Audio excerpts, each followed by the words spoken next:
There is a moment, somewhere in your mid-20s or maybe your early 30s, when you realize the life you are living is not quite the one you meant to have. It doesn't arrive as a crisis. It doesn't announce itself with drama. It comes quietly, on a Tuesday, under fluorescent lights that hum just slightly too loud, while you are doing something that doesn't matter to anyone, including you. Maybe you are entering numbers into a spreadsheet. Maybe you are on your 4th cup of coffee and it isn't even noon. Maybe you are sitting in a meeting where someone is explaining, with great seriousness, a process that will be revised again in 3 months. And somewhere in the middle of all of it, a thought surfaces small, almost embarrassed to be there, that goes something like, "This isn't it." Not a dramatic thought, not a revolutionary one, just a quiet, persistent wrongness, like a note played slightly flat. You can almost ignore it. Almost. This is where Stardew Valley begins. Not on the farm. Not in the valley. It begins in that office. In that exact feeling. ConcernedApe, Eric Barone, one man working alone for 4 years, didn't start his game with a farm because farms are charming. He started it in a cubicle because that is where the real story begins. The farm is not the point. The escape is not the point. What came before the escape, that grey, humming, fluorescent-lit numbness, that is the foundation everything else is built on. Your character has worked at Joja Corporation. We aren't told for how long. We aren't told what they did there. But we know they were there long enough that when a letter arrives, handwritten, sealed, from a grandfather who has already died, it is enough. Whatever is in that letter is enough to make them leave everything. Think about that for a moment. Not a promotion, not a crisis, not a tragedy. A letter from a dead man, and you go. That is how thin the thread was.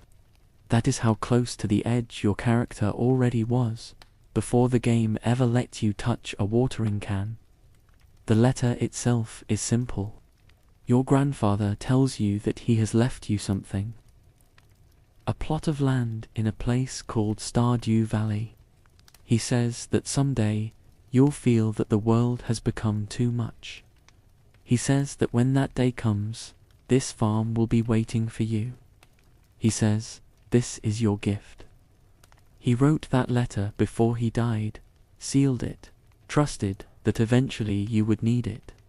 He knew, somehow, he knew, not because he was psychic, because he had seen this before, because the world has a way of doing this to people, grinding them down slowly, in comfortable offices, with adequate salaries, until the grinding is all they can remember. And he loved you enough to leave you a door. That is the first thing you need to understand about Stardew Valley. Before the crops, before the festivals, before the marriages and the friendships and the mines, the emotional core of this entire experience is a grandfather who knew his grandchild would someday need rescuing, and quietly arranged it. Everything that follows is the story of whether that rescue actually works. But let's linger here a moment longer, in the office. In that moment before the letter changes everything, because this is the hinge point. This is the place where millions of players have recognized something true about their own lives, even if they never articulated it that way. The opening of Stardew Valley lasts less than a minute. A brief cutscene. Your character at a desk. The glow of a computer monitor. The muted grey-blue color palette of a world designed to feel draining. And then the envelope. The moment of choice. The decision to leave. Most games would make this a tutorial. An exposition dump. A setup for the mechanics to come. Stardew Valley makes it an emotional contract. It says to you, the player, I know why you're here. I know what you're running from. And I'm not going to pretend it doesn't matter. Eric Barone has spoken about this in interviews. about how he made Stardew Valley during a period of his own life when he felt lost, when he was working on the game full-time, alone, unsure if anyone would ever play it, living with his girlfriend, later his wife, in a small apartment, pouring years into something that might fail.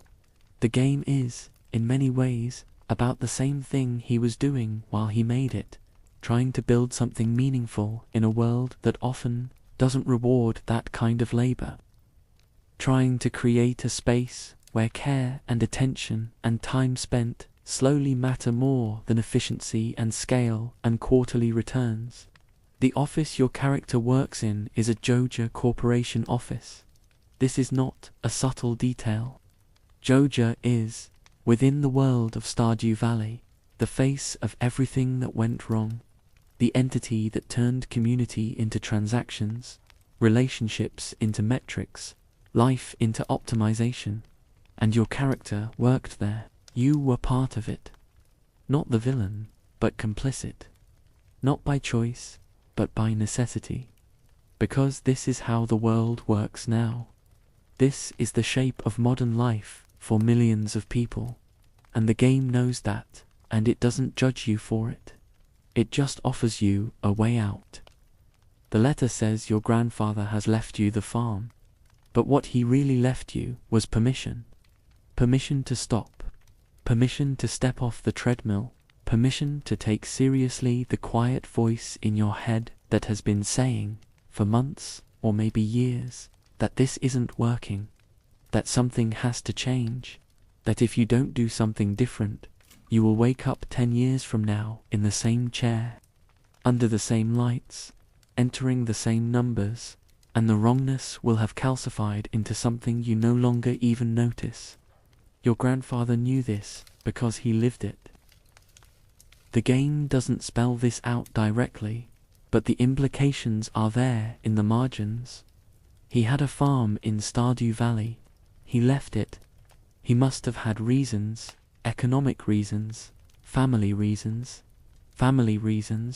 the same pressures that pull people away from small towns and into cities, away from slow work and into fast money. And at some point, later in his life, he understood what he had given up, what he had lost, and he couldn't go back. He was too old, too far along. The threads of that other life, long since, unraveled, but he could leave a door open for you. This is an act of love, so quiet and so patient that it's easy to miss. He didn't pressure you. He didn't guilt you. He wrote a letter, sealed it, and waited. Trusted that if you needed it, you would find your way to it. And when you do, when you open that envelope and read those words, what you are holding is not just an inheritance. It's an apology. It's a warning. It's a map out of the same trap he fell into. The game gives you a choice in that moment. You can stay in the office. You can keep working at Joja. You don't have to go to the farm. The game doesn't force you. It simply presents the option. And the fact that nearly every player chooses to leave, chooses the farm, chooses the valley, chooses the unknown quiet of a rural life they have never lived, tells you something about what people are actually looking for when they play this game. They are not looking for a farming simulator. They are looking for a different way to spend their time, a different set of values to organize their days around. A world where planting a seed and watering it and watching it grow over the course of a season is not a waste of time, but the entire point. Where knowing your neighbors' names and birthdays and favorite gifts is not trivia, but the substance of life. Where the metrics that matter are not productivity and efficiency, but connection and care and the slow accumulation of small moments that when you look back, turn out to have been the only things that mattered all along. This is what the letter offers. Not a farm, a framework, not an escape. a translation of your time into something that feels like it might actually be worth the spending. And so you go. You leave the office. You leave Jojo. You get on a bus, and you go to a place you have never been, to live a life you do not know how to live. Because the alternative, staying where you are, continuing as you have been, has become unbearable in a way you can no longer ignore. This is the emotional truth at the center of Stardew Valley. This is why millions of people have played it, many of them for hundreds of hours, not because they love farming, because they recognize the office,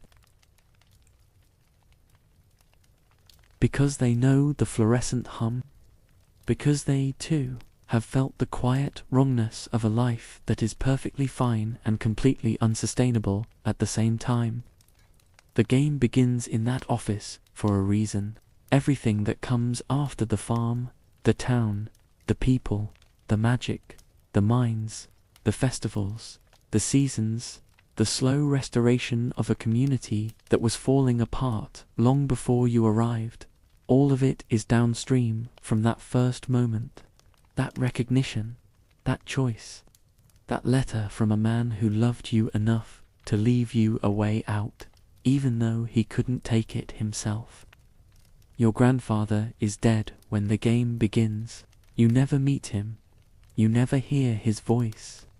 But he is the most important character in the story, because he is the one who made the story possible. He is the one who said, "You don't have to live like this. There is another way, and I am going to make sure you have the chance to find it, even if I never did." That is the gift, not the land, the permission. And now you're on a bus, heading toward a place called Pelican Town, and you have no idea what you're doing, and the farm is overgrown, and the whole thing might be a terrible mistake. But at least it's your mistake. At least it's your time. At least, for the first time in longer than you can remember. You are moving toward something, instead of just away from the feeling of wrongness. This is where Stardew Valley begins. Not in the valley, in you. You arrive by bus. This detail matters. Not a car, not a train, not some magical portal. A bus. The same kind of bus that services small towns all over the world, places slightly off the main road, places that the highway bypassed sometime in the 1970s and never came back to. You arrive with everything you own in a bag, and a woman named Robin is waiting at the bus stop to drive you to your new property. Along the way, she points out the town, Pelican Town. It sits in a valley ringed by mountains on 3 sides and the ocean on the 4th. There is a river that runs through it, clean and full of fish. There is a forest to the south, dense with hardwood and forageable goods. There is a beach where the river meets the sea. The climate is mild enough to grow almost anything: spring crops, summer crops, fall crops, even some things year-round in a greenhouse. The soil is good, the water is abundant. There is ore in the mountains and gems in the caves and clay along the riverbank. By any reasonable standard, this is a place that should be prosperous, that should be full of life, that should be thriving. And it is not. The first time you walk through Pelican Town, really walk through it, not just pass through on your way to the next task, but stop and look and pay attention. The thing that strikes you is the quiet, not peaceful quiet, not the quiet of a place at rest, empty quiet, the kind of quiet that sits in rooms where furniture used to be, the kind of quiet that comes when something that once had a rhythm stops, and no one has figured out how to start it again. There are 12 permanent residents in the main town area. 12, not counting the surrounding farms, Marnie's Ranch, Leah's Cottage, the Wizard's Tower, Linus up on the mountain. Just the town itself. The core, 12 people going about their days in a valley that, by the evidence of the buildings and the infrastructure and the shape of the place, was clearly meant to hold far more. The general store is open. Pierre runs it with his wife Caroline and their daughter Abigail. It's a small operation, but it functions. You can buy seeds there, and food, and the occasional luxury item. Pierre is cheerful in that particular way people are cheerful when they have decided not to think too hard about whether the math is working. The store stays open. That's what matters. Whether it's actually profitable, whether it's thriving or just surviving. Whether Pierre goes to bed at night worried about next month's inventory costs. These are questions the game lets you ask if you want to, but doesn't force. The saloon is open. Gus runs it. It serves food and beer and hosts most of the town's social life, which is another way of saying it's where people go when there's nowhere else to go. It's full on Friday nights, which makes sense, but it's also full on Tuesday afternoons. Pam, the bus driver, is there most days by the time the sun is low. Shane, who works the stockroom at Jojamart, stops in as soon as his shift ends and stays until closing. Sam, the young guy who works part-time at Jojamart and plays in a band that never seems to actually play anywhere, kills time there. Alex, the kid with the football and the dreams of going pro, leans against the arcade machine, running through the same routine every single day, waiting for a future that keeps not arriving. These are not people celebrating. These are people filling time. And there is a difference. The community center, the building that should be the heart of town, the place where the valley gathers for events and meetings and shared meals, the physical manifestation of the idea that a town is more than just individuals living near each other, is in ruins. The windows are shattered. The roof leaks. Weeds grow up through cracks in the floor. Rats have taken over whole rooms. The place is structurally sound enough that it could be saved, but no one has saved it. No one has even tried. Mayor Lewis, who has been in office for what appears to be several decades, mentions the community center sometimes. He says it's a shame. He says something should be done. He says this with the particular tone of someone who has made peace with something he once cared about. He holds the Egg Festival every spring and the Luau every summer and the Fall Festival and the Winter Festival, and he does it with real warmth and real care, and the whole time the community center sits there, rotting, in the middle of town, and no one has the money or the will or the vision to do anything about it. Lewis is not a villain. This is important. He is not corrupt, not cruel, not secretly embezzling funds or working against the town's interests. He is something more mundane and more troubling than that. He is a man who learned to manage decline, who learned to frame stagnation as stability, who learned to keep people's spirits up and the social calendar full even as the underlying condition of the place continues, year after year, to quietly worsen. He is very good at his job. His job just isn't what it used to be. Walk through town at midday and count the people you see. On a good day, maybe 6 or 7. On a slow day, 3 or 4. The rest are inside, or on their farms, or working at one of the handful of jobs that still exist. There's no grocery chain besides Joja, no pharmacy, no gas station, because no one needs one. The bus comes once a day, and that's enough. No school, because there aren't enough children to justify one. Penny tutors Vincent and Jas at the library a few hours a week. That's the education system. The medical clinic is open. Harvey runs it. He's a real doctor, trained, certified, capable, and he sits in that clinic, day after day, waiting for patients who mostly don't come. Not because people are healthy, though the valley air probably helps, but because there aren't enough people. A town of 12 doesn't generate enough medical need to keep a clinic busy. Harvey stays anyway. He could leave. He could work somewhere with more patients, more prestige, more money. But he stays, and the game never quite tells you why, but you can guess. Because leaving would mean admitting the town doesn't need him. And if the town doesn't need a doctor, what does that say about whether the town still really exists? There's a blacksmith, Clint. He works alone in a shop that smells like coal and hot metal, and he upgrades your tools and processes your ore. And he is lonely in a way that radiates off him like heat. There's a carpenter, Robin. She's capable, busy, does good work. She has a family, a husband, 2 kids. She seems happy, or at least functional, which in Pelican Town counts as a kind of happiness. There's a scientist, Demetrius, Robin's husband. He studies the local ecosystem, takes notes, contributes to the broader body of knowledge about the valley's ecology. There's a seamstress, Emily. She works at the saloon part-time and makes clothes in her spare time.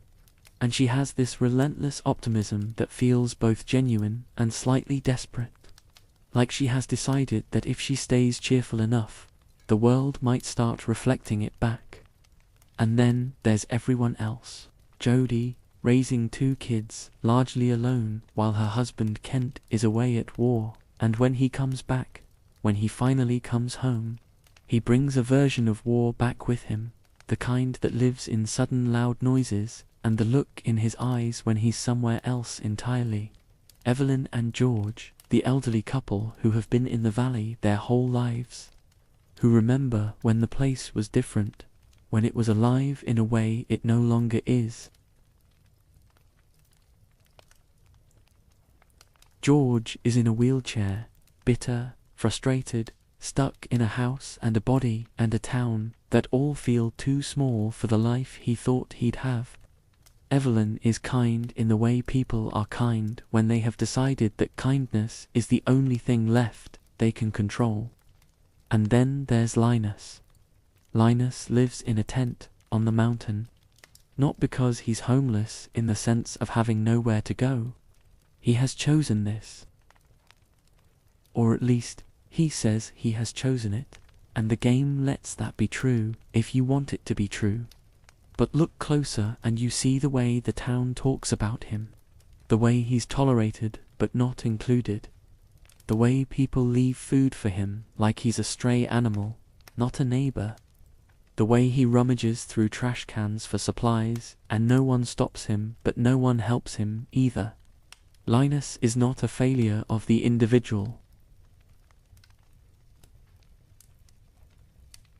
Linus is a failure of the town. A symptom of a community that no longer has the resources, or the will, or the framework to take care of everyone inside it. And the fact that he's gentle and kind and seems mostly content does not erase the fact that he lives in a tent on a mountain while there are empty houses in town. The game lets you sit with that. It doesn't resolve it. You can become friends with Linus. You can give him gifts. You can max out his friendship meter, but he still lives in a tent. Because this is not a game about fixing everything. This is a game about learning to see what's broken. So here's the question. The one the game plants in the first hour and then spends the next 100 hours answering in pieces. What happened to this place? It has everything. Rich soil, clean water, a functioning port, a river full of fish, mountains full of ore, a forest full of game and forage, a climate that allows year-round agriculture in a greenhouse and 3 full growing seasons outdoors. It has people who care about each other, who show up to festivals, who help when help is needed. It has a mayor and a doctor and a shopkeeper and a carpenter and a blacksmith and all the infrastructure a small town needs to survive. And it is dying. Not fast. Not dramatically. Not in a way that makes headlines. Just slowly, quietly, one person at a time, leaving and not being replaced. One business closing and not reopening. One tradition fading and not being passed on. The kind of decline that is so gradual that the people living through it can almost convince themselves it's not happening. That this is just what towns are like now. That this is normal. That this is fine. The game knows this feeling because the game was made by someone who has lived this feeling. Eric Barone grew up in a small town. He has talked about this in interviews. About how he watched the place change. About how things that were there when he was a kid were gone by the time he was an adult. Not replaced. Just gone. The way small towns hollow out when the economy shifts and the young people leave and the ones who stay get older and fewer and quieter. Pelican Town is not a fantasy. Pelican Town is a documentary. It's a portrait of 1,000 real towns across North America and Europe and everywhere else. The same forces have been at work for the last 50 years. The same logic, the same slow math, the same end result. And you, the player, have just arrived with a letter from a dead man and a farm that hasn't been worked in years and no idea what you're doing. And somehow, the game seems to be suggesting you are supposed to fix this. Not in a simple way. Not by becoming mayor or donating money or solving everyone's problems with a checklist. But by being here. By staying. By planting crops and raising animals and fishing the river and talking to people and showing up to the festivals and slowly, carefully, quietly rebuilding the threads that connect a person to a place and a person to other people. The game is asking you to do what your grandfather couldn't. To take the door he left open and walk through it and not just visit the valley but root yourself in it. To make it work. To prove that the thing he left behind, the thing he lost, the thing he spent his last years regretting, can still be saved. This is the second contract Stardew Valley makes with you. The first was in the office. I know why you're here. The second is in the town. I know what you're walking into. This is not going to be easy. This is not going to be simple. This place is broken in ways that one person cannot fix. But maybe, if you stay, if you try, if you care enough and work hard enough and refuse to accept that this is just how things are now, maybe it doesn't have to keep getting worse. Maybe it can start, slowly, to get better. That is the hope the game offers. Not a guarantee, not a promise, just the possibility. The same possibility your grandfather left in that letter. The same possibility that keeps people in small towns even when the math doesn't make sense. The same possibility that is, in the end, the only reason anyone tries to build anything that lasts. You stand in the middle of Pelican Town on your first day, surrounded by buildings that are still standing and people who are still here, and the quiet sits around you like a question, and the game waits to see what you'll do with it. Let us be fair to the other reading. Stardew Valley is, by any measure, one of the most beloved games ever made. At its peak, it had millions of players worldwide, spanning every age group, every demographic, every region. It has been called therapeutic.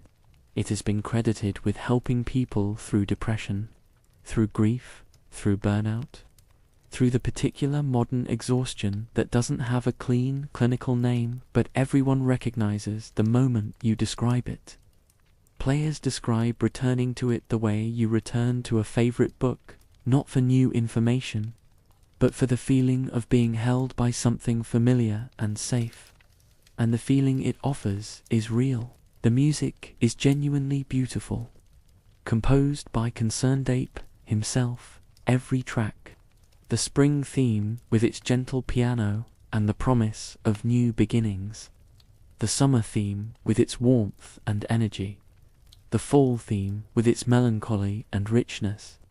The winter theme with its quiet and its cold and its sense of things resting, waiting, the seasonal changes, the first snow of winter, the cherry blossoms of spring, the golden light of fall, land with a warmth that is not manipulative, not designed to extract engagement metrics or keep you scrolling, but simply generous.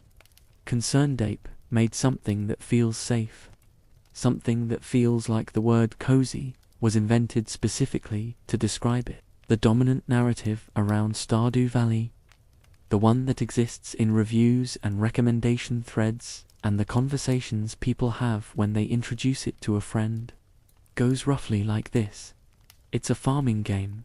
You grow crops, raise animals, meet the townspeople.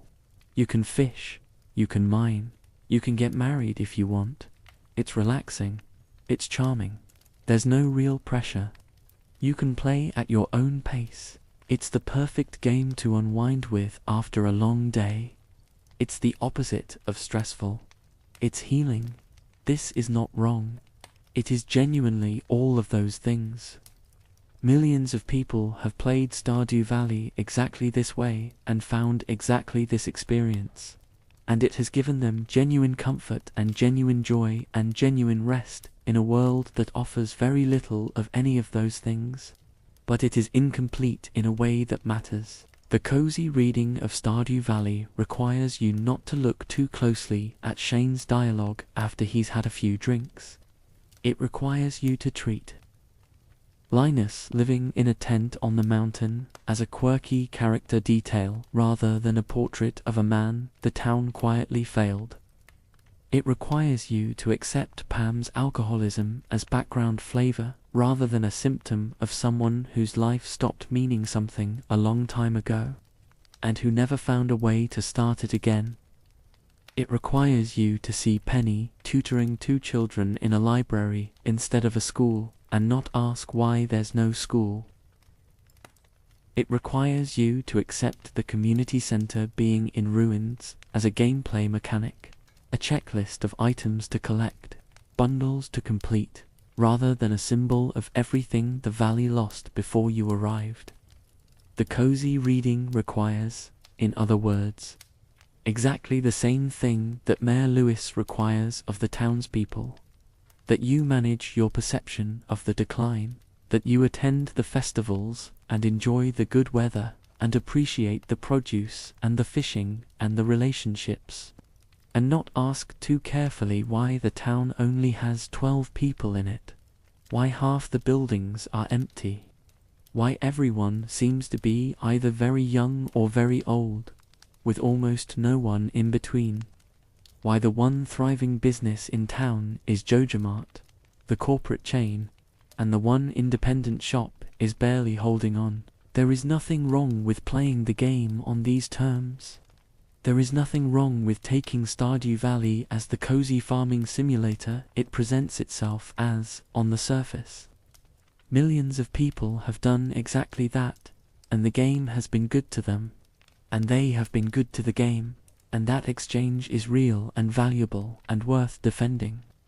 But there is another reading underneath it, placed there deliberately, carefully, by a developer who was himself, by his own account, lonely and exhausted and uncertain when he made it. A reading that says, the comfort this game offers is real, and the reason you need that comfort is part of the story. The escape is real, and what you're escaping from is the same thing that destroyed Pelican Town long before you arrived. Eric Barone didn't make Stardew Valley in a vacuum. He made it during a specific moment in history, mid-2010s.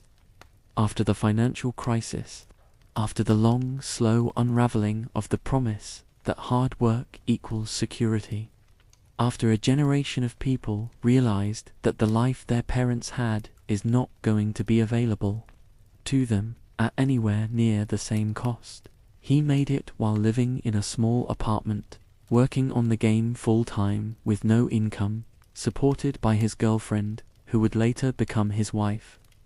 He made it while watching the games industry, the industry he wanted to break into, become more corporate, more exploitative, more focused on live service models and microtransactions, and designing for addiction rather than joy.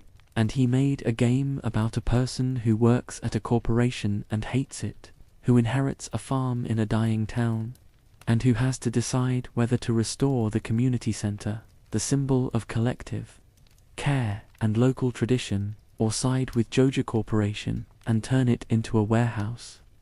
He made a game where the central conflict is not between good and evil, not between the player and some external enemy, but between two ways of organizing a life.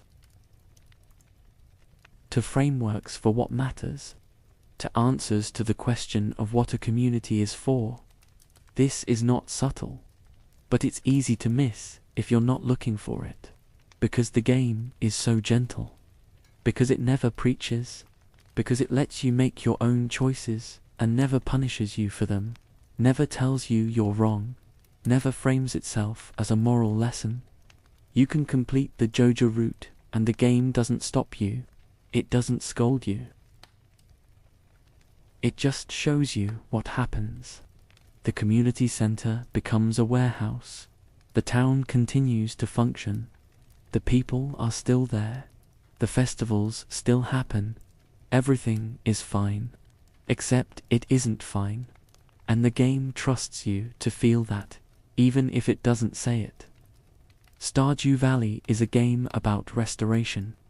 But you cannot restore something that was never broken, and the things in Stardew Valley that are broken for reasons.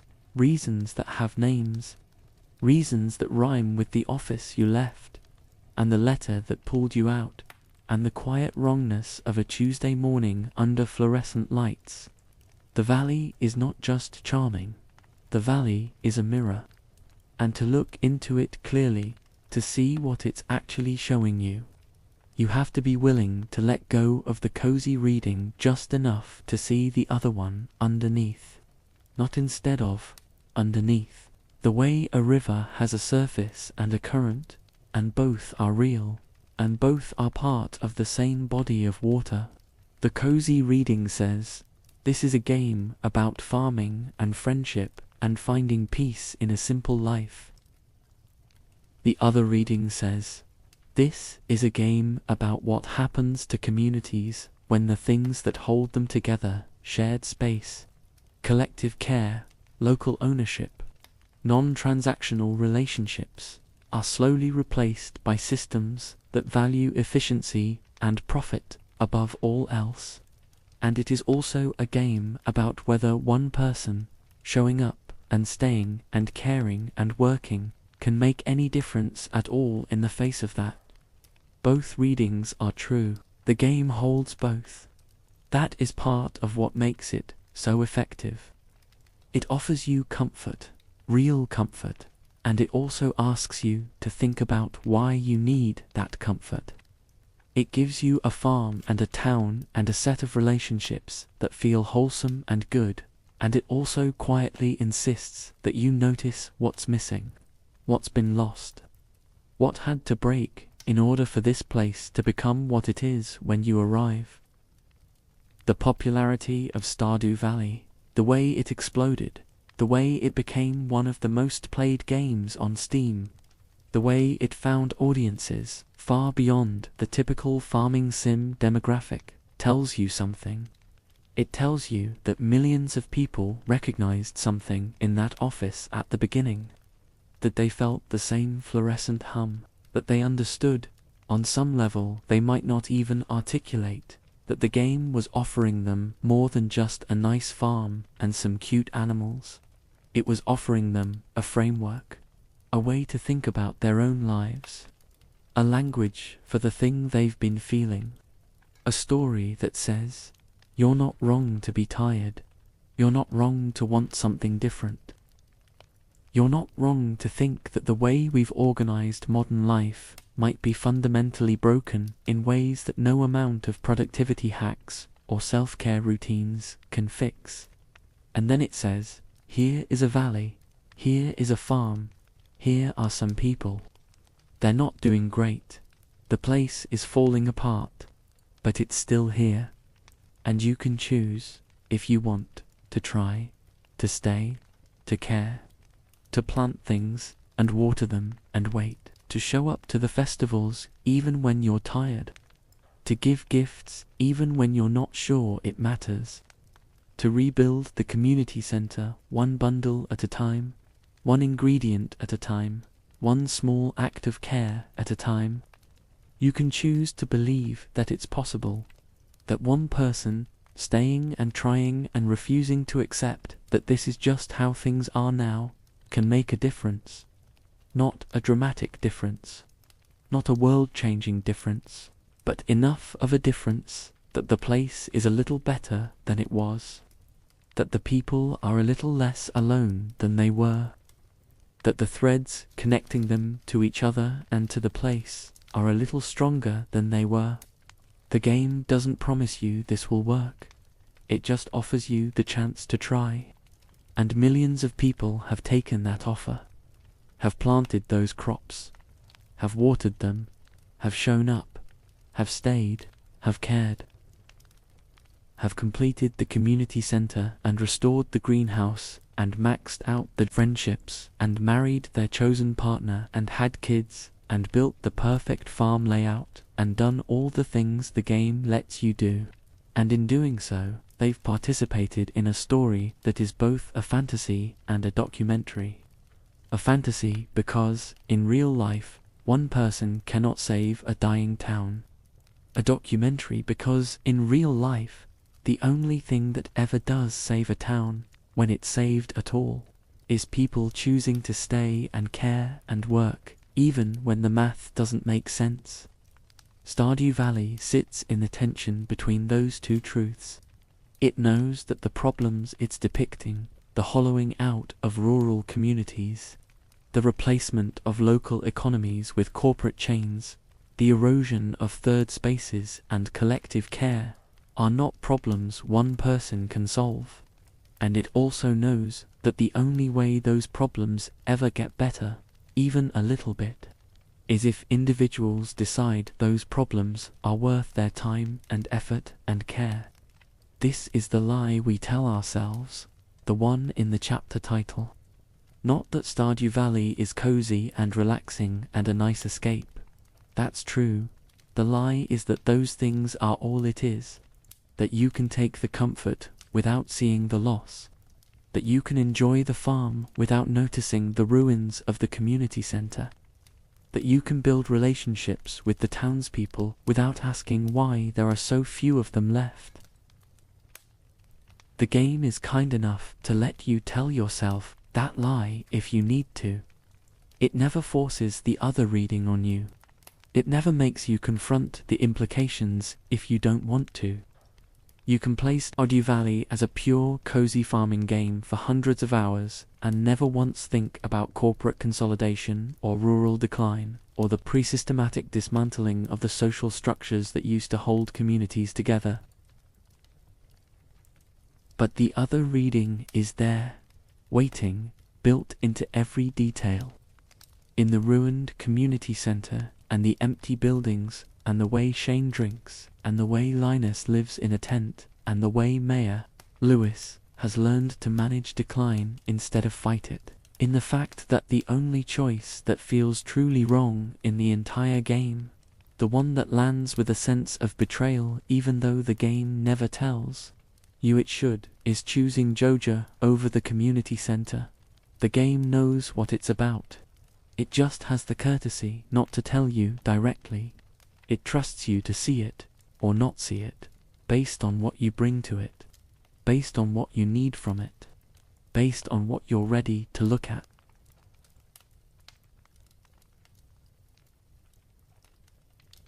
And that is perhaps the most generous thing about Stardew Valley. It meets you where you are. If you need it to be a cozy escape, it will be that.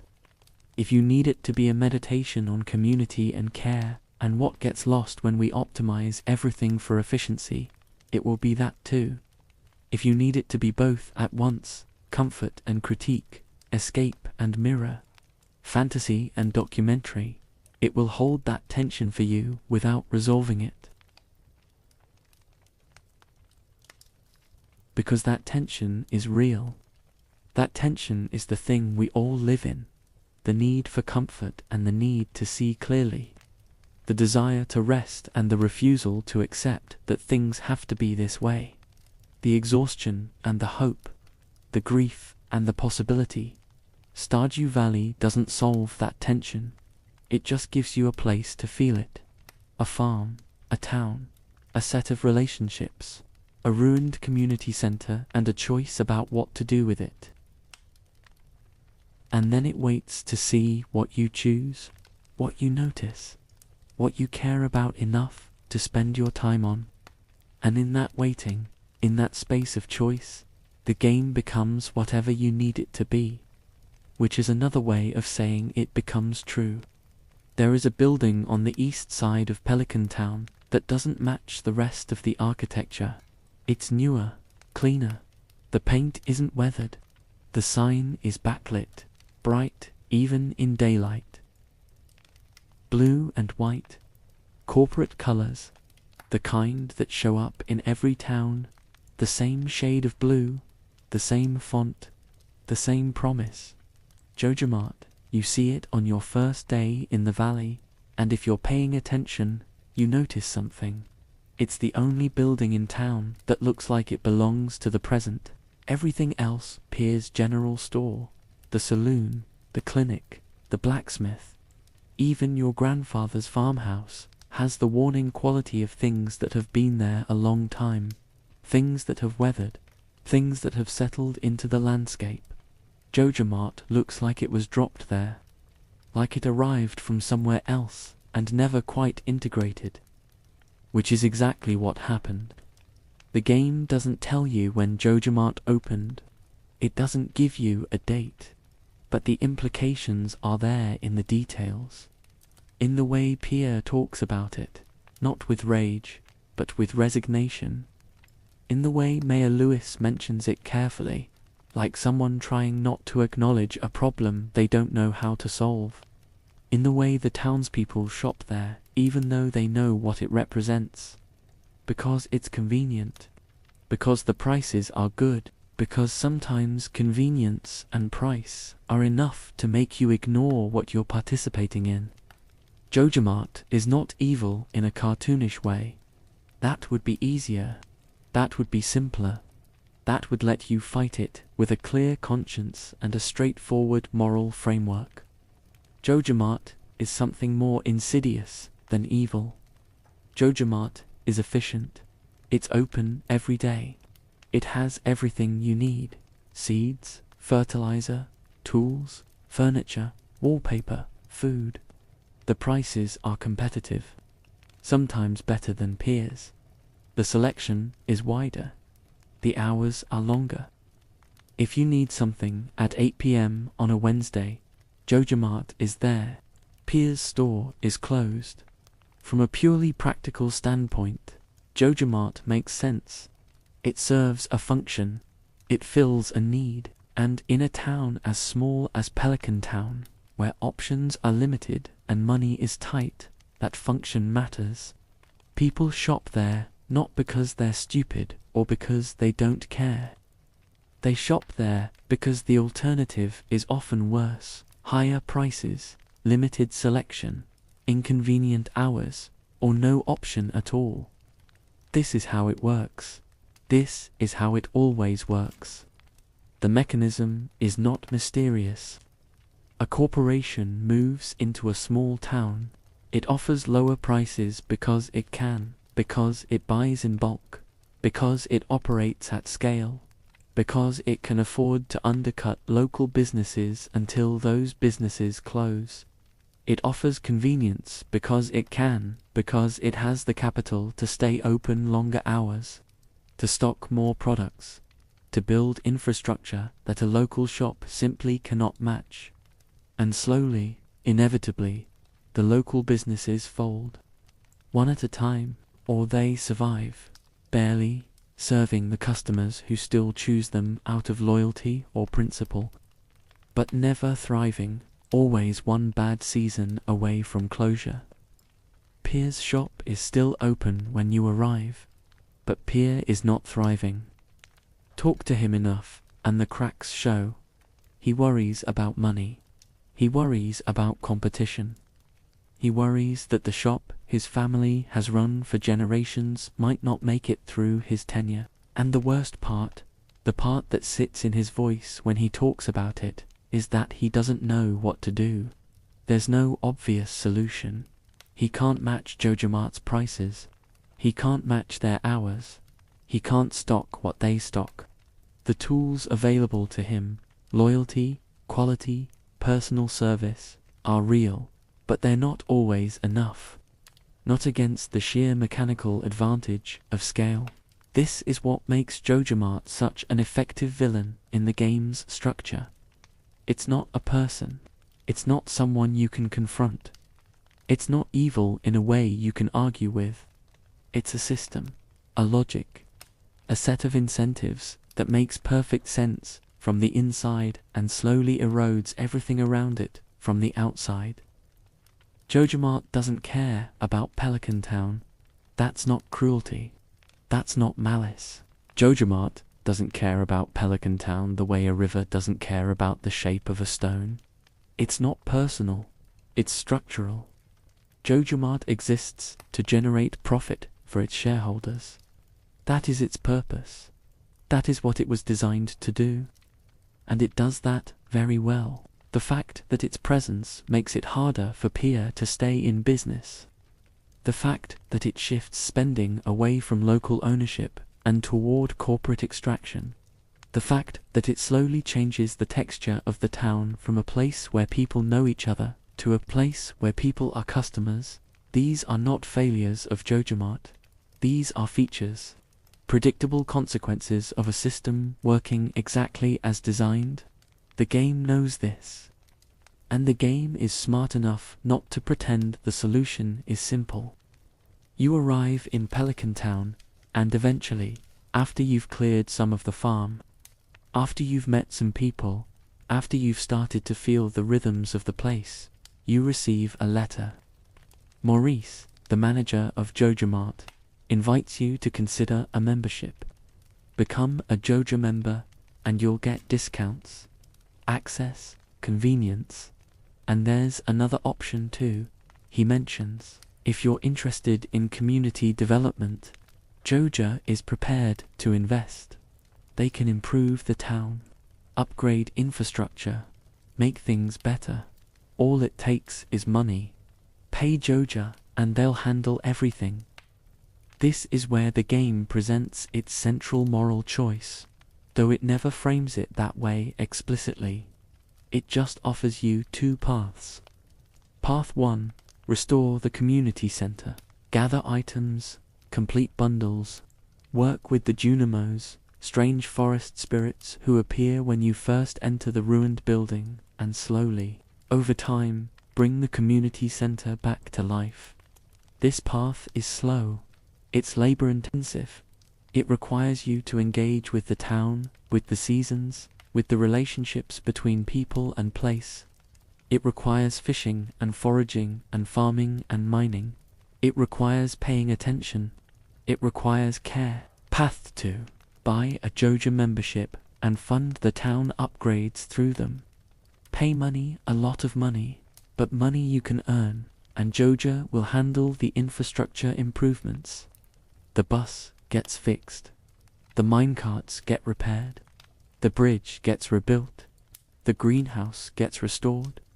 Everything the community center route accomplishes, the Joja route accomplishes, too. Faster, cleaner, more efficient. And in exchange, the community center becomes a Joja warehouse. The game does not stop you from taking the Joja route. It does not punish you. The town doesn't turn against you. The people still talk to you. The festivals still happen. You can still marry whoever you want. still max out friendships, still build the perfect farm. The game continues. Everything functions. But something is different. Something has been lost, and the game trusts you to feel it even though it never says it directly. The community center, in its ruined state, is a symbol. It represents the idea that a town is more than just individuals living near each other, that there is value in shared space, in collective gathering, in the non-transactional relationships that happen when people come together not to buy or sell but simply to be together. When you restore the community center, you are restoring that idea. You are saying it matters. You are choosing to invest your time and effort into something that has no immediate personal return, but strengthens the fabric of the place. When you turn it into a Joja warehouse, you are saying something else. You are saying efficiency matters more. Convenience matters more. The thing that can be optimized and measured and bought matters more than the thing that can't.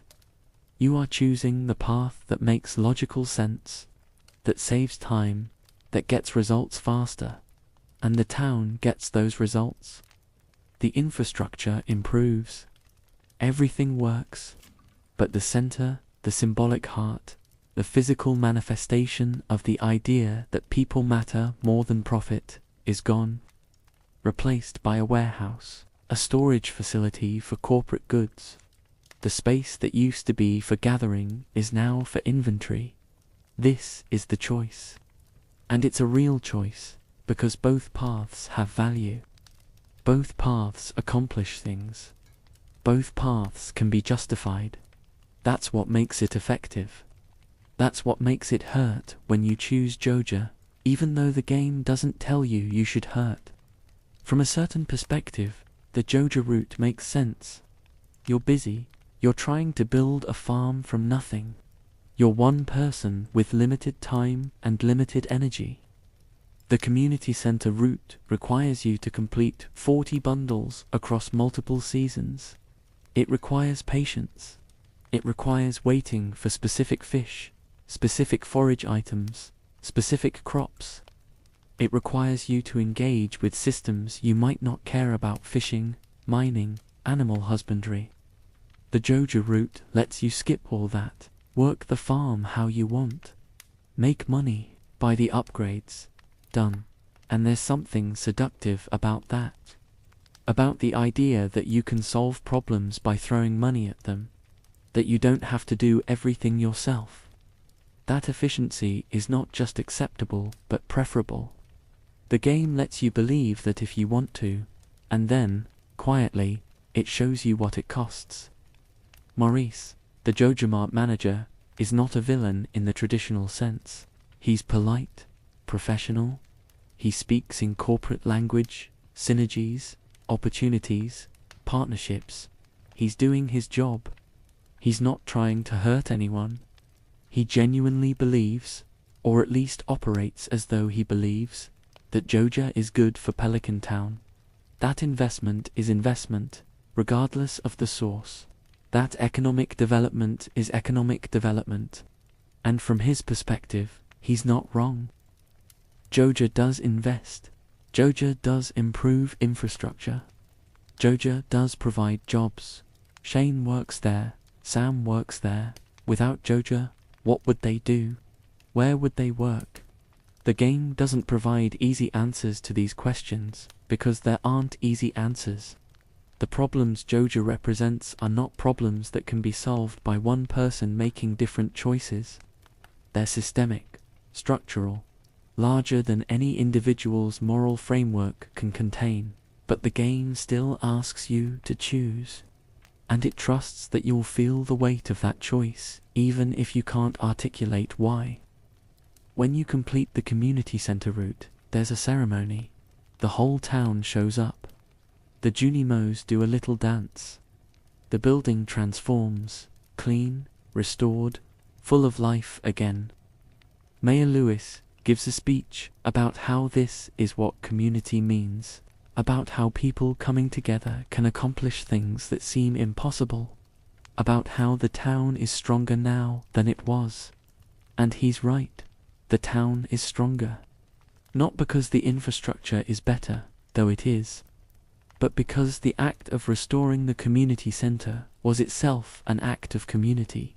It required engagement. It required care. It required people to remember that they are more than just individuals making rational economic choices in isolation. When you complete the Joja route, there's no ceremony. The upgrades just happen. The bus gets fixed. The minecarts get repaired. Everything works. And Morris sends you a polite letter thanking you for your membership. That's it. That's the difference. One path ends with the town gathered together, celebrating something they built collectively. The other path ends with a thank you letter from a corporation. Both paths work. Both paths achieve their goals. But only one of them feels like it mattered. This is what Joja represents in Stardew Valley. Not evil, not cruelty, not even incompetence. Joja represents the slow replacement of community with efficiency, the gradual erosion of the idea that people owe each other something beyond transactions, the logical endpoint of a worldview that says the only things that matter are the things that can be optimized and measured and bought.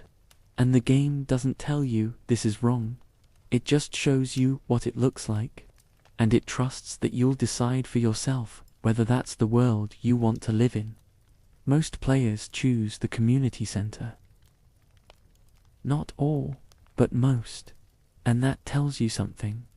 It tells you that even in a game where you can do anything, where efficiency is rewarded, where money solves problems, people still choose the slower path, the harder path, the path that requires care and time and attention.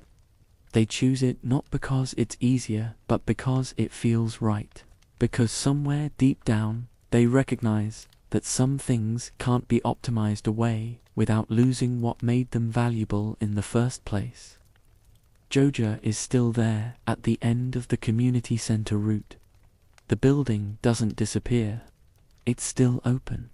People still shop there.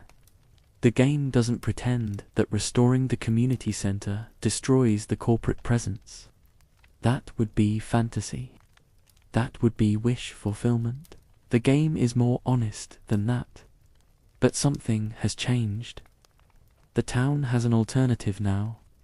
A space that isn't transactional. A center that isn't about buying and selling. A place that exists simply because people decided it should exist.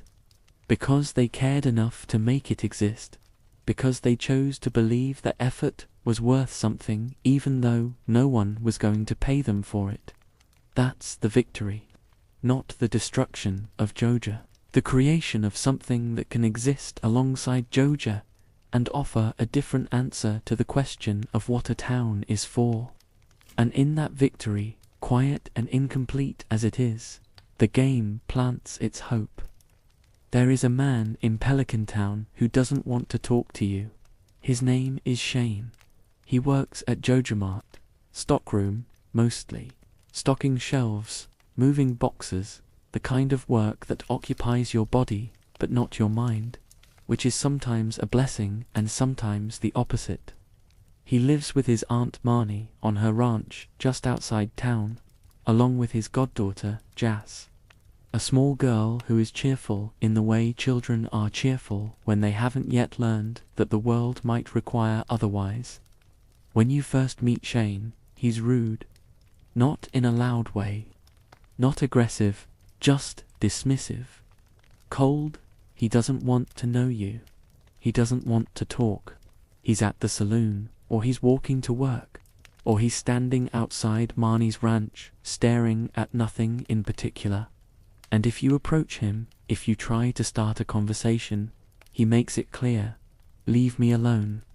Most games would make this a puzzle, a challenge to overcome. Most games would frame Shane's rudeness as a wall you need to break through, a shell you need to crack, a problem you can solve with enough persistence and the right gifts.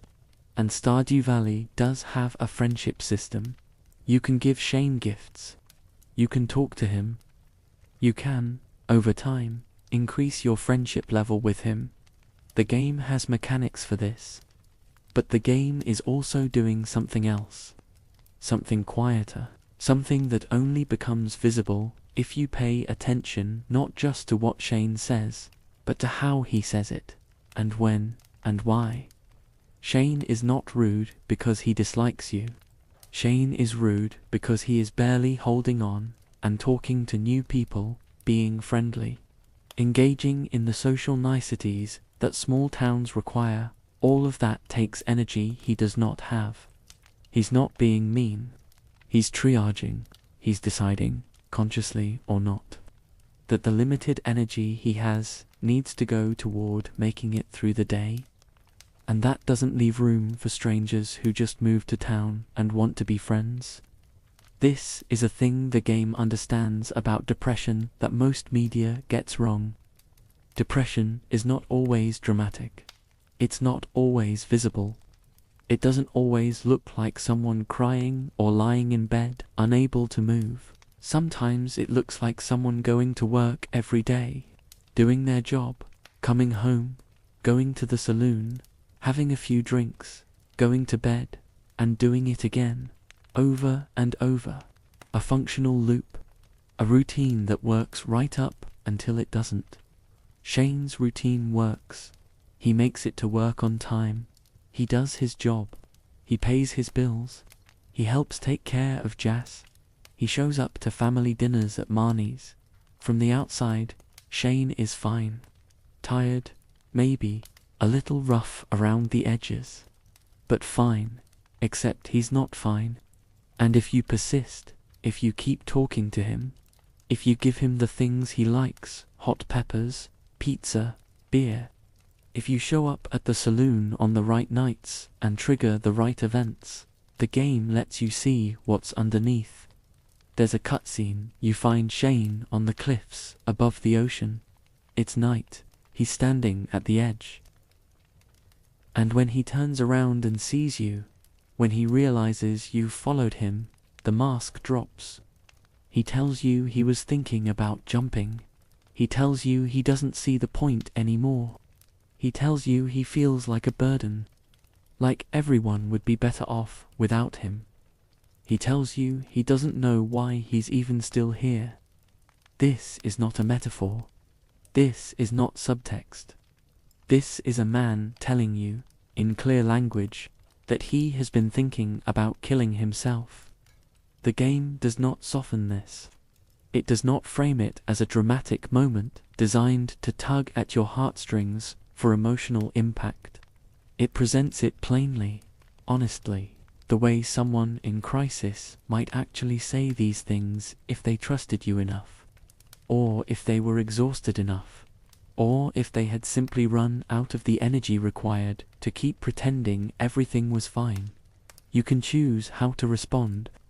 The game gives you dialogue options, and this is important. There is no right answer. There is no magic thing you can say that fixes Shane. No perfect combination of words that makes him suddenly okay. The game is not about you saving him. The game is about you being there, listening, responding with care. And then, and this is the crucial part, helping him get actual help. After the cliff scene, Shane sees a therapist. The game doesn't show you the sessions. It doesn't make his recovery into content. But Shane mentions it. He talks about going to therapy. He talks about how it's hard. He talks about how some days are better than others. He talks about how he's trying. And over time, if you continue to build your friendship with him, Shane does get better. Not fixed, not cured, better. He cuts back on drinking. He starts taking care of himself. He takes up a hobby, raising chickens, blue chickens specifically, which become one of the game's small rewards if you marry him or befriend him fully. He finds things that give him a reason to keep going. Small things, chickens, Jas's smile. The routine of care. It's not a dramatic transformation. It's not a miracle. It's just the slow, unglamorous work of staying alive and finding reasons to keep doing so. This is what makes Shane's storyline so effective. It refuses the narrative arc that most media imposes on depression. It refuses the idea that depression is a problem with a clear cause and a clear solution. It refuses the idea that caring about someone is enough to save them.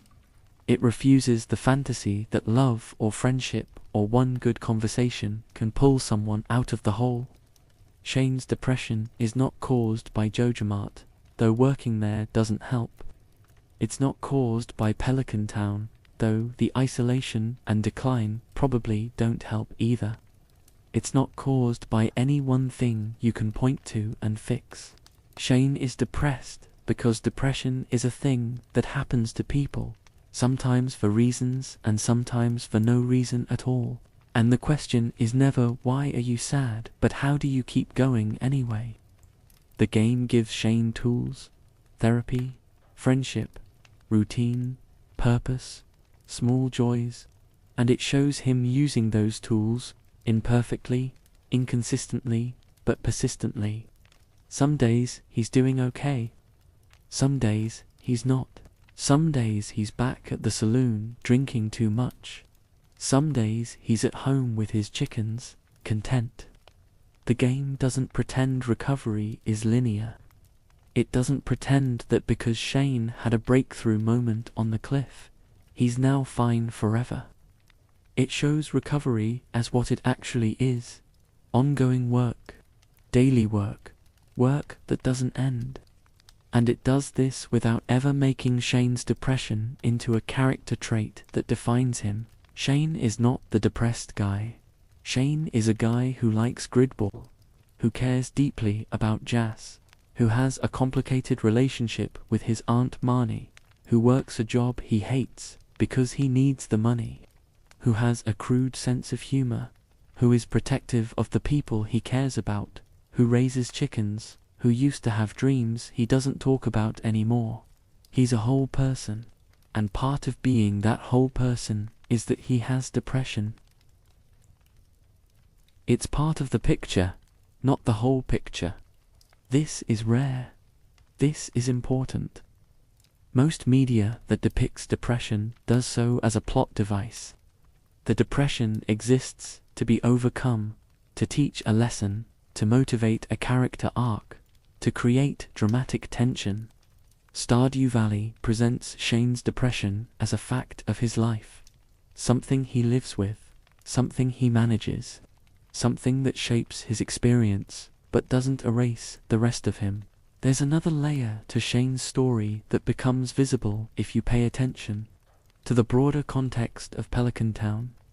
Shane is not the only person struggling. Pam drinks too much. So does Shane. Pam lost her job when the bus route got cut.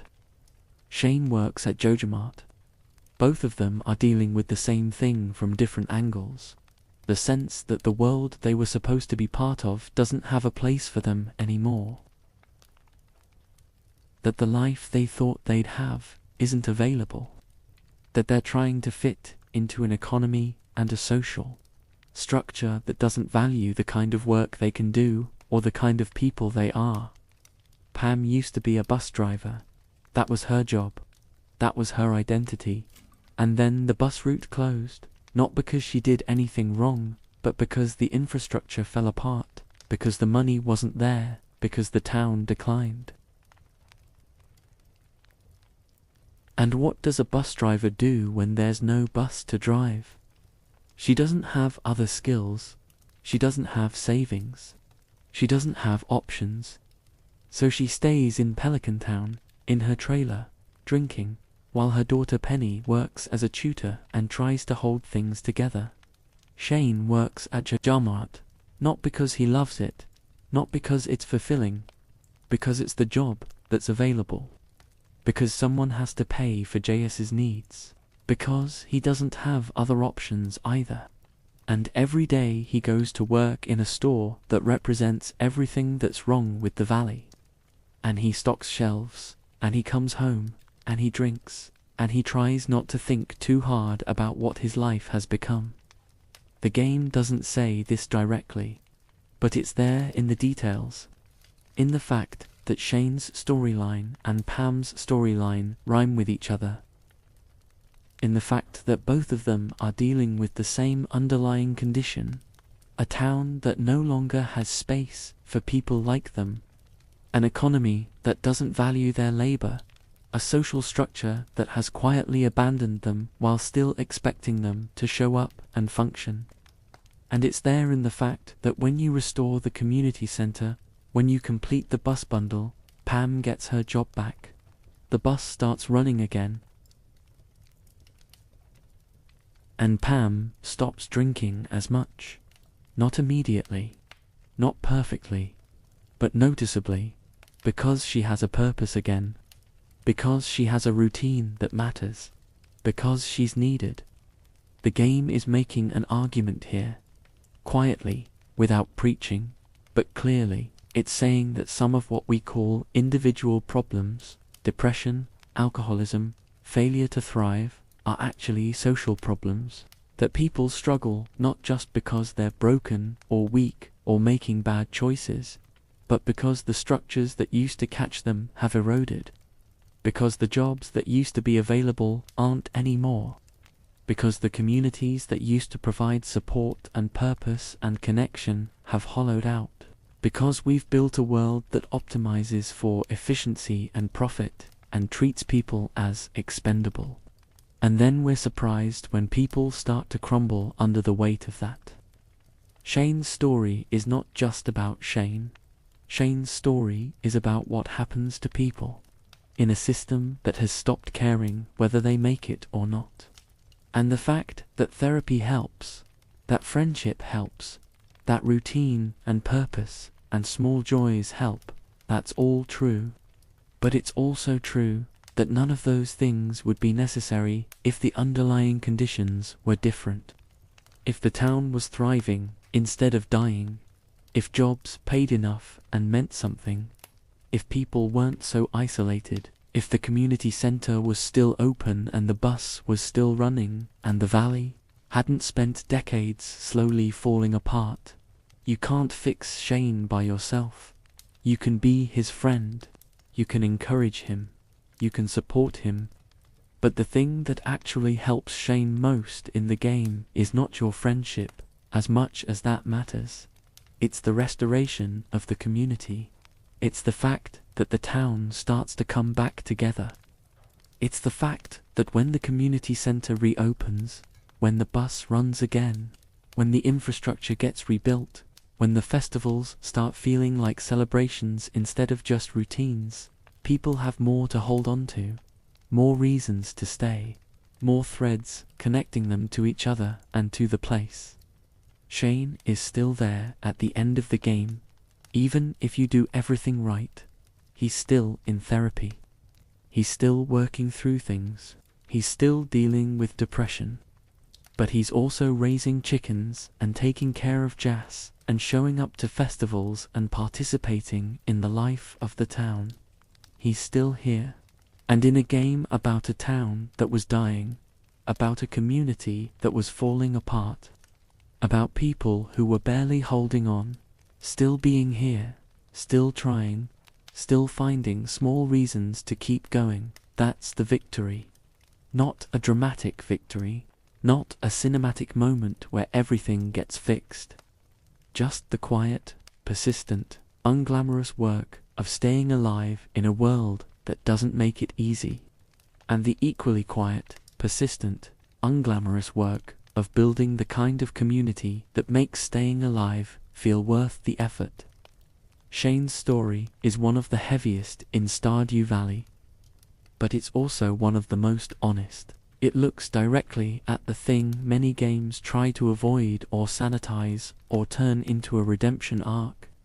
It says, some people are suffering. Some people are thinking about not being here anymore. And if you care about them, you can help.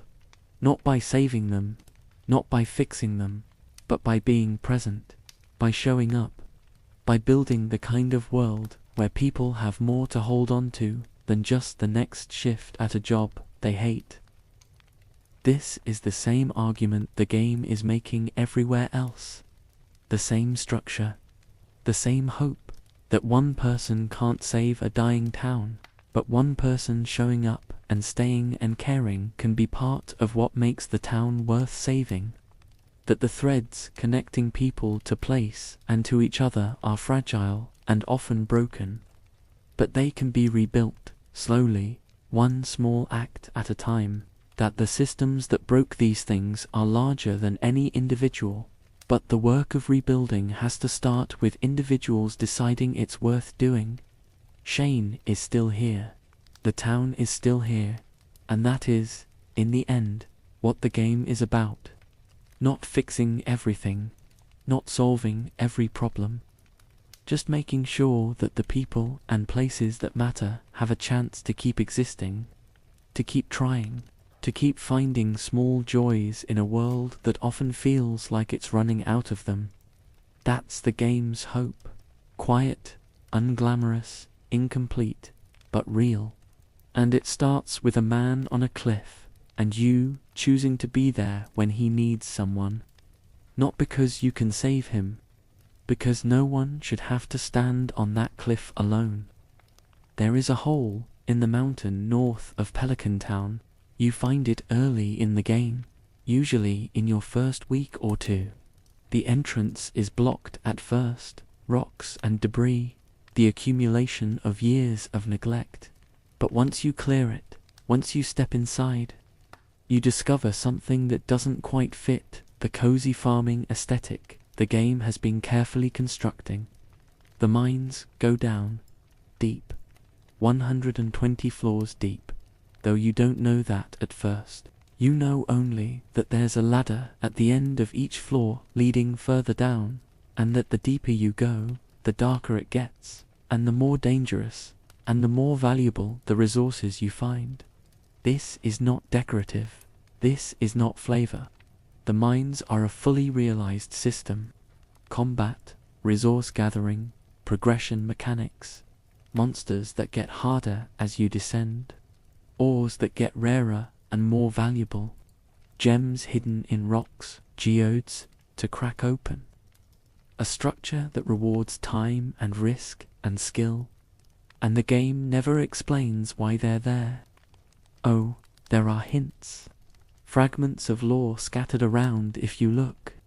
The Adventurers Guild at the mine entrance, run by Marlon and Gil, two old men who clearly used to be something more than they are now.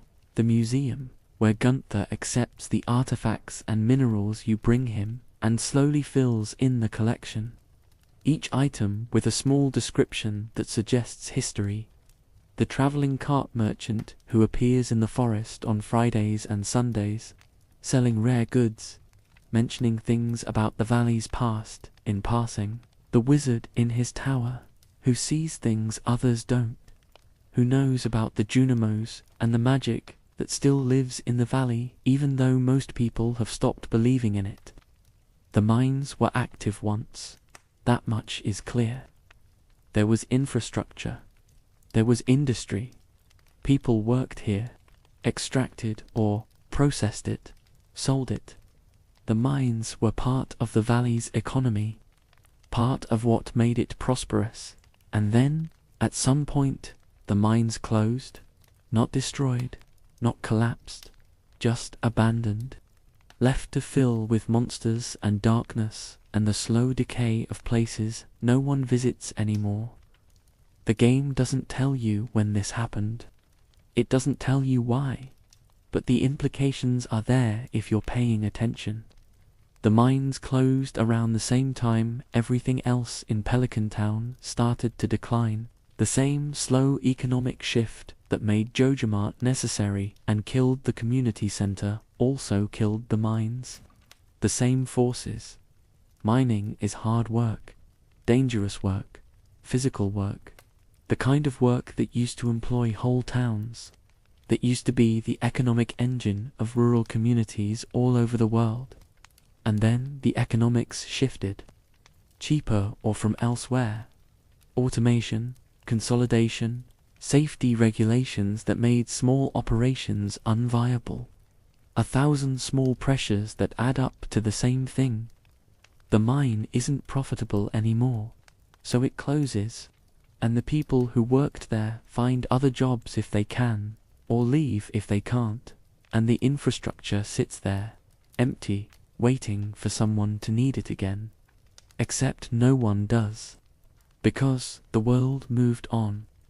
Because the valley isn't part of the supply chain anymore. Because whatever Pelican Town used to be, whatever economic role it used to serve, that role no longer exists. This is the same story as the bus route. The same story as the community center. The same story as the greenhouse on your farm that's been sitting ruined and overgrown since your grandfather left. Things that used to work, that used to be part of the valley's life. Slowly breaking down because there's no money to maintain them, and no one with the power to fix them, and no clear path back to what they used to be. But here's what makes the mines different. Here's what makes them important to the game's larger argument. The mines still have value. The ore is still down there. The gems are still in the rocks. The resources are still real and still useful. The problem isn't that the mines ran out. The problem is that no one was willing to do the work of extracting what's there anymore. It stopped being profitable. It stopped making sense within the logic of the larger economy. And so it stopped. This is a thing the game understands about rural decline that most people miss. It's not that rural places stop having value. It's not that the land becomes barren or the resources disappear or the people become incapable. It's that the systems that used to connect rural labor to economic opportunity break down. The infrastructure decays. The supply chains reorganize around efficiency rather than distribution. The capital moves to where returns are higher and faster. And the places that used to be part of the story get written out of it. The mines in Stardew Valley are still full of copper and iron and gold and iridium. The valley still has rich soil and clean water and timber and fish. The people are still there, still capable, still working. But the connective tissue, the economic structures that used to turn rural resources and rural labor into prosperity, has eroded. And without that, all the resources in the world don't matter. You can't eat copper or you can't pay rent with a perfect parsnip. This is why the player character is so important. This is why the game is about you, specifically choosing to be there. Because what the valley needs isn't resources. The valley has resources. What the valley needs is someone willing to do the work of turning those resources into value within the valley itself. Someone who takes the ore from the mines and brings it to Clint to process. Someone who grows crops and sells them to Pier or directly to the townspeople. Someone who fishes the river and the ocean and brings that food into the local economy. Someone who forages the forest and gathers the seasonal goods and contributes them to the community center bundles. The player character is not a hero in the traditional sense.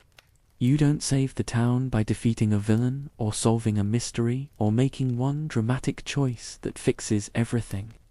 You save the town to the extent that it can be saved by participating in its economy, by being a node in the network of exchange and care that makes a community function, by making the local systems work again through the simple act of using them.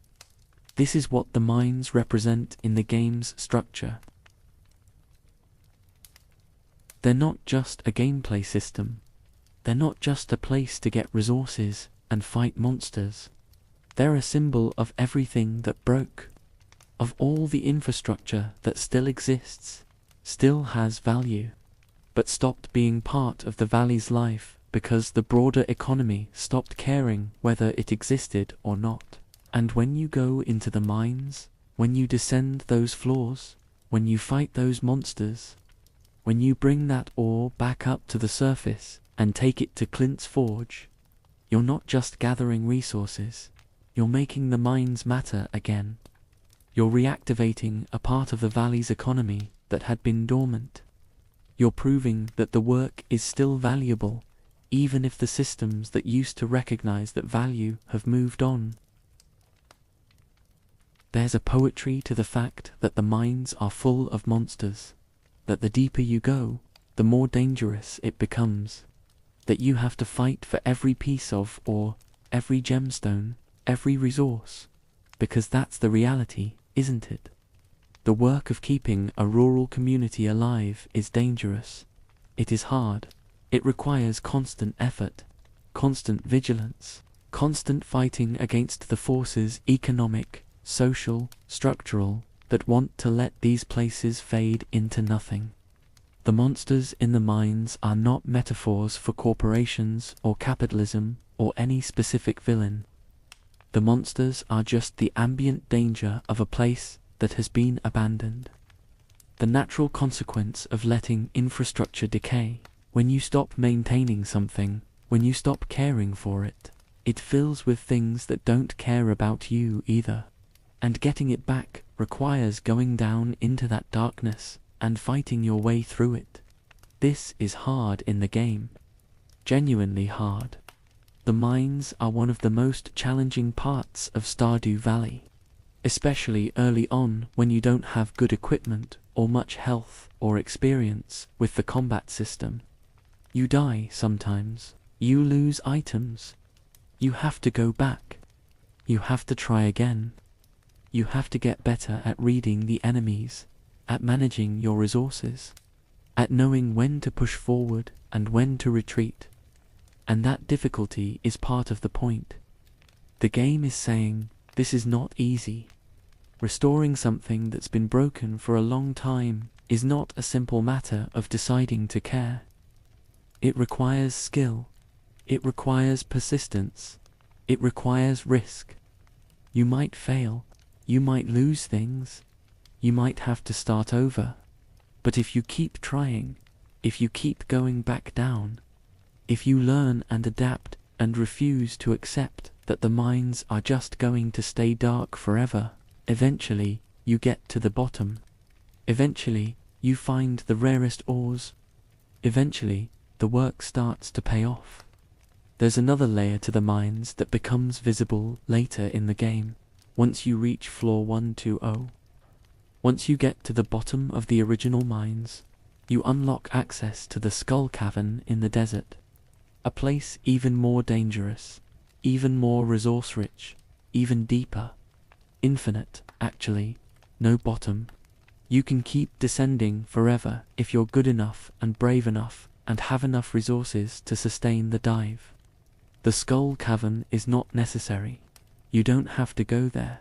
Everything you need to complete the game, to restore the community center, to build a thriving farm, to max out your relationships, all of that can be done without ever stepping foot in the Skull Cavern.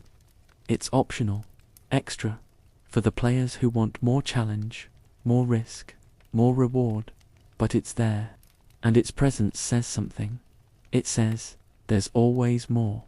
There's always deeper you can go. The work of building and maintaining and caring for a place is never finished. There's no point where you've done enough and can stop.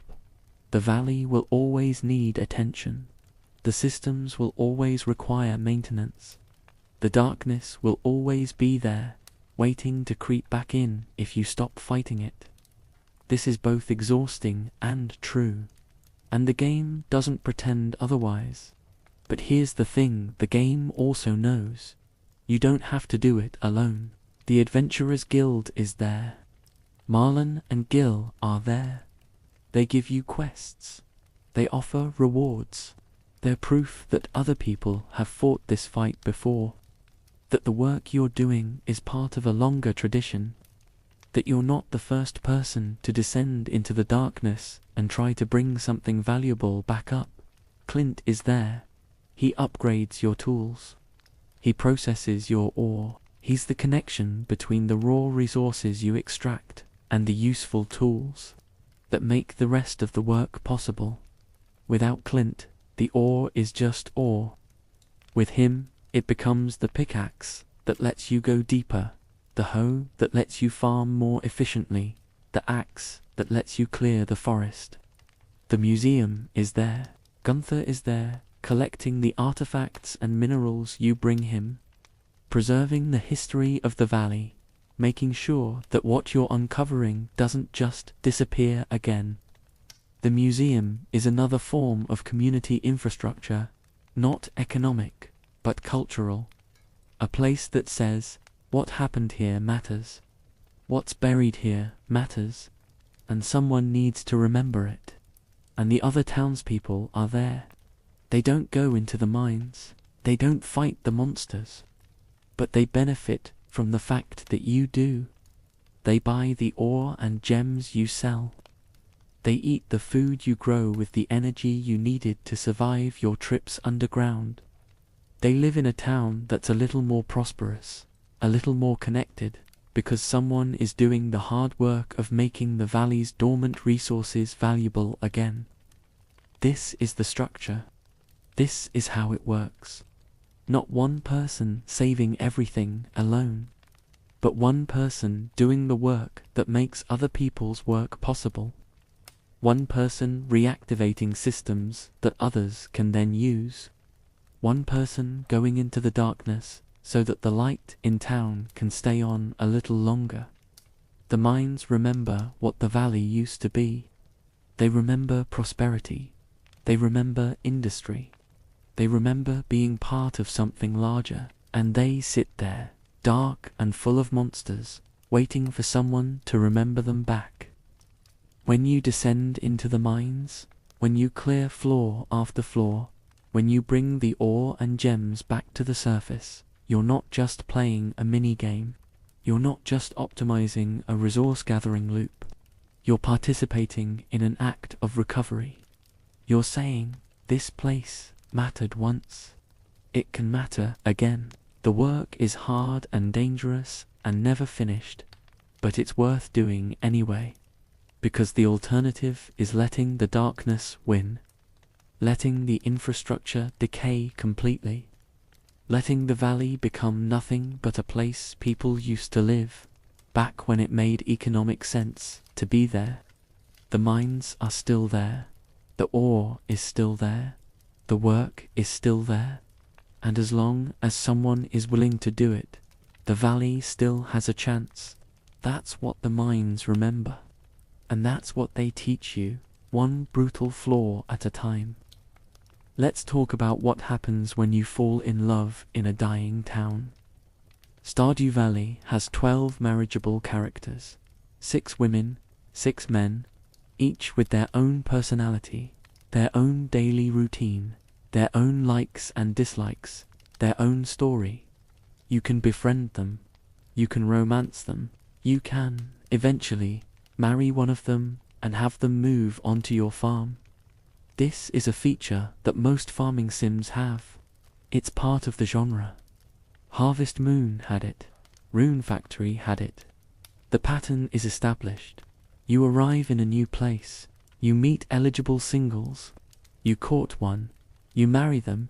You have children. You build a family. It's pastoral fantasy 101. The farm, the spouse, the kids, the domestic idol. Stardew Valley has all of this, and it also has something else underneath it. Something that becomes visible when you stop thinking about the marriage system as a romance mechanic, and start thinking about it as part of the game's larger examination of what it means to stay in a place, to commit to a community, to build a life in a town that is, by all reasonable measures, falling apart. Every marriageable character in Stardew Valley is trapped. Not literally, not in a way the game ever states directly, but trapped nonetheless. By circumstance, by obligation, by the simple fact that leaving is expensive and risky and requires a kind of courage or desperation that not everyone has. Take Maru. She's brilliant, a scientist, an inventor, working on robotics and engineering projects that are far beyond what a town like Pelican Town needs or can support. She works as a nurse in Harvey's clinic part-time, but her real passion is invention. She talks about her projects. She talks about her ambitions. And if you pay attention, you realize she's working at a level that should put her in a university, in a research lab, in a place with resources and colleagues and opportunities to grow. But she's in Pelican Town, living with her parents, helping at a clinic that barely has patients, building robots in her spare time with no one to show them to. Why? Because her family is here. Because Robin and Demetrius need her. Or because she believes they need her. Or because the guilt of leaving would be too much. Because moving costs money and requires confidence and means abandoning the people who raised you. Because it's easier to stay than to make the leap, even when staying means watching your potential slowly drain away into projects no one will ever see. Take Sebastian. He's a programmer, works from home, freelance, doing contract work for clients he never meets. He's good at it, good enough to make a living, and he hates Pelican Town. He says so, directly, multiple times. He feels trapped in his mother's house, in his stepfather's shadow, in a town where nothing ever changes. He talks about leaving, about moving to the city, about finally getting out, but he's still there, still in the basement, still taking contracts, still going through the same routines, because leaving is scary, because staying is familiar, because the life you're living, even if you hate it, is at least predictable. Take Leah. She's an artist, a sculptor. She moved to Pelican Town deliberately, looking for inspiration, for peace, for a place to work without distraction. And she's talented. Her work is good, but there's no gallery in Pelican Town, no collectors, no art scene. She sells her work online sometimes. She participates in small shows, but she's isolated, cut off from the feedback and community and economic support that artists need to develop and sustain careers. She chose this isolation, which makes it different from the others, but the effect is the same. She's in a place that can't support what she does, and the longer she stays, the more she risks being forgotten. Take Alex. He's going to go pro. He's going to play grid ball professionally. He's been saying this for years. He practices every day. He has the talent, maybe, but he also has no path, no connections, no coach, no team, no plan beyond keep practicing and hope someone notices. He's living with his grandparents, working odd jobs, running through the same routines every day, and the future he keeps talking about never gets closer, because talent isn't enough, because rural towns don't produce professional athletes the way cities do. Not anymore, not without infrastructure and networks and opportunities that places like Pelican Town no longer have. Take Penny. She's a teacher, or she would be if there was a school. Instead, she tutors 2 children in the library a few hours a week. She lives in a trailer with her mother, Pam, trying to hold things together, trying to make something of herself in a place that has no positions for what she wants to do. She dreams of leaving, of teaching somewhere with an actual school, with real students, with a salary. But she can't leave her mother. Or she won't, or she doesn't know how to. So she stays, and she tutors, and she tries to make it enough. Take Shane. We've already talked about Shane, but part of his trap is this. He works at Jojamart because it's the only job available that pays enough to help support Jas. He hates it. It's making him miserable. But what's the alternative? Pierre's shop can't afford another employee.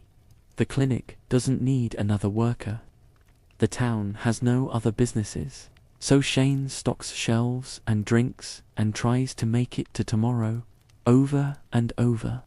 Because the economic options available to him in Pelican Town begin and end with the corporation that's slowly killing the town's independence.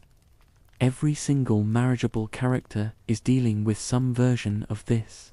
They're all stuck between wanting something more and being bound to the valley by economics, by family, by inertia, by the simple fact that leaving requires resources and networks and opportunities they don't have. They're in the position that millions of real people are in, living in a place that can't support their ambitions, but unable to leave because leaving is expensive and scary and means abandoning the people and places they care about. And then you arrive. The player character. The person with the farm. The farm changes the equation. Suddenly, there's an economic engine in the valley that didn't exist before. Someone who's bringing money in from outside, selling crops, selling animal products, selling artisan goods, selling fish and foraged items and minerals. Someone who's reactivating the dormant systems of the valley's economy. Someone who's making it possible, slowly, for other people's work to matter again. When you marry someone in Stardew Valley, they move to your farm. They don't leave town. They still visit, still participate in festivals, still maintain their relationships, but they're no longer stuck in the same routines. They have space. They have support. They have a partner who's actually building something, who's making the valley work in a way it hasn't worked for years. Maru can keep inventing. Sebastian can keep programming. Leah can keep creating art. But now they're doing it with someone who believes in them, who's providing material support, who's proven that it's possible to make a life in the valley that isn't just slow decline and quiet desperation. This is what marriage means in the game's structure. It's not just romance. It's not just the fantasy of domestic bliss. It's the offer of an alternative, a way to stay in the valley without being consumed by it.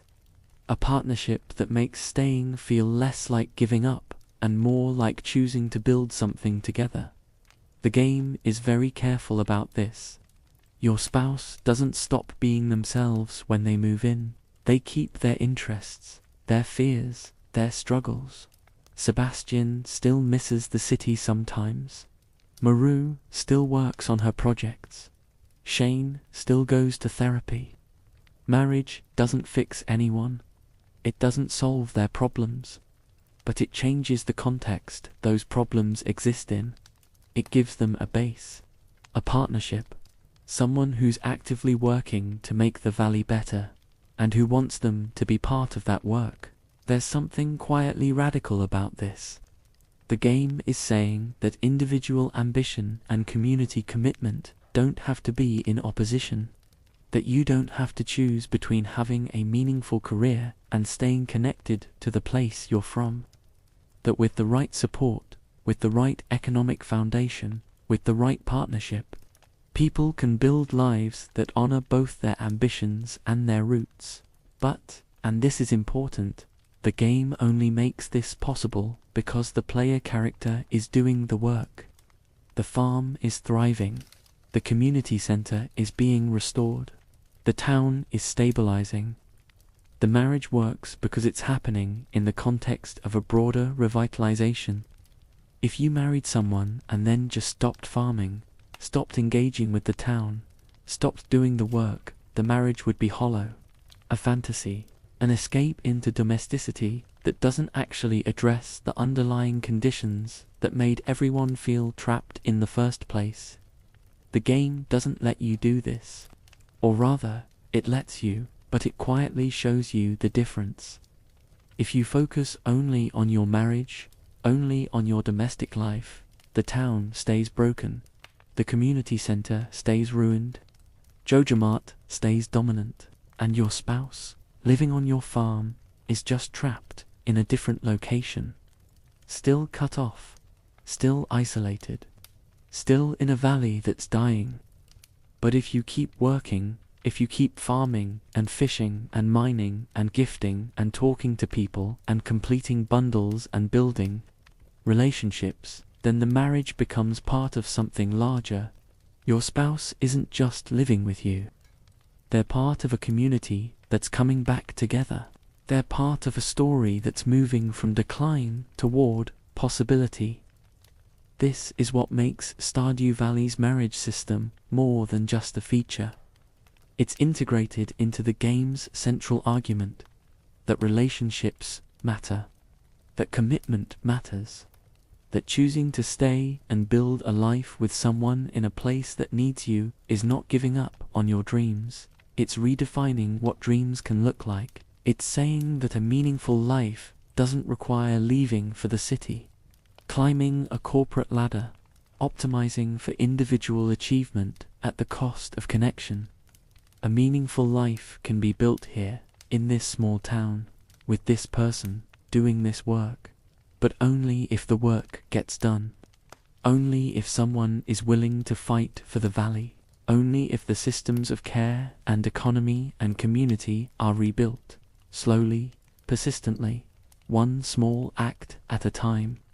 Your spouse helps on the farm after you're married. They water crops sometimes. They feed animals. They repair fences. It's not much. It's not a huge mechanical advantage, but it's symbolic. They're participating. They're part of the work now. The work of making this place livable. The work of proving that the valley can still support people who want to build something together. And when you have kids, if you choose to have kids, they grow up on the farm. They play in the fields. They're part of the valley. They're the future, if the valley has one. And the game lets you imagine that maybe, if you keep doing this work, if you keep building these systems, if you keep caring about this place and these people, maybe your kids won't feel trapped the way their parent did. Maybe they'll grow up in a valley that's thriving instead of dying. Maybe they'll have the option to stay, not because they can't afford to leave, but because staying is actually a good life. That's the hope in the marriage system. Not that love conquers all, not that romance solves problems, but that partnership, real partnership built on shared work and shared commitment to a place and a community, can create the foundation for a different kind of life. A life that doesn't require choosing between ambition and connection. A life that says you can build something meaningful right here, with this person, in this place that everyone else gave up on. But you have to do the work. You have to rebuild the systems. You have to show up every day and plant the crops and clear the mines and give the gifts and attend the festivals and complete the bundles. The marriage is the reward, but the work is the point, and that work is never finished. Even after you're married. Even after you have kids. Even after the community center is restored and the town is stable. There's always more. Because that's what commitment means. That's what staying means. Not reaching a finish line and stopping, but choosing every day to keep building, to keep caring, to keep fighting for the possibility that this place, this community, this life you're building together is worth the effort. The marriage question is not who do you like the most. The marriage question is who do you want to build a life with in a place that needs you to build it. And that question only has meaning if you're actually willing to build. There is magic in Stardew Valley. Not metaphorical magic. Not the magic of small-town charm, or the beauty of nature, or the warmth of community. Actual magic. The kind with rules and costs and consequences.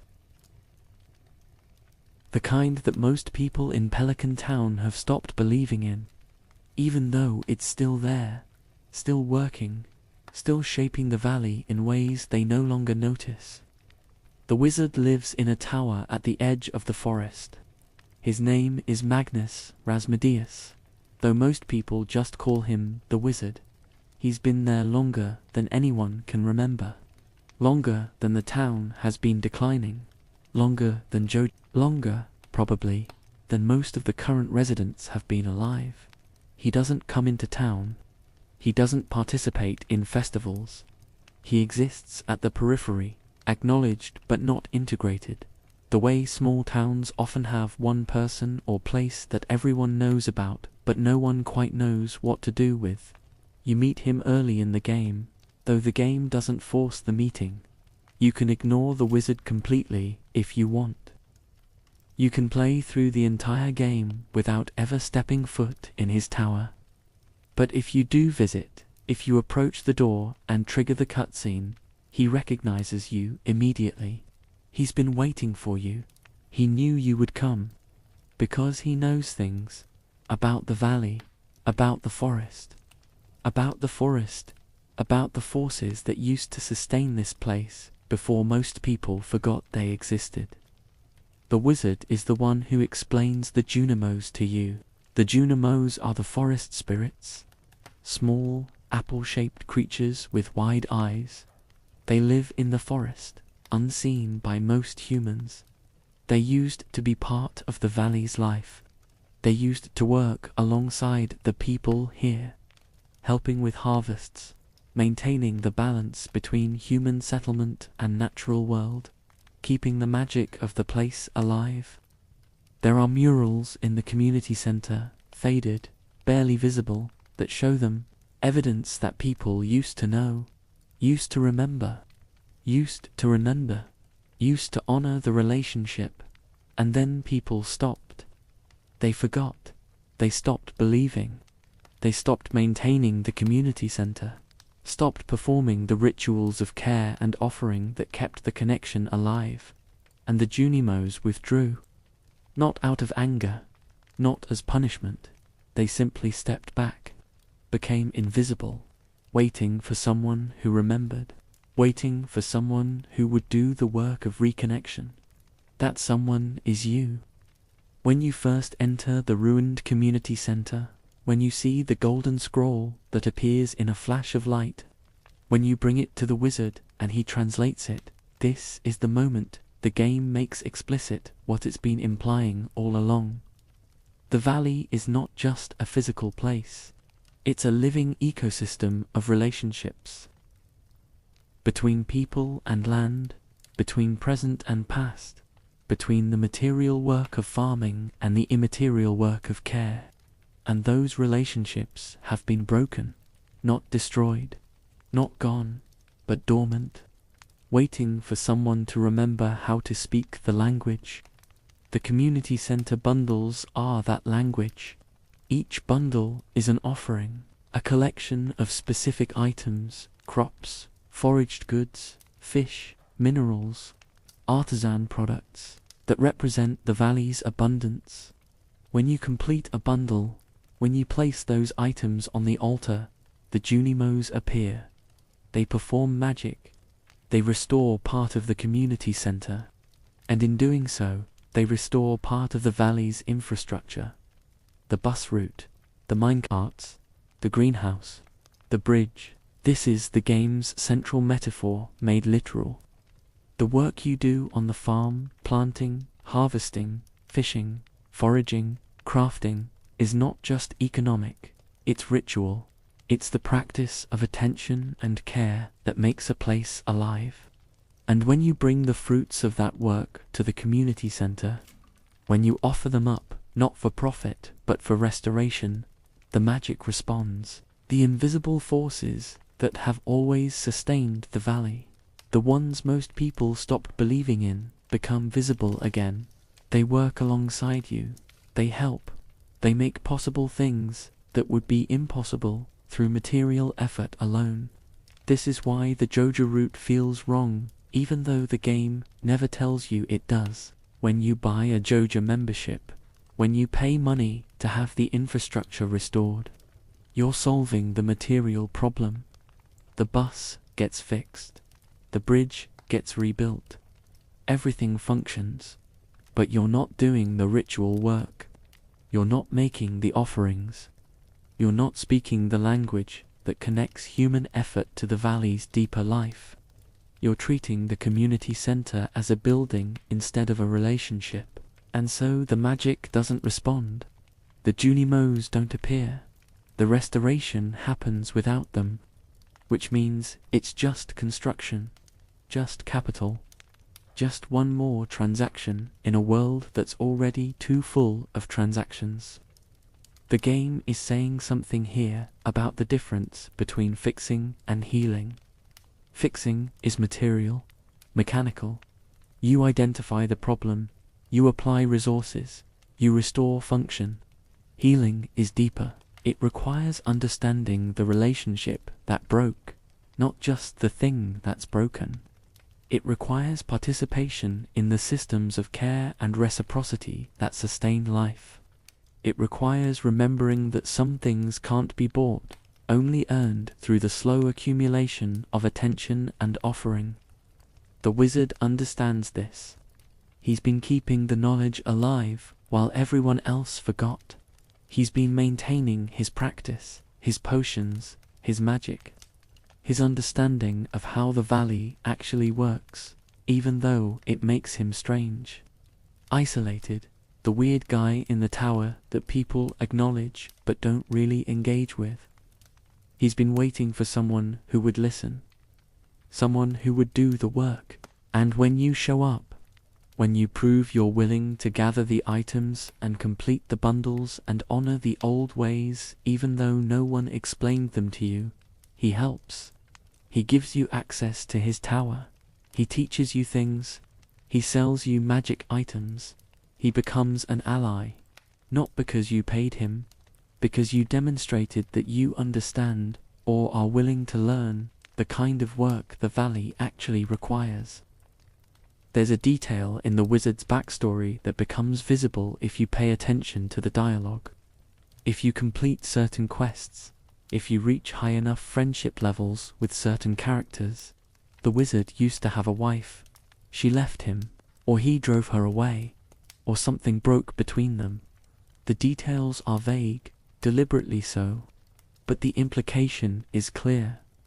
The wizard's isolation is not just professional, it's personal. He chose magic over relationship, or relationship failed and magic was what remained.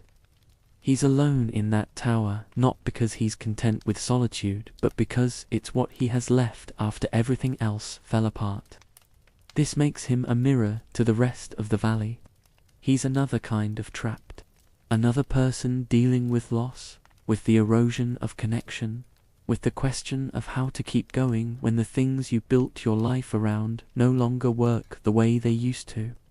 He's powerful, he has knowledge, he has magic, and he's still alone, still waiting, still hoping that someone will come along who understands that power and knowledge and magic aren't enough if you don't have anyone to share them with. You can befriend the wizard. You can bring him gifts. You can increase your relationship level, but the game is careful about this. The wizard doesn't become less isolated just because you're friendly to him. He's still in his tower. He's still at the periphery. He's still the keeper of knowledge that most people don't want to know. You can't fix his loneliness any more than you can fix Shane's depression or Penny's poverty or the town's economic decline. But you can acknowledge it. You can show up.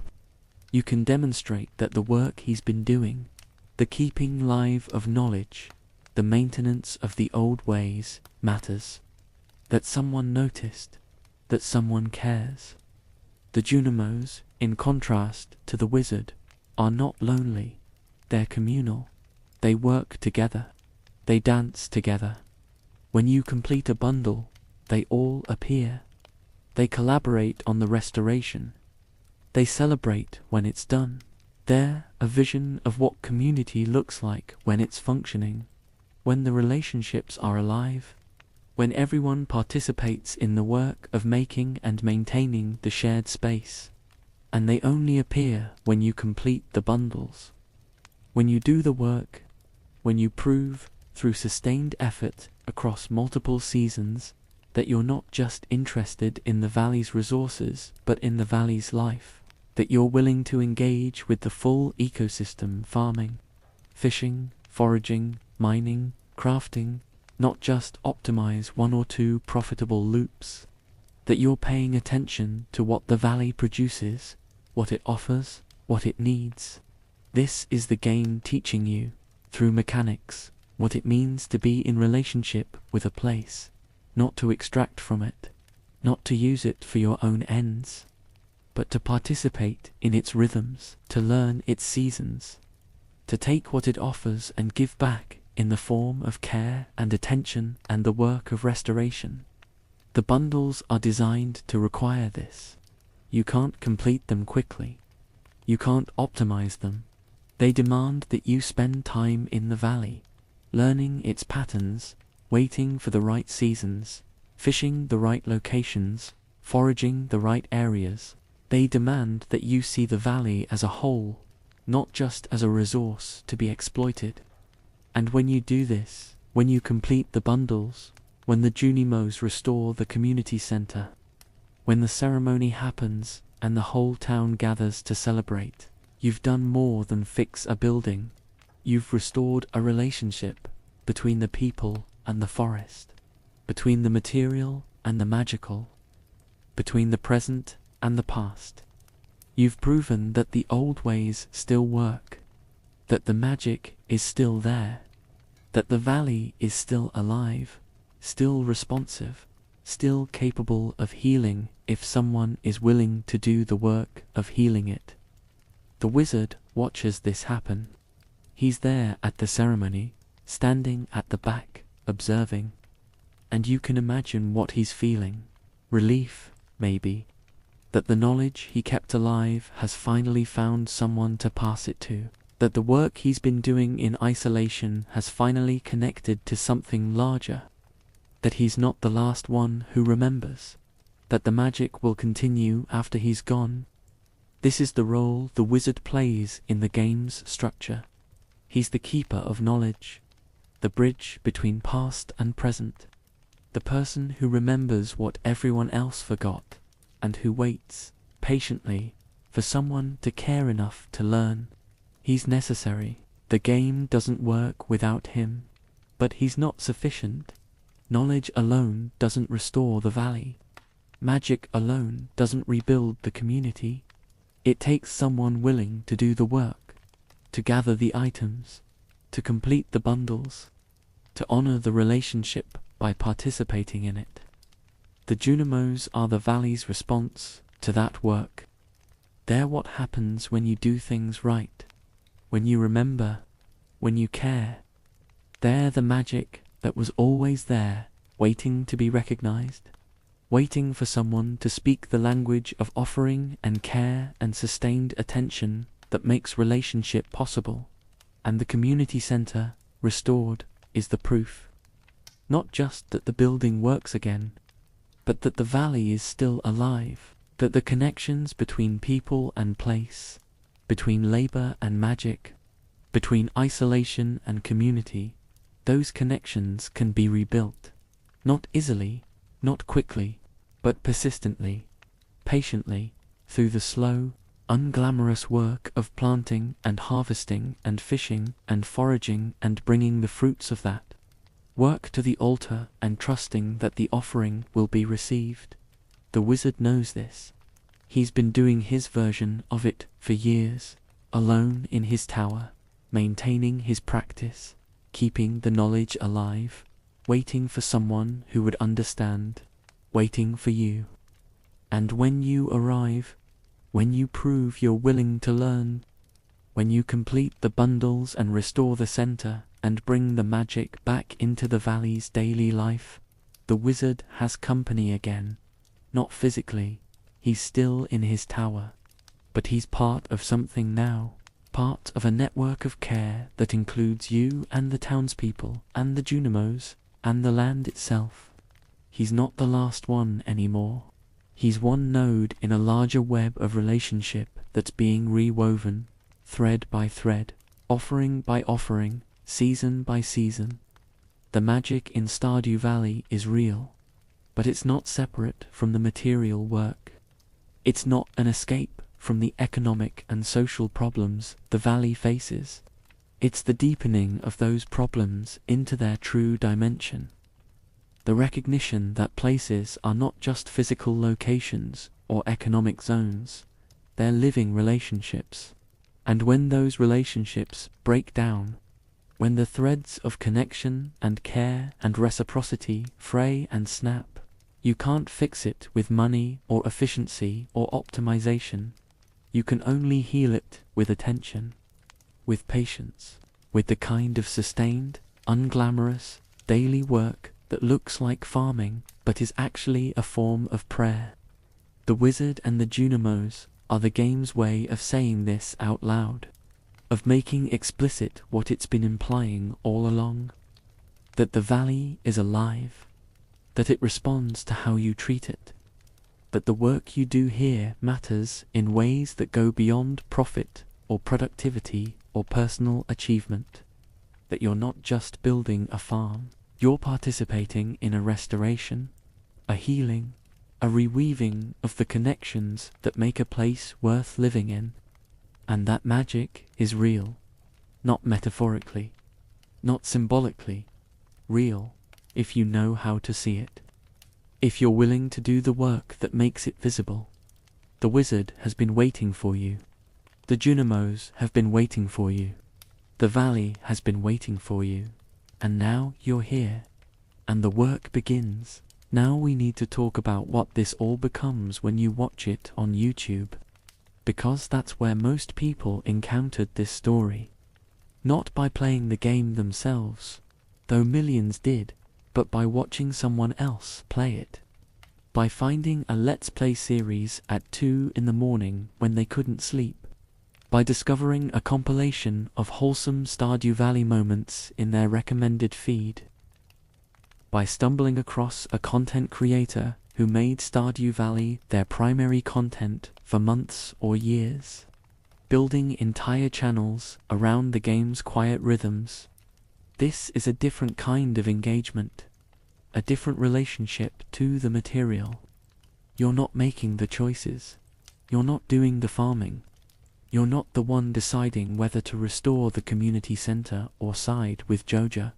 You're watching someone else do all of that. You're experiencing the game at one remove, filtered through someone else's personality, someone else's editing choices, someone else's narrative decisions about what to show and what to skip. And yet, something happens in this translation. Something that reveals another layer of what Stardew Valley is actually doing.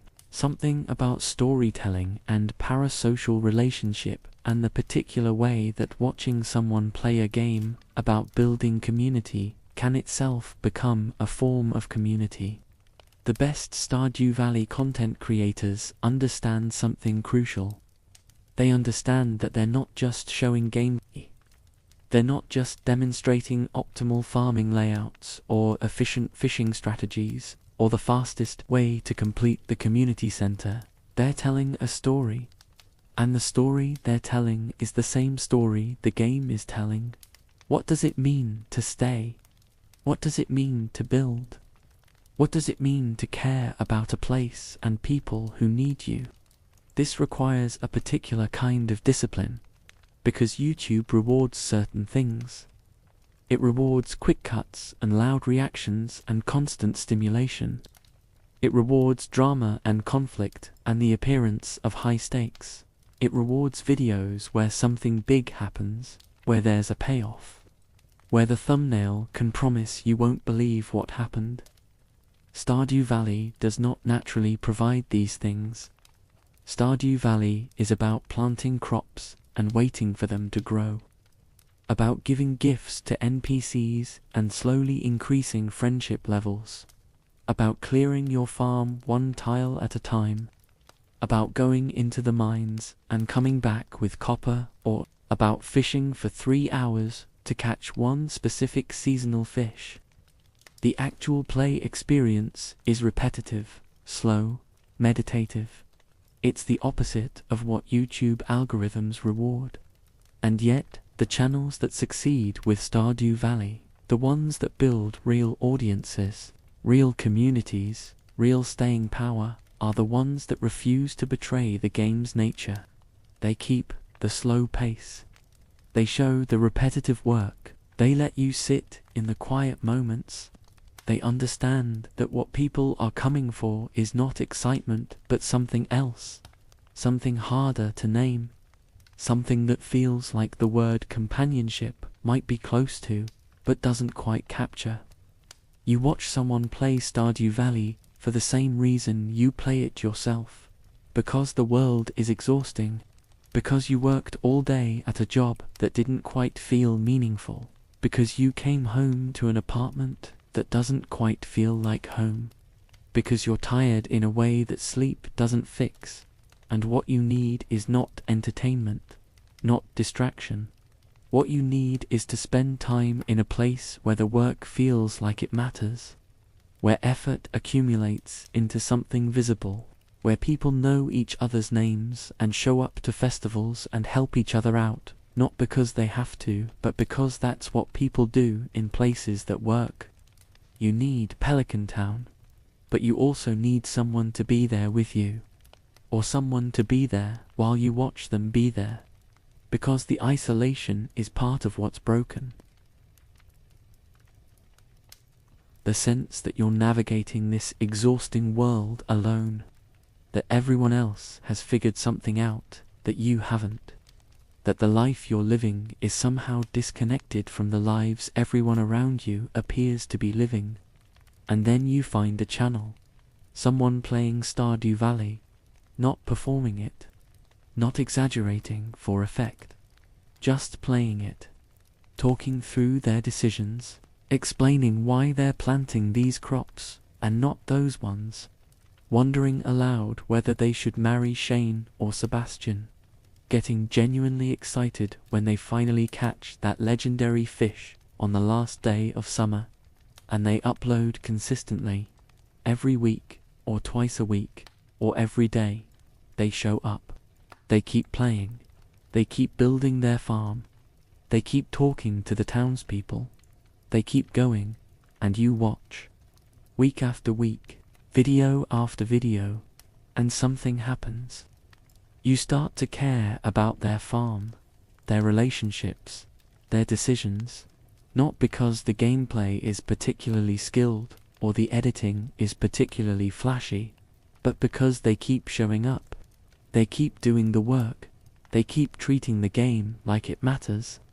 And in some strange parasocial alchemy, their caring makes it possible for you to care. Their commitment gives you permission to invest. Their showing up makes it feel like maybe showing up is enough. This is what the best Stardew Valley content does.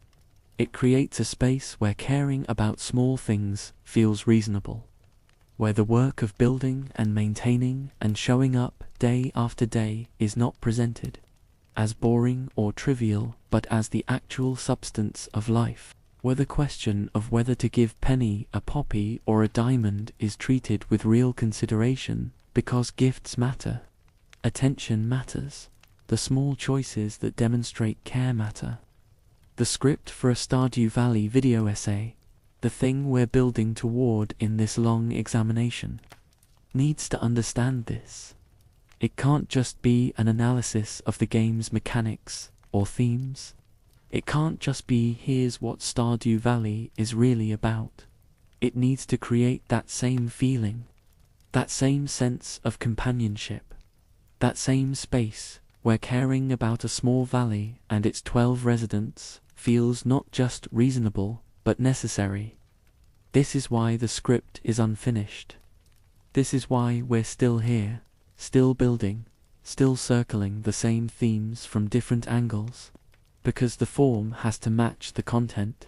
Because a video about a game that's about slow, persistent, unglamorous work needs to itself be slow, persistent, unglamorous work. It needs to earn its insights through attention and accumulation, not through clever editing or dramatic reveals.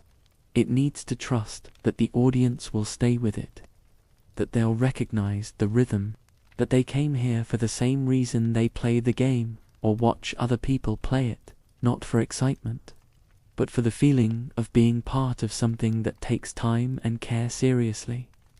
The challenge is that YouTube wants a story. It wants arc. It wants tension and release. It wants a beginning that hooks, a middle that develops, and an end that satisfies. And Stardew Valley's story doesn't work like that. Stardew Valley's story is cyclical, seasonal. You plant in spring, harvest in summer, prepare for winter, start again. The townspeople have their routines. The festivals happen every year. The work is never finished. There's no final boss, no ending cutscene that resolves everything. Just the ongoing choice to keep showing up, to keep farming, to keep caring, to keep doing the work that makes the valley livable.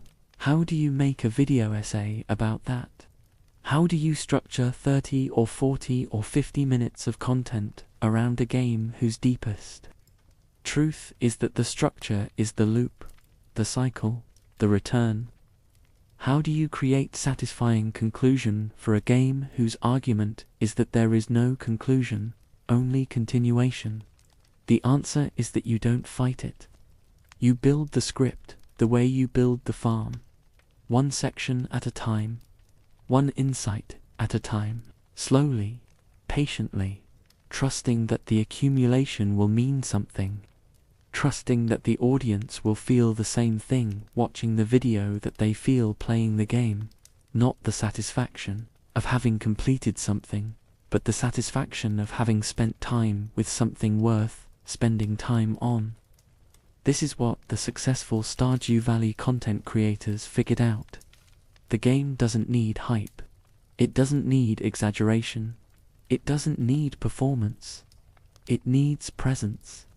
It needs someone to be there, consistently, showing the work, acknowledging the repetition, finding the meaning in the small moments that most games treat as filler. A Stardew Valley video essay needs to do the same thing. It needs to be present with the material. It needs to show the work of understanding what the game is doing and why it matters. It needs to trust that the small observations, the way Shane's dialogue changes after therapy, the symbolism of the ruined community center, the fact that the mines are still full of ore, accumulate into something larger, not through force, but through attention. The script we're building is doing this. Each chapter is a bundle. Each section is an offering. We're gathering the insights the way you gather items for the community center from different areas, different seasons, different aspects of the game, and bringing them together to see what they reveal.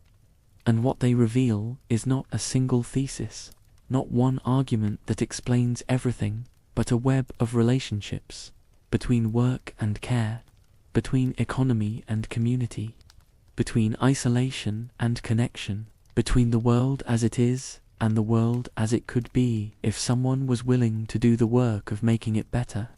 This takes time. This takes patience.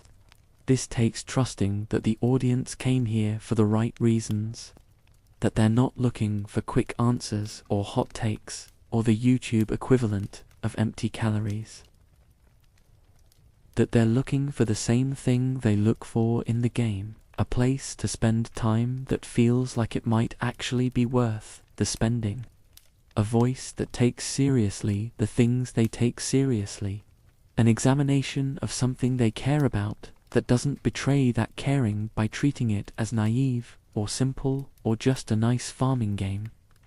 The Stardew Valley audience is smart. They know what the game is doing. They might not articulate it the way we're articulating it here, but they feel it.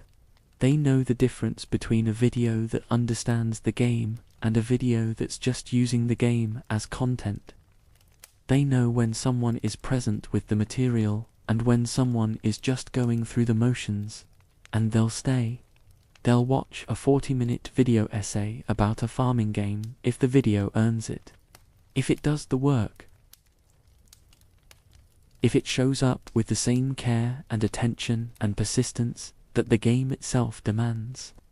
This is the shape of the unfinished script. Not unfinished because it's incomplete, but unfinished because the work it's describing is never complete. The valley is always going to need someone to show up. The townspeople are always going to need care. The systems are always going to need maintenance. There's no ending where everything is fixed forever. There's only the ongoing choice to keep building, to keep caring, to keep showing up. And that's not a weakness of the game or of the script that tries to honor it. That's the point. That's the truth it's trying to tell. That the meaningful things in life are not the things you complete and move on from. They're the things you commit to. The things you keep showing up for. The things that require your continued attention and care, because that attention and care is what keeps them alive.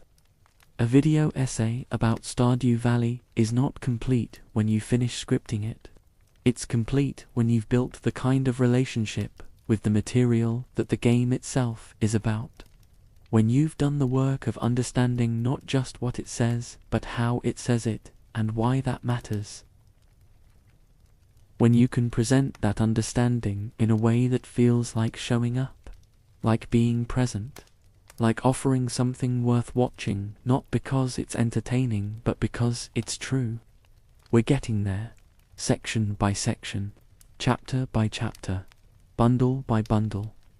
The community center isn't finished yet, but the work continues, and in continuing, it proves the point it's set out to make.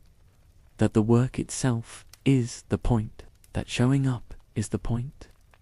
That the slow, persistent, unglamorous effort of caring about something enough to examine it thoroughly, to articulate it clearly, to offer it to an audience that might recognize in it something they've been feeling but haven't had words for, that's the work that matters. The script is unfinished, and it always will be, because that's what it means to be about Stardew Valley, to be in relationship with something that doesn't end, that only continues, that only asks, will you show up tomorrow? Will you do the work again? Will you keep going? The answer, if you're still reading, appears to be yes. Let's go back to the beginning, to the letter, to the moment before everything changed. Your grandfather is dying. He knows this. He's had time to think about it. Time to look back at the life he lived, and the choices he made, and the things he gave up, and the things he kept. And in that time, however long it was, the game doesn't tell us he wrote you a letter, sealed it, left instructions that it should reach you only when you needed it, when the world had become too much.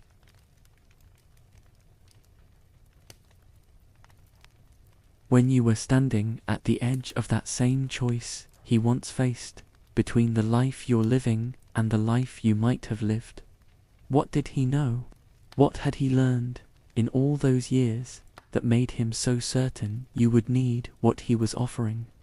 The game never shows you your grandfather. You never meet him. You never hear his voice. Everything you know about him comes second-hand, the letter, the farm itself, the way the townspeople talk about him when you ask. And what emerges from those fragments is not a portrait of a success story, not the tale of a man who figured it all out and lived happily ever after in his pastoral paradise.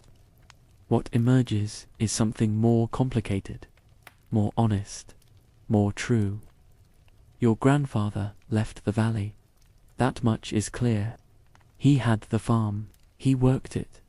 He was part of the community. And then, at some point, he left. He went to the city. He pursued something else. Career, probably. Money. The same things that pull people away from small towns and into cities. Generation after generation. The same promise that if you just work hard enough, if you just optimize enough, if you just make it in the city, then you'll have made it. Then you'll have proven you were worth something. And he did make it, presumably.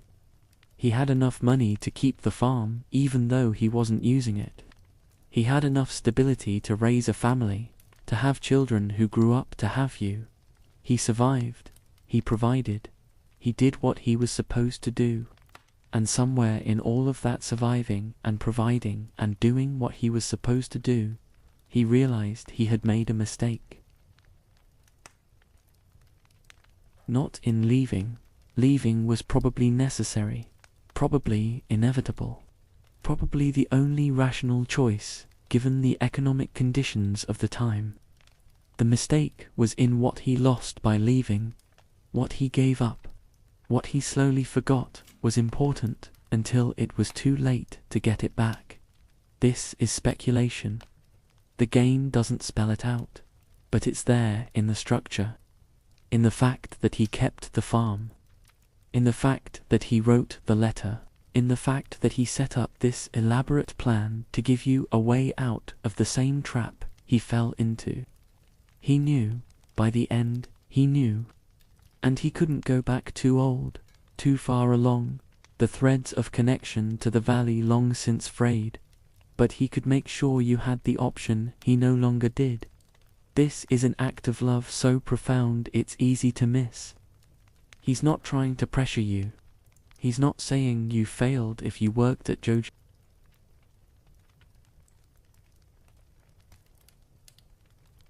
He's not judging you for the life you built in the city. He's saying, I understand. I made the same choices you're making. I know how it feels to be caught in that fluorescent lit hum, doing work that doesn't quite matter, for reasons that don't quite add up. I know how it feels to realize, slowly, that the life you're living is not quite the life you meant to have, and I can't go back. But you can, if you want to, if you're ready. Here's the farm, here's the door.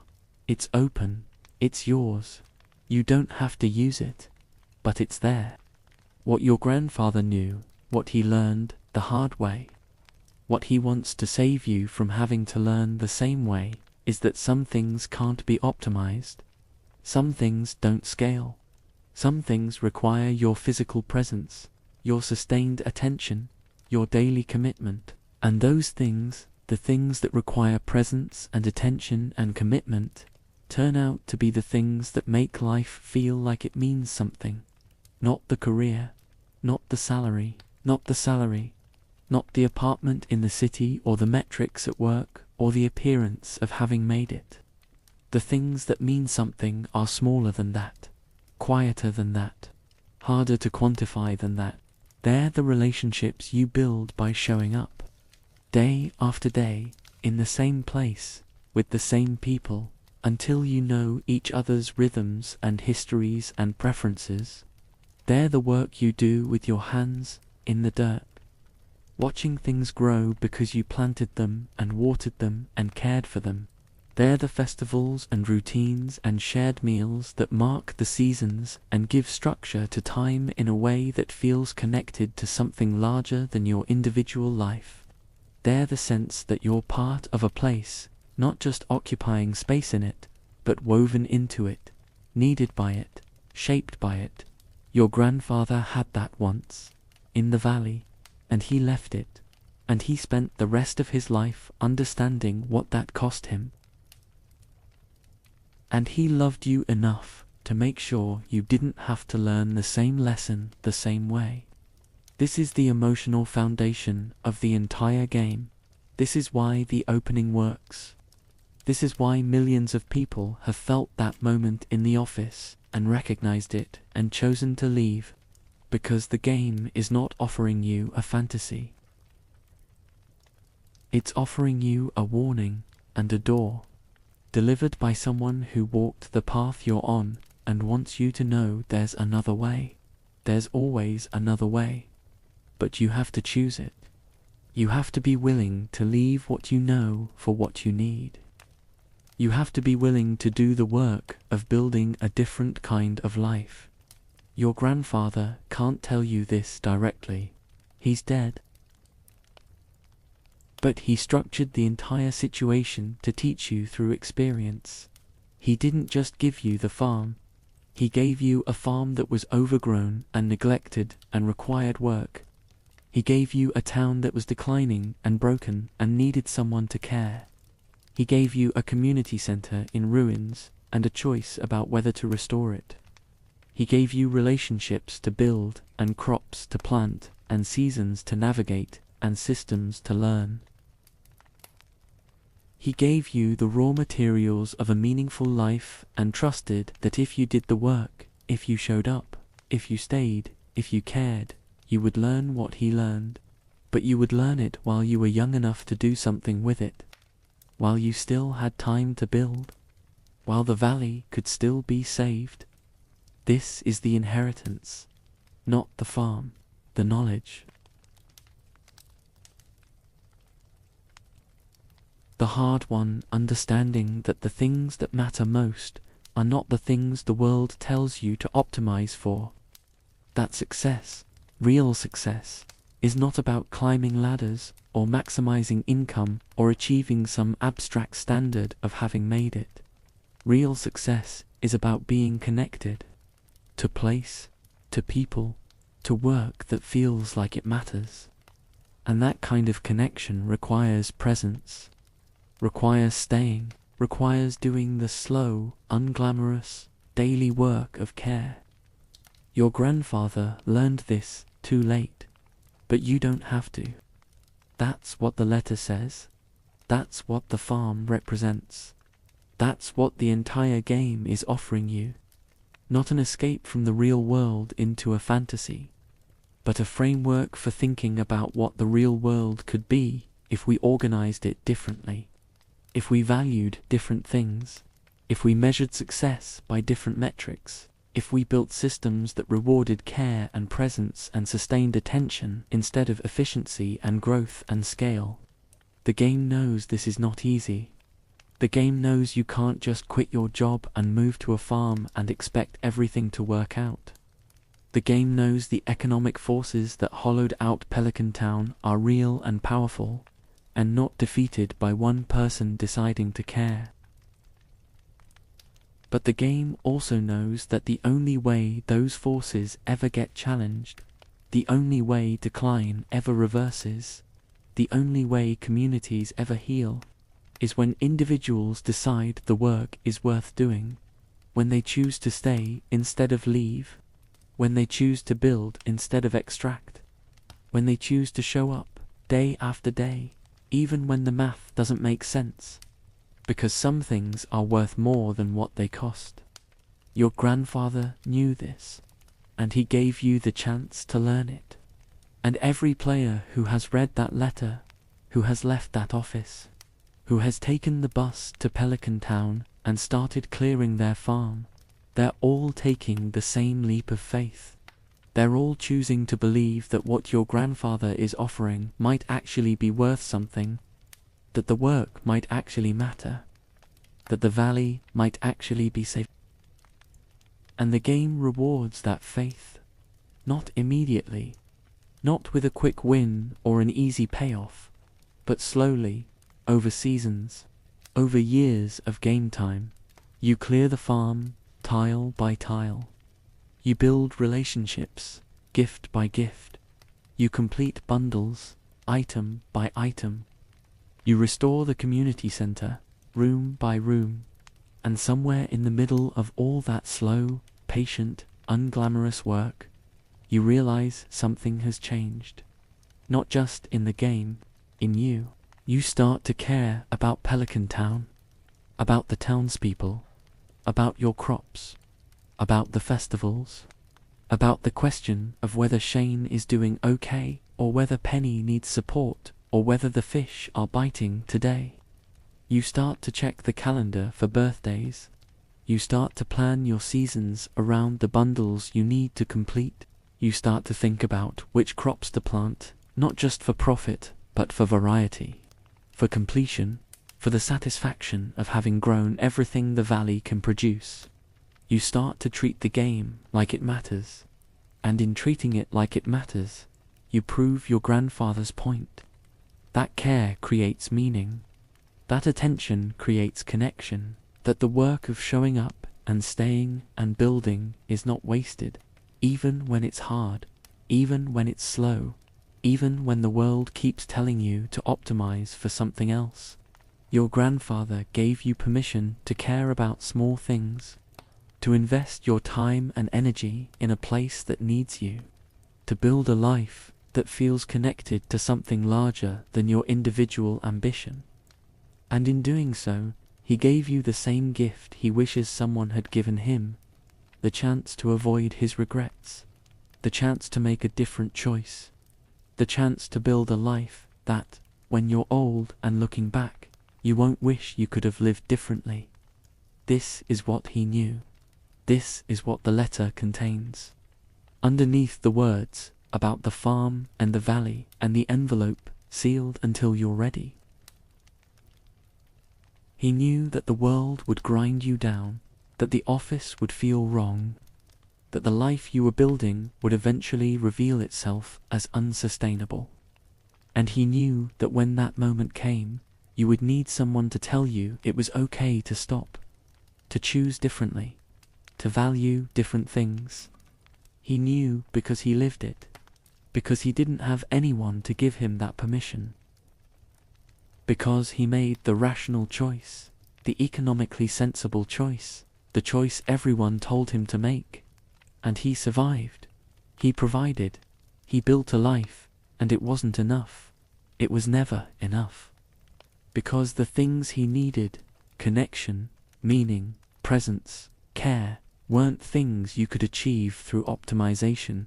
They were things you had to build, slowly, in places that required you to stay. So he left you the farm, not as a gift, though it is that. Not as an inheritance, though it functions as that, but as a lesson, a framework, a way of thinking about what matters and how to build a life around it. He left you the valley because the valley teaches, if you let it. The same thing he learned too late, that the work of building and maintaining and caring for a place and a community is not a distraction from the meaningful life. It is the meaningful life. And everything else, the career, the salary, the metrics, the appearance of success, is decoration. Sometimes necessary decoration. Sometimes comfortable decoration. But decoration nonetheless. Your grandfather knew. And now, if you've played the game, if you've stayed in the valley, if you've done the work, you know too. And the letter, the one he wrote before he died, becomes not just the beginning of the game, but the thesis of it, the argument it spends 100 hours proving through experience rather than explanation. That you don't have to live like that, that there's another way, that it requires work and care and presence and patience, that it won't make you rich or famous or impressive by the world's standards, but it will make you connected. It will make your days feel like they matter. It will make you part of something larger than yourself. It will give you the thing your grandfather lost and spent his last years regretting. A place that needs you, and people who know you, and work that matters, and the sense that your life, small and unglamorous as it might appear, is woven into something worth being woven into. That's what your grandfather knew, and that's what he wanted you to know. And that's what the game, in its patient, persistent, unglamorous way, has been teaching you all along. Welcome to Stardew Valley. Your grandfather was right. This is your gift. The door is open. The work begins. And it's worth it. All of it. Every moment you spent planting and watering and fishing and mining and talking to people and showing up to festivals and completing bundles and building relationships, it was worth it. He knew it would be, and now you know it too. There are 8 festivals in Stardew Valley, 1 for each season, sometimes 2. They happen on the same days every year. The townspeople show up, they participate, they go through the motions, and if you pay attention, if you look past the mechanics and the mini-games and the festival-specific items you can buy, you start to see what these events actually are. They're memory. They're the shape of what the town used to be, still being performed even though the context that made them meaningful has largely disappeared. The Egg Festival happens on the 13th of spring. The town square fills with stalls selling decorative eggs and festival-specific items.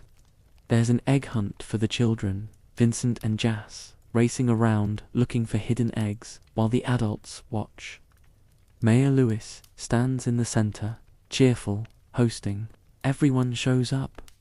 Everyone participates. It's wholesome. It's exactly what a small-town spring festival should be. And if you count the people there, you realize this is everyone. The entire town. 12 people. An egg hunt designed for a community festival being performed for 2 children. Stalls set up to serve a crowd that doesn't exist anymore. Mayor Lewis giving his speech to the same people he's been giving it to for years. The same speech, the same beats, the same enthusiasm that starts to look a little desperate when you realize how thin the crowd actually is. The festival works, the mechanics function. You can participate in the egg hunt. You can buy the decorations. You can talk to the townspeople and hear their festival's Pacific dialogue. But underneath the functionality, there's a haunting quality to it. These festivals were designed for a larger community, for a town that had enough children that an egg hunt made sense, for a population that could support multiple stalls and vendors and the infrastructure of a real celebration, and the town keeps performing them anyway. Not out of joy, though there is joy, real joy, in the participation, but out of memory, out of the sense that this is what towns do. This is what community looks like. This is how you mark the seasons and give structure to the year and remind people that they're part of something larger than themselves, even when that something is barely hanging on. The flower dance happens on the 24th of spring. It's held in the forest, in a clearing with decorations and music. The young people of the town pair up and dance. There's a specific choreography, steps that have been performed for years, probably generations. And if you haven't built enough friendship with someone, if you ask them to dance and your relationship isn't high enough, they'll say no. Politely, but definitively, because the dance has standards, because there's a right way to do this, because even in a dying town, traditions have rules. This is one of the more uncomfortable festivals once you start paying attention, because the young people of Pelican Town are not children, they're adults. Abigail, Sam, Sebastian, Maru, Alex, Haley, Shane, Emily, Penny, Leah. Most of them in their 20s, some older, and they're performing a dance that was probably designed for teenagers. For a time when the town had enough young people that courtship rituals and seasonal celebrations made sense as social functions. But the town doesn't have teenagers. It barely has young adults. The people dancing are the ones who stayed, or who couldn't leave, or who came here looking for something cheaper and quieter than what the city offered. They're performing a tradition designed for a community that no longer exists, in the hope that performing it keeps some thread of that community alive. And maybe it does. Maybe that's enough. Maybe the act of showing up and dancing the steps and playing your role in the tradition is what keeps the tradition from disappearing completely. Maybe that's what culture is, in places like this. Not a living, evolving thing, but a set of practices you keep performing because stopping would mean admitting that the thing you're trying to preserve is already gone. The luau happens on the 11th of summer. The whole town gathers on the beach. There's a communal soup that everyone contributes to. You're supposed to bring an ingredient, something good, something valuable, and add it to the pot. The governor comes, an external authority figure, someone from outside the valley, arriving to judge the town's offering, to taste the soup and pronounce it good or bad or acceptable. This is the festival that most clearly reveals the valley's insecurity, the need for external validation, the sense that the town's worth is measured by whether someone from outside approves of what they've made. The governor tastes the soup, and if it's good, he praises the community. If it's bad, he criticizes, and the townspeople care deeply. Their mood shifts based on his reaction, as if this one man's opinion of their communal soup determines whether their town matters. This is what happens to communities in decline. They start to measure themselves by external standards. They start to believe that their value comes from outside validation rather than internal coherence. They start to perform for an audience that doesn't live there, doesn't understand the context, doesn't see the work that goes into maintaining a place like this against all the forces trying to unmake it. And the governor comes once a year, tastes the soup, says a few words, and leaves. He doesn't stay. He doesn't help. He doesn't see the empty buildings, or the ruined community center, or the fact that the town is barely holding on. He just tastes the soup and judges, and everyone treats his judgment as though it matters more than their own assessment of how they're doing. This is one of the cruelest details in the game. Not because the governor is cruel, he's just doing his job, but because the town has internalized the idea that external validation is what matters. That if someone from outside says they're doing okay, then maybe they are. And if he says they're not, then maybe all the work they're doing, all the effort to keep going, doesn't count. The dance of the moonlight jellies happens on the 28th of summer. Everyone gathers on the beach at night to watch the jellyfish migration. Glowing jellies that swim through the water once a year, a natural phenomenon that the town has built a festival around. This one is different from the others. Quieter, less performative. People stand on the dock and watch in silence. There's no competition, no judgment, no need to prove anything. Just observation, witness, the acknowledgement that something beautiful still happens here, regardless of whether anyone is around to see it. This is the festival that feels most honest, most true to what the valley actually is. It's not trying to recreate something that used to be. It's not performing tradition for tradition's sake. It's just marking a moment, acknowledging that the natural world still turns, still produces beauty, still offers something worth stopping for. Even in a place that's falling apart, even in a town that's dying, there are still jellyfish. There is still this. And the townspeople stand together and watch, and for a few minutes, the decline doesn't matter. The empty buildings don't matter. The economic forces and the structural problems and the sense that nothing they do will reverse the trend, none of it matters, because the jellies are here, and they're beautiful, and that's enough. The Stardew Valley Fair happens on the 16th of fall. It's the biggest festival of the year. Games, competitions, stalls, displays. You can enter your crops and artisan goods to be judged.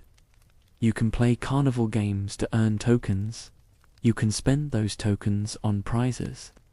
There's a show, a sense of abundance, a feeling that this is what the valley is capable of when it really tries. And underneath it all, you can see the seams. This fair is huge. Too huge for a town of 12 people. The infrastructure is still there. The stalls, the games, the display areas, but the crowd that used to fill it is gone. The fair is designed for a valley that had dozens of farms, hundreds of people, a real agricultural community that could support this kind of celebration. And now it's being performed by the handful of people who are left, going through the motions, keeping the fair alive, because this is what you do. This is what communities do. This is how you mark the harvest and celebrate the work and remind everyone that the valley still produces things worth celebrating. Mayor Lewis stands in the center and talks about tradition, about community, about how proud he is of everyone who participated.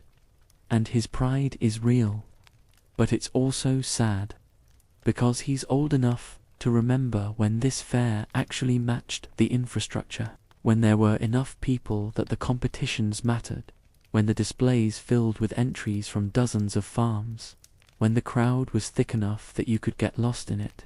Now there's you, and maybe one or two other farmers entering produce. Now the crowd is the same 12 people you see every day. Now the fair is a memory of abundance being performed in a time of scarcity, and everyone knows it, and everyone shows up anyway. Because what else are you going to do? Stop having the fair. Admit that the valley can't support this anymore. Let the tradition die. So they keep it alive. They keep showing up. They keep going through the motions. And maybe that's its own kind of victory. Maybe the act of performing abundance, even when you don't have it, is how you keep the possibility of abundance alive, how you remind people that this place used to be more, and could be more again, if enough people stayed and cared and did the work. Spirits Eve happens on the 27th of fall. Halloween, the town decorates. There's a maze, spooky decorations, kids trick-or-treating, which means Vincent and Jas going door to door while the adults watch. It's charming, it's wholesome, it's exactly what you'd want from a small-town Halloween festival, and it reveals the same pattern. A festival designed for a community that had children, plural, enough kids that trick-or-treating made sense. Enough families that decorating your house and handing out candy and building a haunted maze was worth the effort because there was an audience for it. Now there are 2 children. 2, and the whole town decorates anyway. Performs Halloween anyway.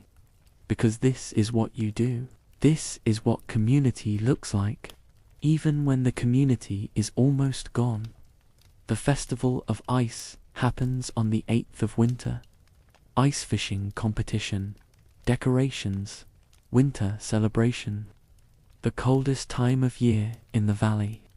And everyone shows up to stand in the snow and participate in a fishing contest that usually involves 3 or 4 people. The winner gets recognized, gets celebrated, gets to feel, for a moment, like their skill at something matters.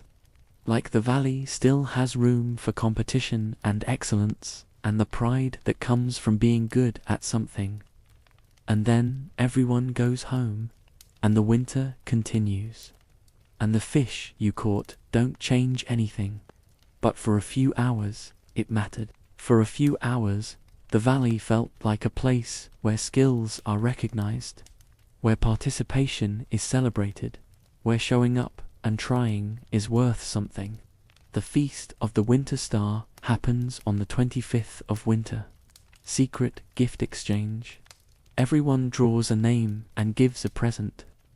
It's the closest thing the valley has to Christmas, though the game never calls it that. It's a celebration of giving, of care, of the idea that even in the hardest season, even when resources are scarce, people can still find something to give each other. This is the festival that best captures what the valley is actually about. Not abundance, not prosperity, not the dream of what used to be, but the practice of care. the choice to give something to someone else, even when you don't have much yourself, the decision to participate in the ritual of exchange, to be part of the web of giving and receiving that makes community possible. You give a gift. You receive a gift. The gifts are often small, a seasonal item, something foraged, something homemade, but they matter. Not because they're valuable, because they represent attention. Someone thought about you. Someone noticed what you like. Someone spent time and effort to find something that might make you happy. In a world that increasingly reduces everything to transactions, to optimization, to the cold math of profit and loss, the act of giving something without expecting return is radical, and the Valley performs it every year, even when there are barely enough people left to make the exchange meaningful. Even when the economic conditions suggest that everyone should be hoarding resources rather than sharing them. Even when the rational thing to do would be to skip the festival, save the time, focus on survival, they show up, they give, they receive, they participate in the ritual that says, we are still here. We still care about each other. The community is still alive. This is what the festivals do. They perform memory. They enact tradition. They create the structure that makes community visible and tangible and real. And in a place like Pelican Town, where the infrastructure is decaying and the population is dwindling and the future is uncertain, the festivals are proof that people still believe the town is worth maintaining, that the traditions are worth keeping, that showing up and participating and going through the motions is better than admitting that the thing you're trying to preserve has already slipped away. The festivals are ghosts, beautiful, necessary ghosts, haunting the valley with the memory of what it used to be and the hope of what it might become again.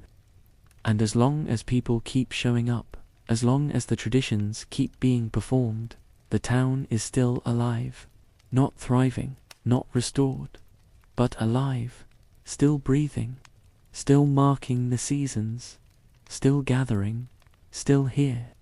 Let's talk about what you actually do in Stardew Valley. Not the narrative, not the themes, the mechanics, the systems, the loop you perform every day when you play. You wake up, you water crops, you feed animals, you harvest what's ready.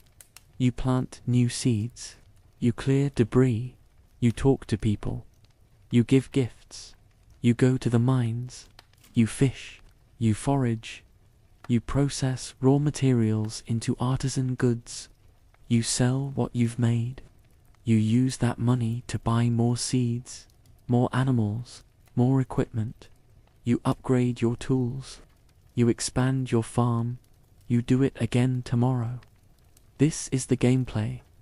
This is what fills your days in the valley. And if you step back and look at it structurally, you realize this is care work. This is maintenance. This is the labor of keeping systems alive and functional and productive. This is the work that capitalism doesn't know how to value because it doesn't scale efficiently and it can't be automated away, and it requires presence and attention and the kind of knowledge that can only be built through repetition and time. Stardew Valley is a game about care work, and it's designed to make you feel what that work actually costs. Every crop you plant requires water. Every day.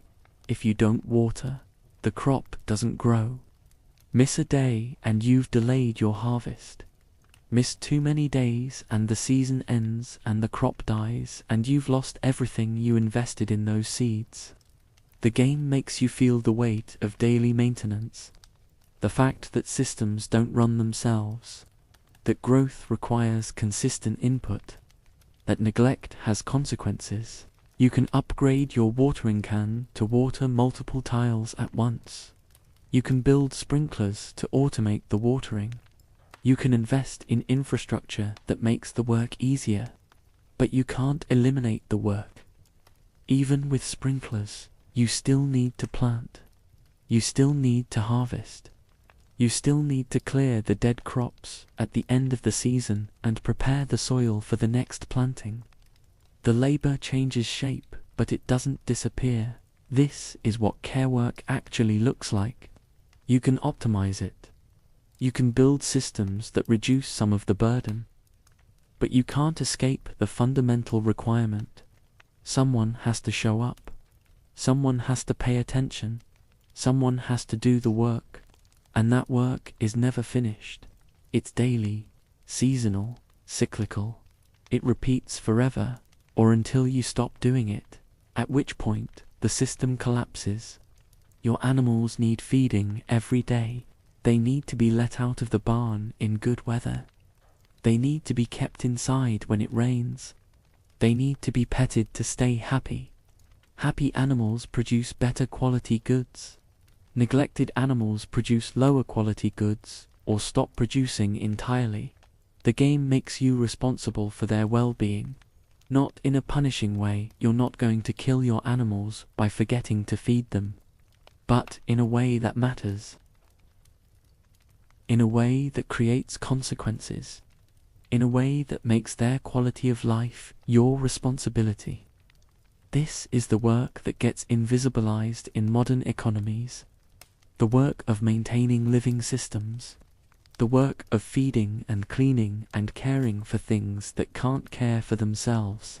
The work that mostly gets done by women, that mostly goes unpaid or underpaid, that gets dismissed as unskilled because it doesn't produce widgets or optimize processes or generate quarterly growth. Stardew Valley makes this work visible, makes it central, makes it the core loop of the game, and then it makes you feel what happens when you do it well. When you water your crops every day, when you plant strategically, when you harvest at the right time and replant immediately so you're maximizing your growing season, you see results. Your farm becomes more productive. Your income increases. You can afford better seeds, better equipment, better animals. The positive feedback loop is clear and immediate. The work pays off, not in some distant abstract way.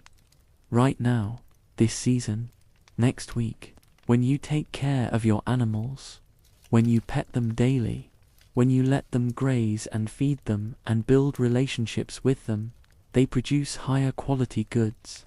Gold star milk, large eggs, wool that sells for more. The care you put in comes back as quality, as value, as proof that attention matters, that presence matters, that the work of caring is not just necessary but productive in ways that matter.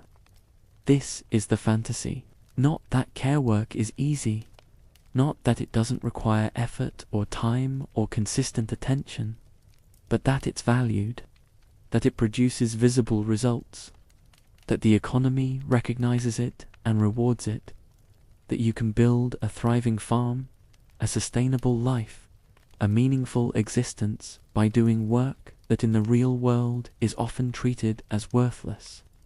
The game is very careful about this. It doesn't pretend the work isn't work. It makes you feel the weight of daily maintenance, the way your energy depletes as you water and plant and harvest, the way you have to manage your stamina, prioritize tasks, make choices about what you can accomplish in a single day, the way some days you're too tired to do everything and you have to let some things slide and deal with the consequences tomorrow. But it also shows you what's possible when that work is valued. When you're not doing care work on top of a full-time job. When you're not squeezing it into the margins of your life. When care work is your life, is your livelihood, is the thing your economy is actually built around, it becomes sustainable. It becomes possible to do it well. It becomes possible to live a life organized around maintenance and care and attention rather than around optimization and extraction and growth. This is what your grandfather was offering you. Not an escape from work, a different relationship to work. Work that's hard but meaningful. Work that's never finished but produces visible results. Work that requires presence but returns care for care. Work that the world tells you is worthless but that actually makes the world function. The gifting system operates on this same logic. Every person in Pelican Town has likes and dislikes, things that make them happy, things that upset them, and you can learn these preferences through trial and error, through conversation, through paying attention to what people say about themselves. You can give gifts, you can build relationships, and those relationships unlock new dialogue, new events, new possibilities. This is emotional labor made mechanical. The work of remembering what people like, the work of noticing what they care about, the work of showing up with something thoughtful, the work of building connection through consistent, repeated acts of care, and the game rewards you for it. Not in a transactional way, you don't give gifts to get gifts back, but in the sense that relationships deepen.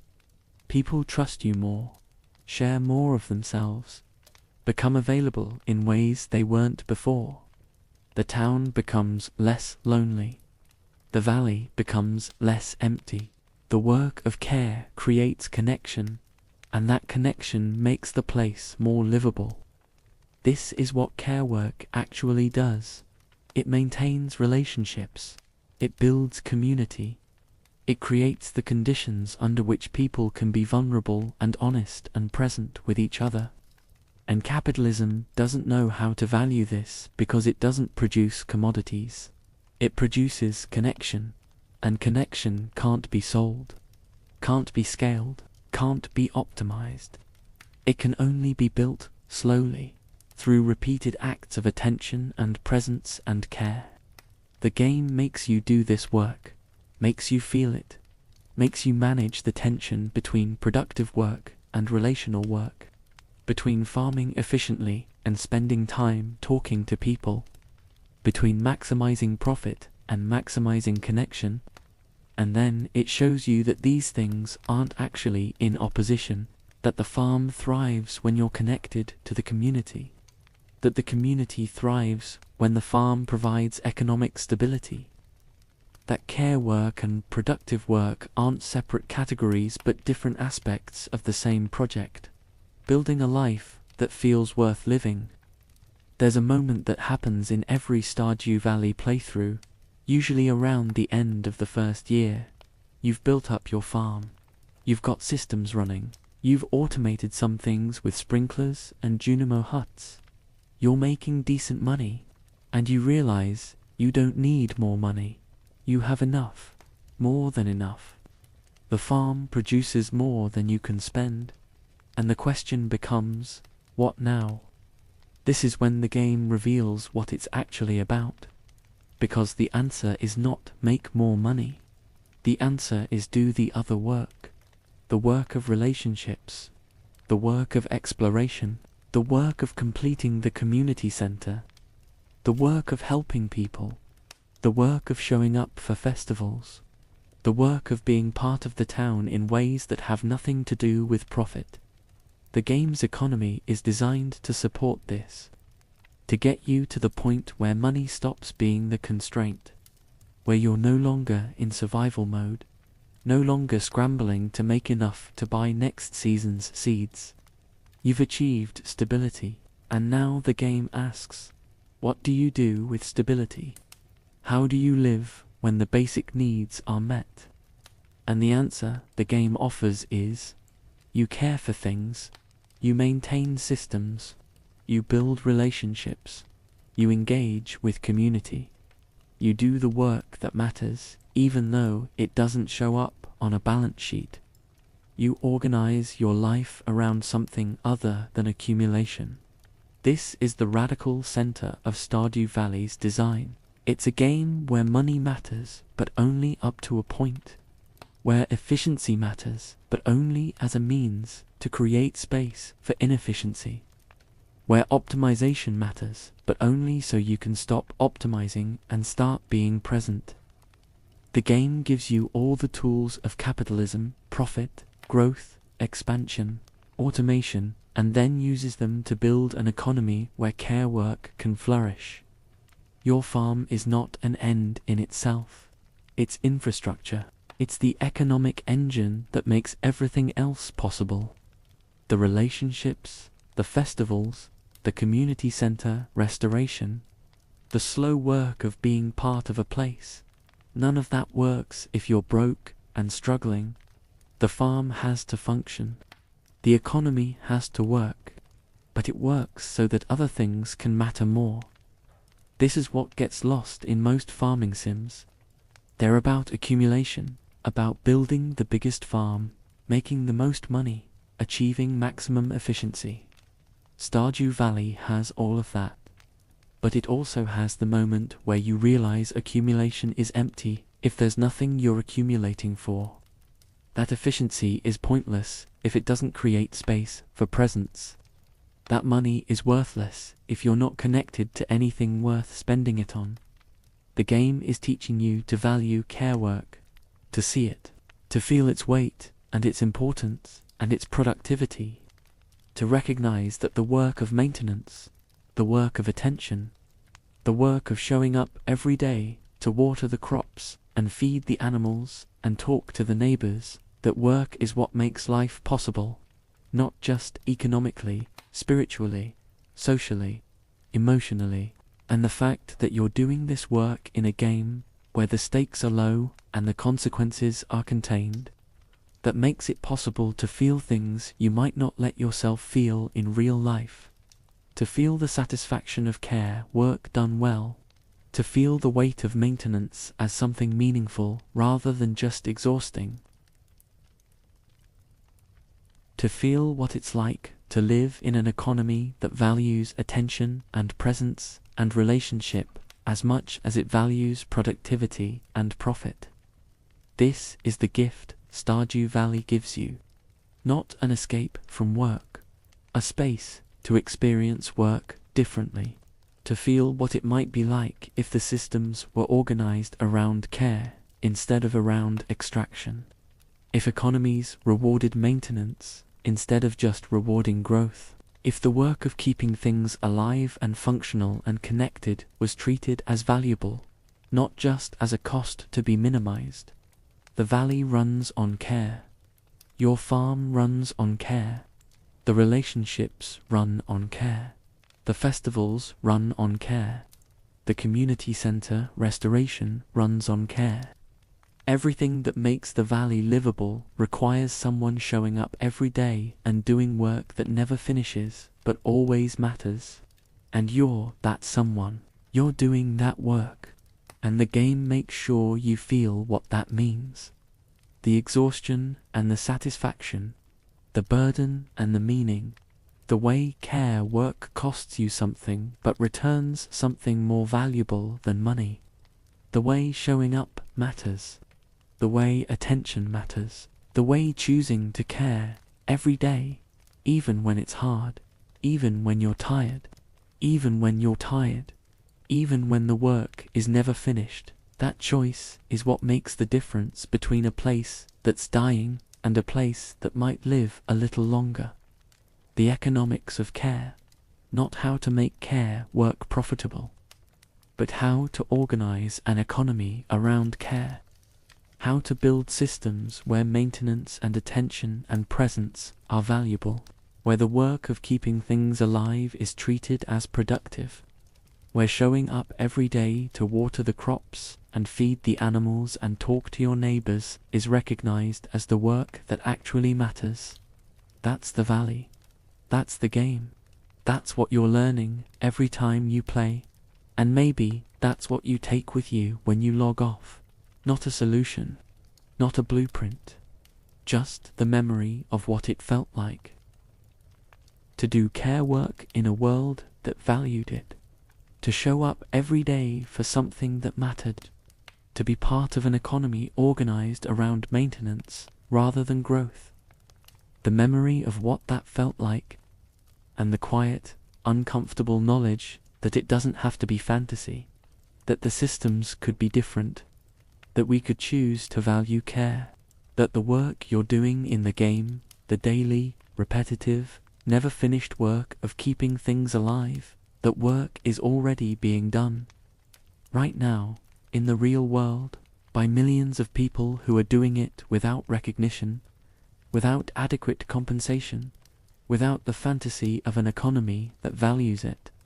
Stardew Valley doesn't solve that, but it makes you see it, makes you feel it, makes you understand, maybe for the first time, why that work matters, why it's not just necessary but valuable, why the people doing it are not unskilled but essential, why an economy that doesn't value care work is an economy that's failing at the most basic level.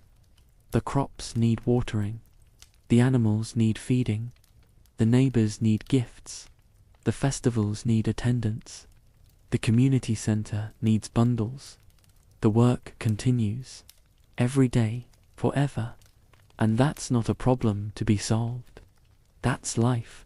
That's what living in a place actually requires. And Stardew Valley lets you feel what it's like when that work is valued, when showing up matters, when care is productive. And once you've felt that, you can't unfeel it. You carry it with you. The knowledge that it could be different, that the work you're doing, or the work someone is doing for you, is worth something, is worth everything. That's the economics of care. Not a formula, a feeling. And feelings, it turns out, can change the way you see the world. There is a man living in a tent in the mountains above Pelican Town. His name is Linus. He's been there for years. Everyone knows him. Most people don't understand him. Linus is homeless. That's the first thing you notice. He lives in a tent. He forages for food. He digs through trash cans. He has no job, no house, no visible means of support by conventional standards. And in any other context, this would be a story about poverty, about someone who fell through the cracks, about systemic failure and the lack of social safety nets and the quiet violence of a society that leaves people to survive on their own. But Linus is not that story. Or rather, he's that story only if you're not paying attention, if you actually talk to him, if you build friendship with him, if you take the time to understand what he's telling you, you realize Linus is something else entirely. Linus is not homeless. Linus has chosen this, deliberately, with full understanding of what he's rejecting and why. He tells you this, if you listen.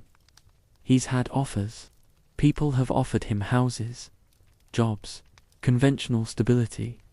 Mayor Lewis has tried. Robin has tried. Other townspeople have extended help.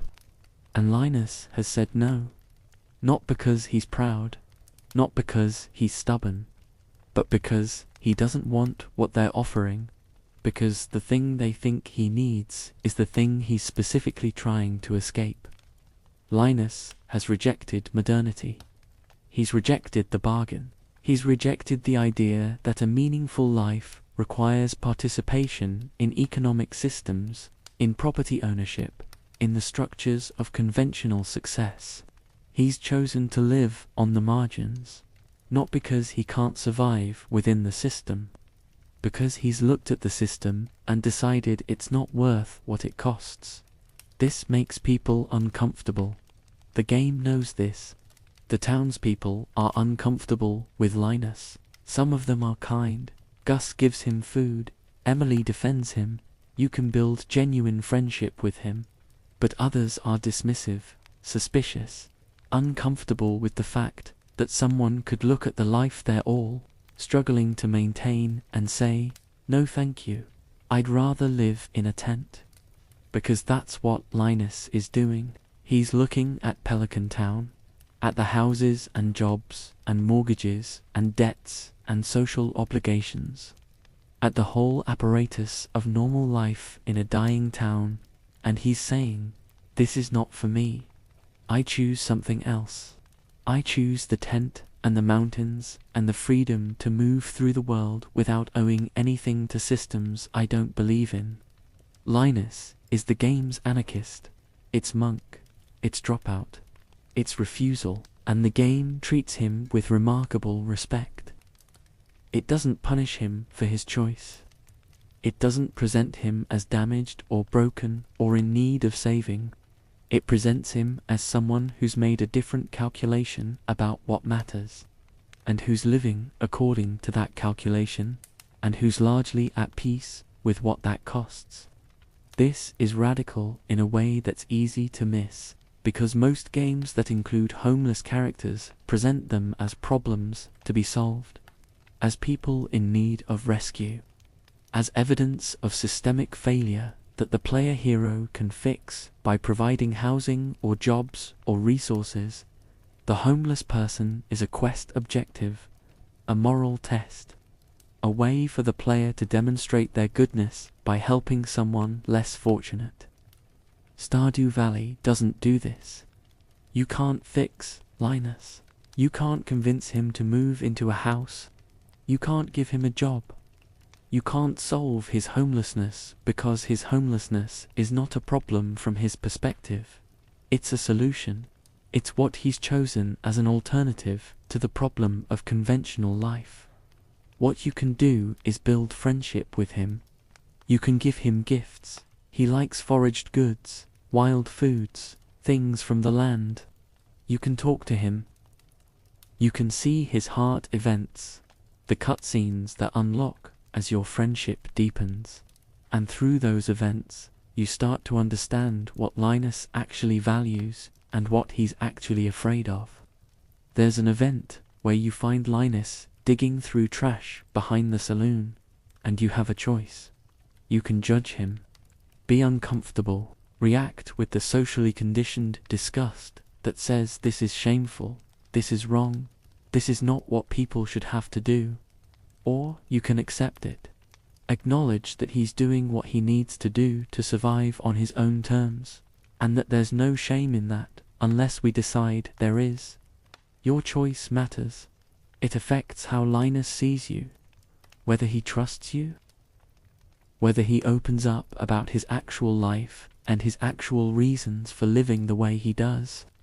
There's another event where kids from town have destroyed his tent, vandalized it, because kids are cruel and Linus is different, and the visible rejection of normalcy makes people angry in ways they don't always understand. You help him clean up. You talk about what happened, and Linus is sad but not surprised. This is what happens when you live outside the boundaries. This is the price of refusal. But he doesn't change. He doesn't decide to conform. He doesn't let the violence of social pressure push him back into the systems he's rejected. He rebuilds his tent.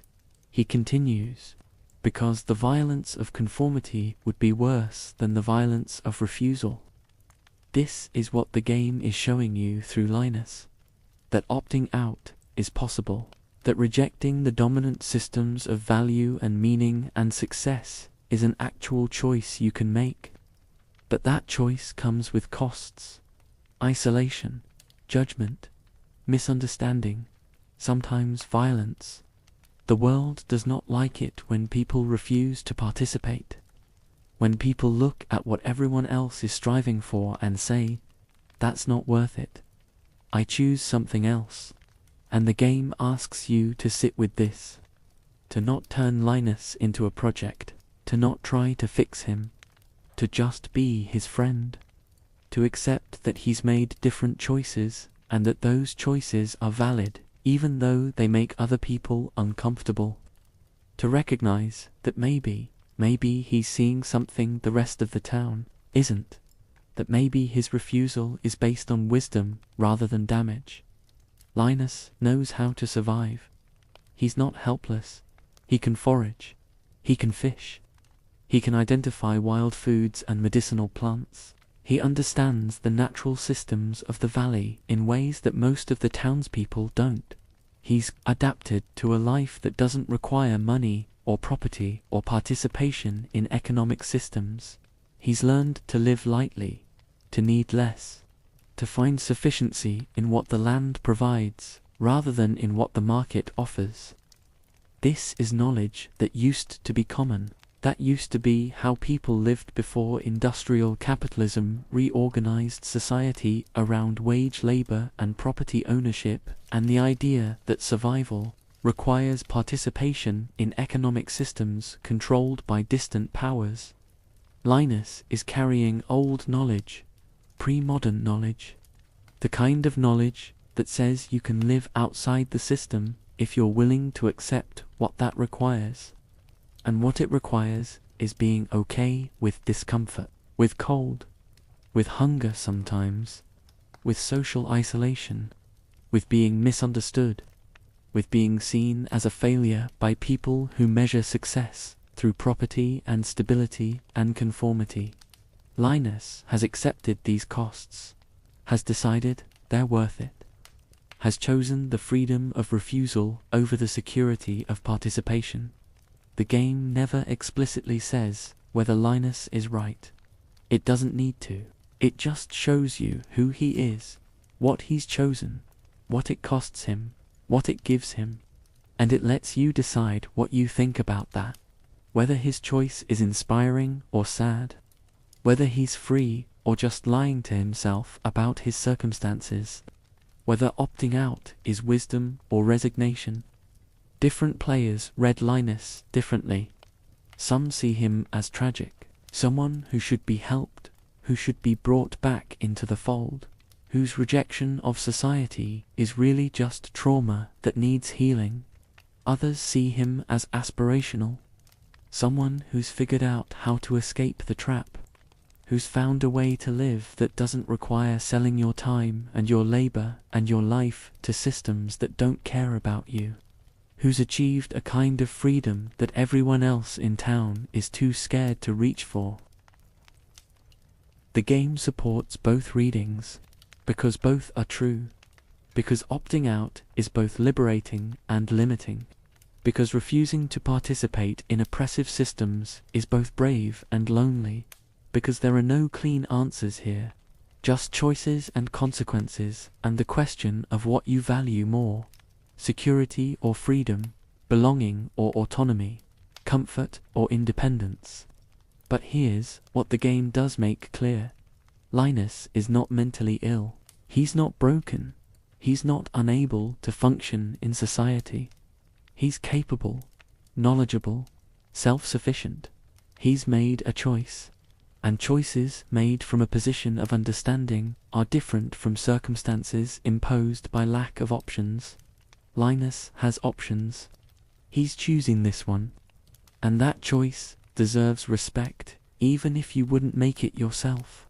There's a heart event late in Linus's friendship path where he tells you directly he's been offered houses, he's been offered jobs, he's been offered the whole package of conventional stability, and he's turned it down because he values something else more. Because the price of that stability is participation in systems he finds spiritually crushing, because he's looked at what everyone else is working so hard to maintain and he's decided the cost is too high. This is the most uncomfortable thing in the game. More uncomfortable than rural decline, more uncomfortable than corporate exploitation, more uncomfortable than depression and alcoholism and broken dreams, because those are all problems, things everyone agrees are bad, things we can feel good about wanting to fix. But Linus is not a problem. Linus is a choice, and his choice is a judgment. It's a statement that the things everyone else values, the houses, the jobs, the economic stability, the social integration, might not be worth what they cost. That maybe the valley's decline is not the worst thing that could happen. That maybe the real trap is believing you need those things to have a good life. And you can't argue with that. You can't prove him wrong, because he's living it. He's demonstrating that survival is possible outside the system, that you can live with less than everyone says you need. That freedom from economic participation might be worth the isolation and discomfort and social judgment. That maybe, the thing everyone else is fighting so hard to preserve is not actually worth preserving. This is why Linus matters. Not because he's right, not because everyone should go live in tents, but because he represents the possibility of refusal. The knowledge that the systems we participate in, the values we chase, the definitions of success we internalize, these are not inevitable. They're choices, and choosing differently is possible. Hard, costly, but possible. The game puts Linus in the mountains, above the town, geographically separate, symbolically outside, and from his vantage point, he can see the whole valley. The town struggling to maintain itself, the people working so hard to keep systems running that maybe shouldn't run, the exhaustion and compromise and daily grind of participating in an economy that's failing anyway, and he's chosen to step outside, to refuse participation, to live on the margins where the rules are different and the costs are visible, but so are the freedoms. You can visit him there, bring him gifts, talk about his life, learn his perspective, and you can choose what you make of it. Whether you see him as someone who's free or someone who's given up, whether his refusal is brave or sad, whether he's found something worth more than comfort or whether he's just making a virtue of necessity. The game doesn't tell you. It just shows you Linus, living his life, making his choices, surviving on his own terms. And it trusts you to sit with the discomfort of someone who's looked at what you're working so hard to build and said, "No, I don't want that. I choose something else." And maybe, late at night, when you're exhausted from watering crops and maintaining systems and doing the endless work of keeping the farm running, you think about Linus, up in the mountains, in his tent, free from all of this, and you wonder, is he right? Is this worth it? Am I maintaining something valuable, or just participating in something I've never questioned? The game won't answer that, but it will let you visit Linus, will let you see what refusal looks like, will let you know that opting out is possible, even if it's not easy, even if it's not for you, even if you're too embedded in the systems to ever really leave. Linus is still there, still living in his tent, still foraging and fishing and surviving on the margins, still refusing, still free in ways that the rest of the valley isn't, still alone in ways that the rest of the valley isn't, still making you uncomfortable, still asking the question you don't want to answer, still standing as proof that another way is possible.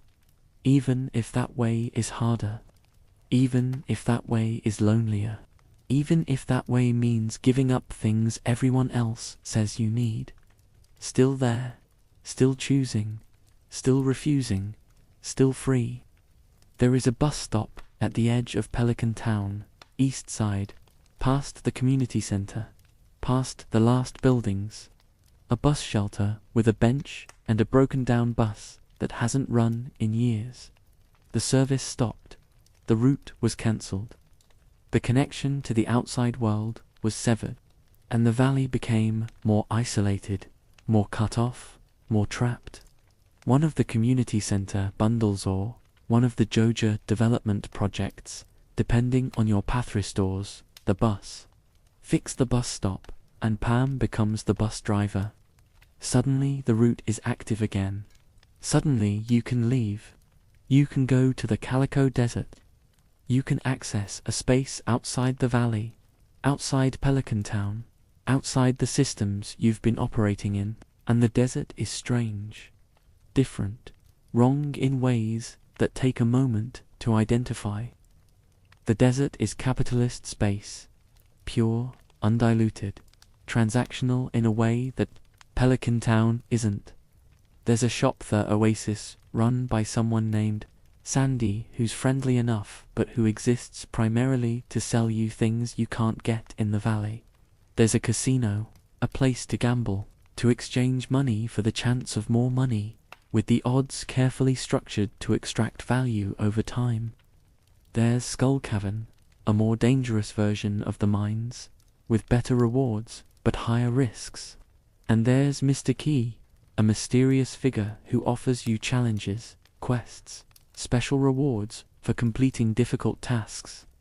Everything in the desert operates on exchange, clear value propositions. You give money, you get goods. You take risks, you might get rewards. You complete challenges, you earn prizes. It's all transaction, all optimization, all the cold logic of markets functioning exactly as designed. And it feels different from the valley, emptier, less human. The desert is not a community, it's a collection of services.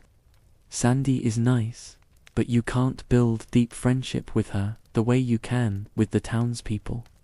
You can't marry her, you can't invite her to the valley. She exists in the desert space, in the market space, and she stays there. She's friendly but not connected, available but not integrated. She's a shopkeeper, that's her role, that's what the space allows. The desert is what the valley would become if JojaMart won completely. If everything was optimized for profit and efficiency and transaction, if all the messy, inefficient, deeply human aspects of community were stripped away and replaced with clean exchange. You want something, here's the price, you can afford it. Here's the thing, you can't afford it. Come back when you can. No judgment, no relationship, no context, just market. This is what lies outside the valley. This is what the connection to the wider world actually looks like. Not better, not worse, just different, just operating on different logic. And the game lets you feel the contrast, lets you travel between these spaces and notice how they make you feel. How the valley, for all its brokenness and decline and struggle, still has something the desert doesn't, still operates on principles the desert has abandoned. The casino is the clearest expression of this. It's gambling, pure risk and reward, pure math. The games are designed to extract value over time. The house always wins. Everyone knows this, and people play anyway, because the possibility of winning is compelling, because the dream of getting something for nothing is hard to resist, because capitalist logic teaches us that value comes from beating the odds, from being smarter or luckier than everyone else, from extracting more than we put in. You can spend hours in that casino, real hours. You can develop strategies for the games. You can grind for coins. You can exchange those coins for rare items. And the whole time, you're participating in a system designed to waste your time and extract your resources, while offering just enough possibility of reward to keep you engaged. This is the clearest mirror the game holds up to itself. Because Stardew Valley is also a game, is also designed to keep you engaged, to reward you for time invested, to offer the dopamine hits of completion and progress and achievement. And the casino is the game commenting on its own mechanisms, showing you what happens when those mechanisms are the only thing, when there's no community, no relationships, no meaning beyond the optimization loop itself. The desert is necessary. You need to go there. There are items you can only get there, crops that only grow there, resources required for completion, for perfection, for maxing out your farm.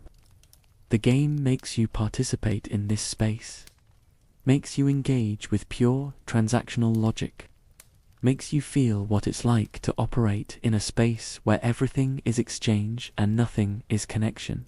And then it lets you go home, back to the valley, back to Pelican Town, back to the space where things are messier and less efficient but also more human, where relationships matter and festivals happen and people know your name, where the economy is still transactional but it's embedded in community, in context, in the web of relationships that makes transactions into something more than just exchange. The bus is important because it represents choice. Before the bus is fixed, you're stuck. The valley is not a choice. It's your only option. You inherited a farm and you're making the best of it, but you couldn't leave even if you wanted to. The isolation is not voluntary, it's imposed, and that changes what it means. But once the bus is fixed, once you can leave, once the desert is accessible, staying becomes a choice. You could go to the desert. You could spend all your time there. You could chase the casino rewards and the skull cavern treasures and the optimization loops that space offers. Or you could stay in the valley. You could keep farming and building relationships and attending festivals and doing the slow work of community. And most players choose the valley. Not exclusively, they visit the desert. They get what they need. They participate in that space. But they don't stay there. They don't make it their home. Because the desert, for all its efficiency and clear reward structures, is not a place you want to live. It's a place you visit.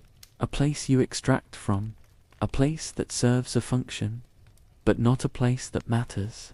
This is what the game is showing you about connection to the outside world, that access is important, that isolation is its own kind of trap, that being cut off from resources and possibilities and different kinds of spaces is limiting, but that connection to capitalist space, to market logic, to pure transaction, that connection doesn't save the valley. It gives you options, it gives you resources, but it doesn't solve the fundamental problems. It doesn't make the valley less broken. It just gives you more tools to work with. Mr. Key's challenges are the extreme version of this. Light game content for players who've done everything else. Difficult tasks with special rewards. Completion for completion's sake. Optimization pushed to its limit. And the rewards are useful, valuable items, unique decorations, bragging rights. But they're empty in a way that the valley's rewards aren't. They're achievements divorced from context, numbers going up, tasks completed, boxes checked. You can chase them if you want. The game supports this. But it doesn't pretend these challenges are meaningful in the way that restoring the community center is meaningful. They're optional, late-game content. Things to do after you've done the things that matter. And that positioning tells you everything about how the game views this kind of achievement. It's fine, it's fun, but it's not the point. The Skull Cavern is harder than the regular mines, more dangerous, better rewards, and it's bottomless. You can keep going deeper forever. There's no final floor, no end point, no completion, just endless descent in search of better and better loot. This is capitalism's promise in dungeon form. There's always more, always deeper, always better rewards if you just keep going. And the cost is time and energy and the risk of death and the nagging sense that you're chasing something that will never actually satisfy, because satisfaction would mean stopping, and the system is designed to make sure you never stop. You can spend hundreds of hours in Skull Cavern. You can optimize your runs. You can develop strategies. You can treat it like the end game challenge it's designed to be, or you can recognize it for what it is, a treadmill. A system that promises fulfillment but delivers only the need for more. And you can choose to engage with it lightly, instrumentally, getting what you need and leaving, rather than making it the center of your experience. The game lets you choose, and that choice matters, because the game is teaching you to recognize different kinds of spaces, and different kinds of logic, and different kinds of rewards. Teaching you to notice what makes you feel fulfilled versus what just keeps you busy. Teaching you the difference between depth and endlessness, between meaningful challenge and infinite grind. The desert exists so the valley can be understood in contrast, so you can feel what it's like to be in a space organized purely around exchange. So you can recognize that the valley, for all its problems, is offering something different. Something that can't be found in market spaces. Something that requires inefficiencies and mess and the complications of human relationship. And the connection is necessary because isolation solves nothing. Cutting yourself off from the wider world, from resources and possibilities and different kinds of spaces, is not the answer. The valley needs connection, needs access, needs the ability to participate in larger systems when participation is useful. But the connection is a tool, not a solution. The bus doesn't save the valley. It just makes the valley's work possible. It brings resources in. It lets you go out when you need to. It ensures that staying in the valley is a choice rather than a trap. And that's the balance the game is arguing for. Not isolation, not total integration, but connection that serves community rather than replacing it. Access to market spaces when they're useful. Participation in transactional systems when they provide necessary resources, but always with the understanding that these spaces are not where life happens. They're where you go to get things. And then you come home. Home is the valley. Home is the valley. Home is Pelican Town. Home is the farm and the relationships and the festivals and the slow, messy, deeply human work of building something together.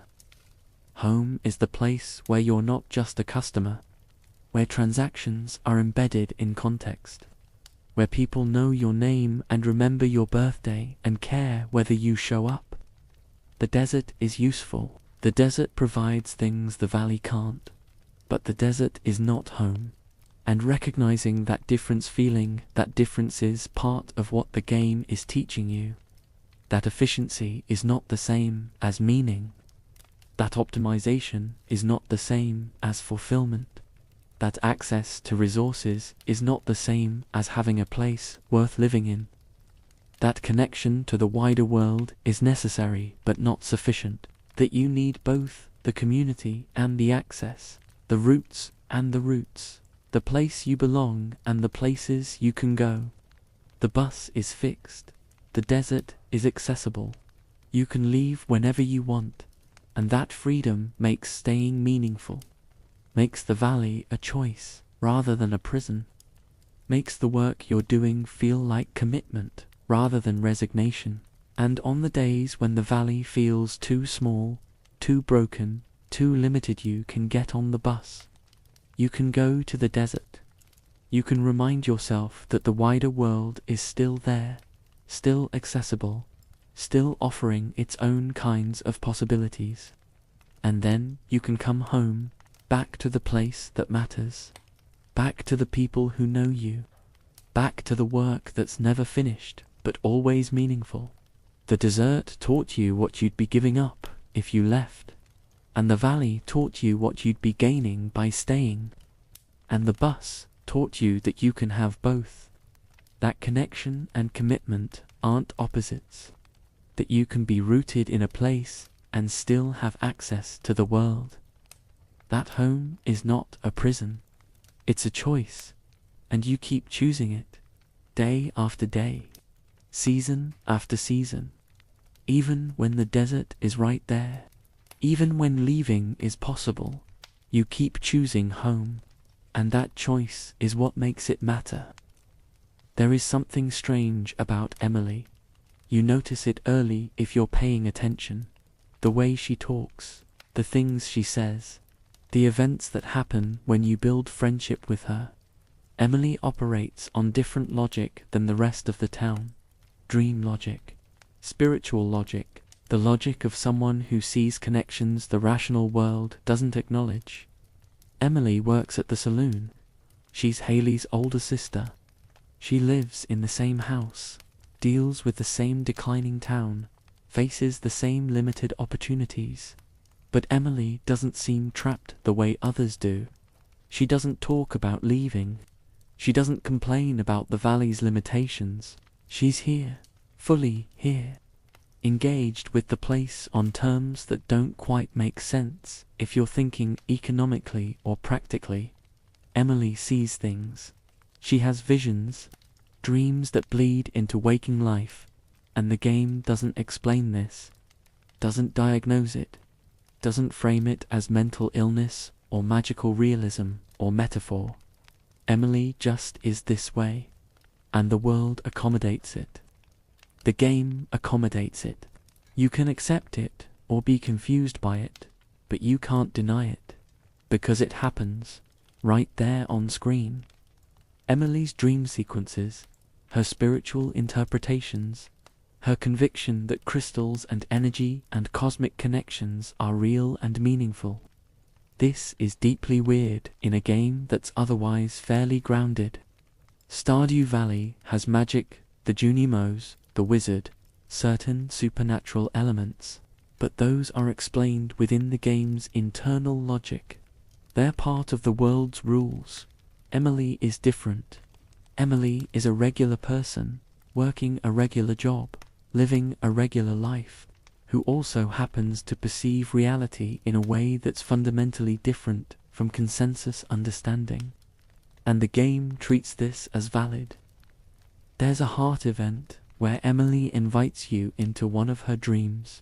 You fall asleep, and suddenly you're in a space that operates on pure symbolism, abstract imagery, emotion made visual. The rules of physics don't apply. Cause and effect are loosened. You move through this space and experience it, and when you wake up, Emily asks if you understood, and the game never explains what there was to understand. It just trusts that the experience meant something, even if that meaning is personal and non-transferable. This is the game at its most experimental. It's most willing to abandon conventional narrative logic, and it's doing it through Emily, through a character who represents a different way of engaging with reality. A way that's not rational but not irrational, that's not based on evidence but not divorced from truth, that sees patterns and connections and meanings that the materialist worldview can't account for but that feel real to the person experiencing them. Emily believes in energy, in vibrations, in the idea that everything is connected in ways we can't measure but can feel. She makes clothing and sells it as art. She meditates. She works with crystals. She talks about the universe sending messages, and in any other context, this would be played for laughs or presented as delusion, as someone who's coping with disappointment by retreating into mysticism, as someone who needs to be brought back to reality. But the game doesn't do this.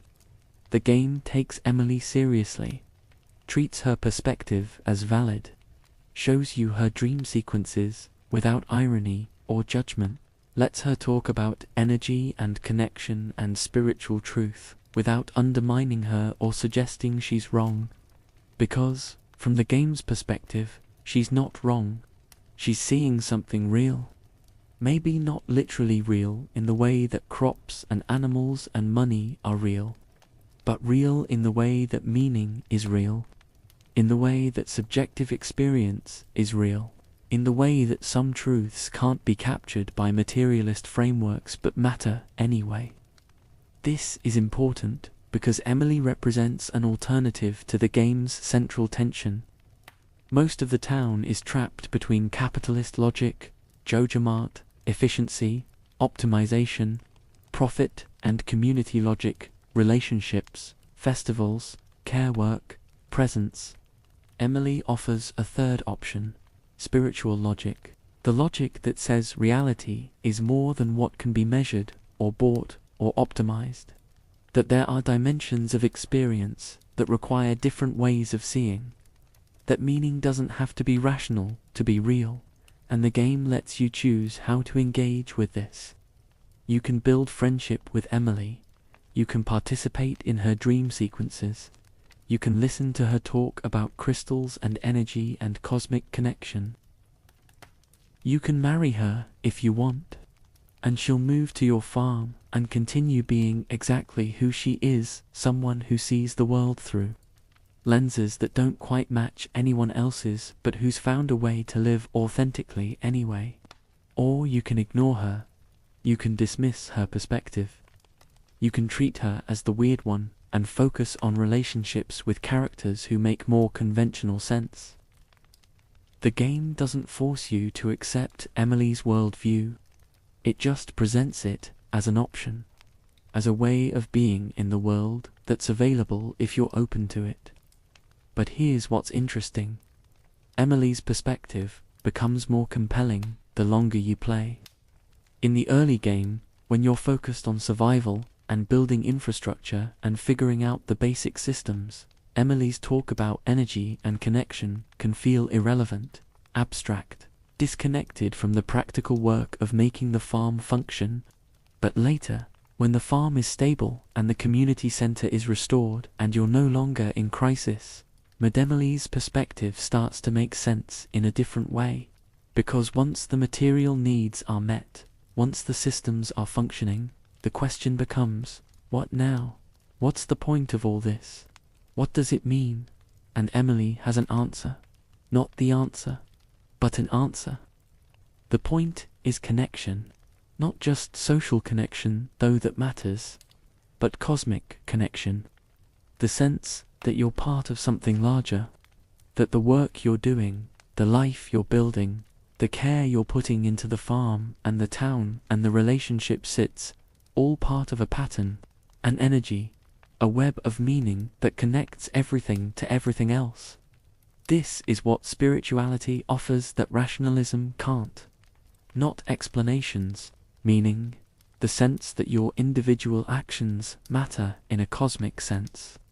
That the universe is not indifferent to your efforts. That care and attention and presence don't just affect local systems, they ripple outward. Affect patterns you can't see, contribute to something larger than your immediate circumstances. You can believe this or not. The game doesn't require you to accept Emily's spiritual framework, but it offers it, makes space for it, shows you what it looks like to live as though connection and energy and meaning are real even when you can't prove they are. Shows you that this is a viable way to be in the world. That people who see reality this way are not broken or deluded but accessing something that materialist frameworks miss. Emily's dream sequences are the most explicit version of this, but it shows up in other places too. The Junimos are spiritual beings, forest spirits who respond to care and offerings. The wizard talks about magical forces underlying reality. There are shrines in the game, places where you can make offerings and receive blessings. Places where the boundary between material and spiritual is thin.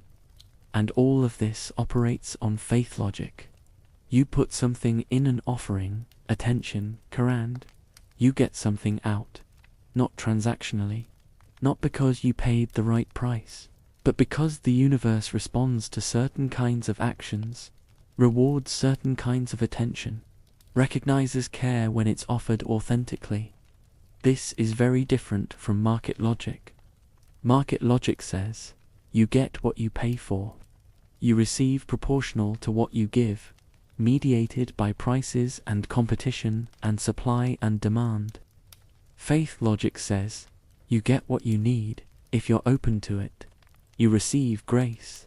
The universe provides, not because you earned it, but because that's what the universe does. Emily lives by faith logic. She works at the saloon, not because it's an optimal career move, but because it's where she is. She makes art not because it's profitable, but because it's expressive. She engages with people not transactionally, but energetically responding to their vibes, their needs, their spiritual presence. And she seems happy, content, not trapped, not desperate to escape, not grinding herself down, trying to make a broken system work. This is what the spiritual perspective offers. Not solutions to material problems. Emily still has to work, still has to pay bills, still lives in a declining town with limited options, but a way of being in those circumstances that doesn't feel like defeat. A way of finding meaning and connection and purpose that doesn't require fixing everything, that doesn't require the systems to work properly before you can have a good life.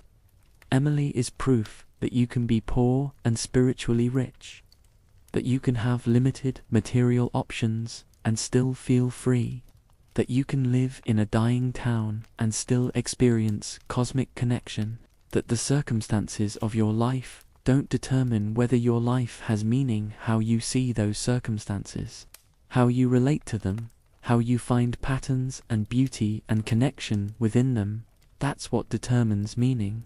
And the game lets you learn this from her if you're willing, lets you participate in her perspective, lets you experience reality through her eyes, in her dream sequences, where everything is symbol and pattern and emotional resonance, where the rational rules don't apply but a deeper logic does, where you can feel things that can't be explained but that matter anyway. This is the game at its most generous, most open to different ways of knowing, most willing to say that rationalism and materialism and economic logic are not the only valid frameworks for understanding reality, that spiritual perspectives, even when they can't be proven, even when they don't make conventional sense, even when they look like mysticism or delusion to people who don't share them, those perspectives are real. They access real dimensions of experience. They provide real meaning to the people who hold them. And in a game about a dying town and a broken economy and systems that don't work, having access to meaning that doesn't depend on those systems is valuable, is necessary, is maybe the only thing that makes continuing possible. Emily doesn't need the valley to thrive to find meaning in her life. She doesn't need Jojamart to close. She doesn't need the economy to recover. She's finding meaning anyway, through her work, through her art, through her relationships, through her sense of connection to cosmic patterns that persist regardless of whether Pelican Town succeeds or fails. This doesn't make the material problems irrelevant. Emily still needs income, still needs shelter, still needs food. The spiritual perspective doesn't erase material needs, but it provides a context for those needs that's bigger than just survival, that sees survival as part of a larger pattern, that finds purpose in the daily work of living even when that work doesn't lead anywhere obvious. When you marry Emily, she brings this perspective to your farm.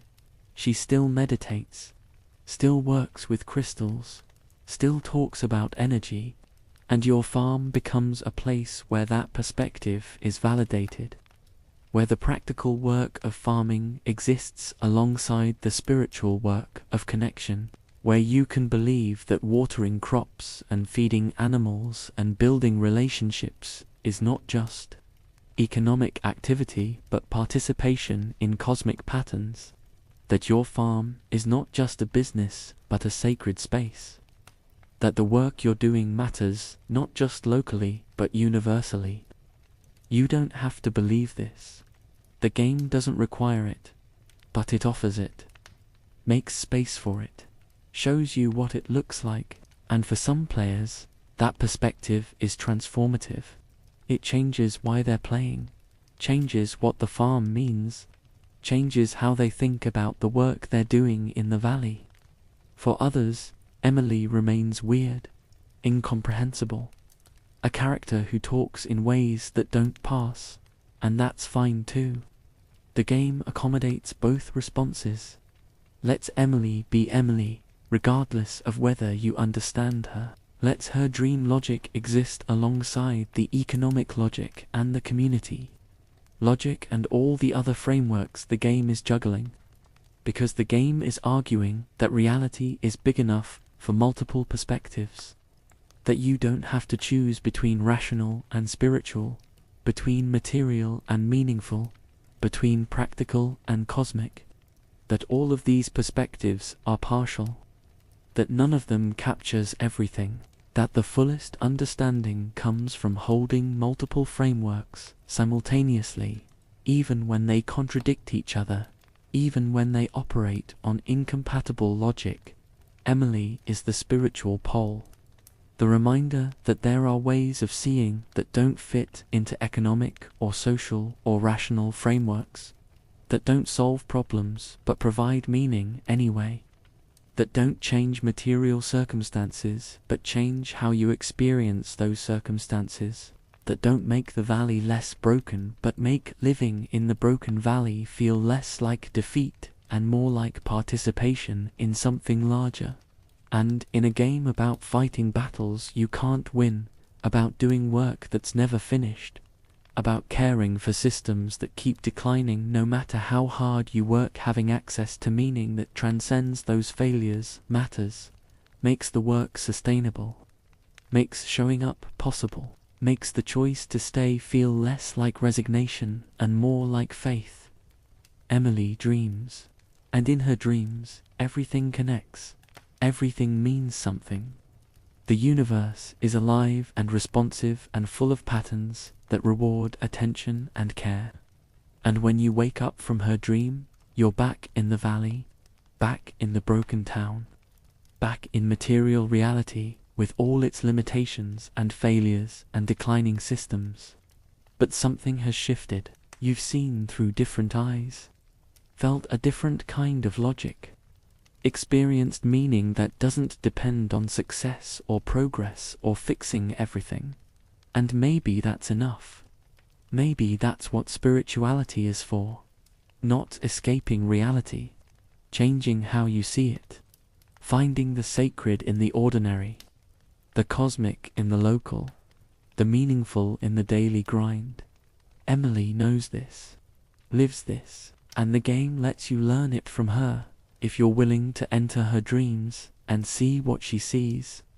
Even if you wake up not quite understanding, even if the dream logic doesn't translate into waking explanations, even if you can't articulate what it meant, you felt something, something real, something that matters. And in Stardew Valley, in Pelican Town, in a dying place where nothing makes sense, feeling matters. Seeing differently matters. Having access to meaning that transcends the circumstances matters. Emily offers that, and the game trusts you to recognize its value, even when you can't explain it. Let's talk about the game's most uncomfortable moral question. Not the community center versus Joja. That's the obvious one, the big choice, the marketed decision point. This is about something smaller, more personal, more difficult to resolve. Pierre versus Maurice, local business owner versus corporate manager. The human face of community commerce versus the human face of corporate efficiency. And the question the game quietly asks, what if they're both terrible? Pierre runs the general store, family business, been there for generations. He's one of the pillars of Pelican Town, one of the people keeping local commerce alive, one of the alternatives to Jojamart's corporate dominance. And if you support him, if you sell your produce through his store, if you buy from him instead of Jojua supporting the community, you're keeping local business alive. You're choosing Pierre. Except Pierre is not a good person. The more you interact with him, the more you notice.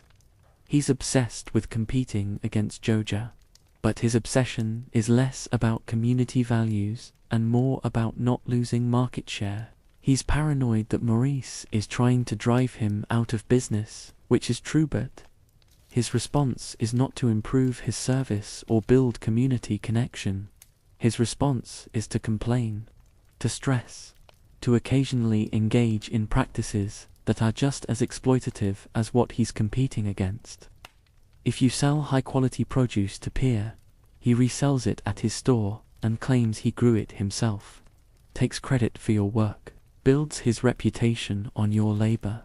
And he doesn't see this as deceptive. He sees it as marketing, as what you have to do to compete, as the kind of small compromise that's justified by the larger goal of staying in business. Pierre is closed on Wednesdays. His hours are limited compared to Juggernaut. He doesn't stock everything. His prices are sometimes higher, and from a pure consumer standpoint, shopping at Pierre's is less convenient than shopping at Joja. You can defend this. The limited hours are because he's not exploiting workers. The higher prices reflect actual costs. The limited selection is what local businesses can support. But the game doesn't let you ignore the inconvenience. Doesn't let you pretend that supporting Pierre is easy or always better for you personally. And then there's his family. His relationship with Caroline is strained. His relationship with Abigail is distant. He's so focused on the store, on competition, on survival, that he's not present for the people he's supposedly doing this for. The business is supposed to support the family, but the business is consuming him, and his family feels it. They're lonely in their own house, with a man who's physically present but emotionally absent, because he's always thinking about inventory and competition and whether he's going to survive another season. This is the reality of small business ownership that people don't talk about enough. It's not just noble resistance to corporate dominance. It's also stress and long hours and thin margins and the constant fear of failure. It's competition that makes you compromise your values. It's the pressure that turns you into the thing you hate because survival requires it. Pierre is not a villain. He's just a person trying to keep his business alive in a system designed to favor large corporations over local shops. And that system is grinding him down, making him worse, making him compromise, making him behave in ways that contradict the community values his store is supposed to represent. And then there's Maurice, Jojamart, manager, corporate representative, the face of everything wrong with the valley's economic situation. He's polite, professional. He speaks in corporate language, synergies, opportunities, community partnerships. He's doing his job, and his job is to expand Joja's presence in the valley, to increase market share, to drive out competition. Maurice is not cruel. That would be easier. He's not personally trying to hurt Pierre or destroy the community. He's just following incentives, implementing strategies, executing on corporate priorities that were decided far above his level. He's a manager. He manages, and the consequences of his management, local business failure, community erosion, economic extraction, those are not his responsibility. He's just doing his job. This is what makes Maurice so effective as an antagonist. He's not twirling a mustache. He's not laughing about destroying small towns. He's just a guy with a job. A guy who's probably not paid enough. A guy who's probably dealing with his own corporate pressures and metrics and performance reviews. A guy who's doing what he's incentivized to do because that's how you survive in corporate structures. And the game lets you see this. Lets you talk to Maurice. Lets you hear him make his pitch. And his pitch is not entirely wrong. Joja can improve infrastructure, can provide resources the town can't afford otherwise, can make things more efficient. From a certain perspective, Maurice is offering a real solution to real problems. The fact that the solution comes with corporate control and the erosion of community autonomy, that's the trade-off. That's what you're accepting when you go with Joja. But here's what makes this comparison so uncomfortable. Pierre isn't clearly better than Maurice. He's more local. He's more traditional. He's more embedded in the community. But he's not more ethical. He's not more honest. He's not treating you better. He's just operating at a smaller scale. And the game forces you to notice this. When you're deciding whether to support Pierre or shop at Joja, you're not choosing between good and evil. You're choosing between local exploitation and corporate exploitation, between someone who takes credit for your work personally and someone who extracts value systematically, between a business owner who's being crushed by capitalism and a corporate manager who's implementing capitalism. Neither one is actually offering you a good deal. They're just offering you different bad deals. This is the illusion of choice. The game appears to give you a moral decision. Support local business or support corporate chains, community or capitalism, Pierre or Maurice. But when you look closer, when you build friendship with Pierre and see who he actually is, when you talk to Maurice and realize he's just a guy doing a job, the choice becomes less clear, less morally simple, less like choosing between right and wrong, and more like choosing between two different kinds of compromise. And maybe that's the point. Maybe the game is showing you that the problem is not Pierre or Maurice. The problem is the system that pits them against each other. The economic structure that makes small business survival so desperate that Pierre has to compromise his values. The corporate logic that makes Maurice implement policies that erode communities. The fact that both of them are trapped in roles that make them worse than they would otherwise be. Pierre is not the enemy. Maurice is not the enemy. Jojamart is the enemy. Except Jojamart is not a person. It's a corporation. It's a system. It's a logic that operates beyond individual control. And you can't fight it by defeating Maurice or by supporting Pierre. Those are individual level responses to systemic problems. They might make you feel better. They might be the right choice for local reasons, but they don't solve anything. The system continues. The forces continue. The grinding down continues. This is what the game is teaching you about consumer choice. That choosing where to shop is not enough. That voting with your wallet is not enough. That individual ethical consumption within a broken system is not enough. You can support Pierre. You should support Pierre. But supporting Pierre doesn't fix the fact that he's being forced to behave in ways that contradict community values just to survive. And not supporting Pierre doesn't make Jojamart better. It just means local business dies faster. There's no winning move here at the individual level. There's only choosing your compromise. Choosing which set of problems you're willing to live with. Choosing who gets your money, knowing that neither option is actually good. Unless you complete the community center. Unless you do the collective work of restoring the alternative. Unless you rebuild the infrastructure that makes it possible for the community to have options beyond support the failing local business or accept corporate dominance. That's the only solution the game offers. Not consumer choice. Collective action. Not individual virtue. Systemic change. But even that doesn't solve the Pierre problem. The community center restoration doesn't make Pierre better. He's still taking credit for your produce. He's still distant from his family. He's still stressed and compromised and doing things he shouldn't do. The community center helps it stabilizes the valley, makes Jojamart less dominant, gives people alternatives. But it doesn't transform Pierre into the idealized local business owner you might want him to be, because Pierre is not an ideal. He's a person, a flawed person in a terrible situation doing his best and still failing to live up to the values his business is supposed to represent, and the game doesn't redeem him. doesn't give him a character arc where he learns to be better. He just is who he is, and you have to decide whether to support him anyway. Not because he deserves it, because the alternative is worse.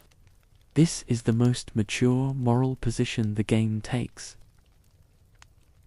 Most games would give you a good local merchant and a bad corporate villain and let you feel good about supporting the good guy. Stardew Valley gives you a compromised local merchant and a professionally pleasant corporate manager and forces you to acknowledge that your choice is not between good and evil, but between local and non-local, between personal and systematic, between the devil you know and the devil you don't. And it trusts you to make that choice with full awareness that neither option is clean. That supporting peer means supporting someone who's taking advantage of you even as you're trying to help him. That shopping at Joja means participating in the erosion of community even when it's more convenient and sometimes cheaper. That there's no way to be pure in this system, no way to make choices that don't involve compromise. This is what adult ethics looks like.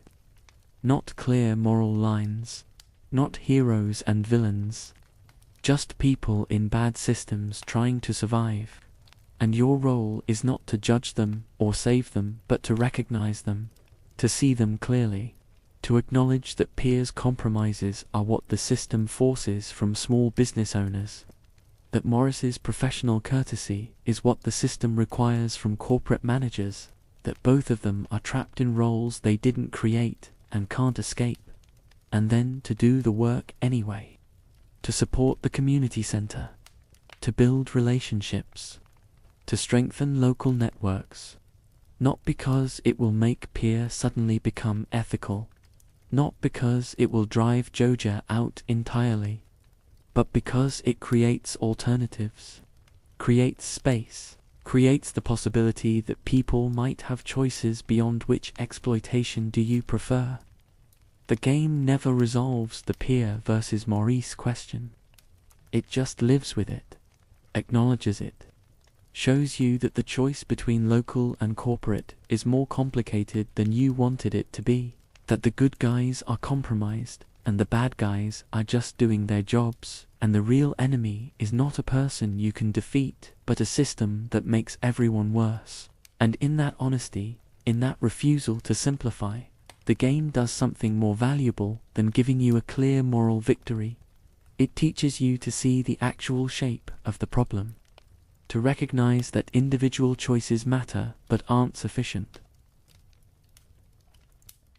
that local business deserves support but isn't automatically virtuous, that corporate efficiency comes with costs that aren't reflected in the price, that peer versus Morris is a false choice, that the real question is not which one you support, but whether you're willing to do the collective work of building alternatives, whether you're willing to accept that the people you're helping are flawed, whether you're willing to keep showing up even when nobody involved is as good as you wish they were, because that's what community actually requires.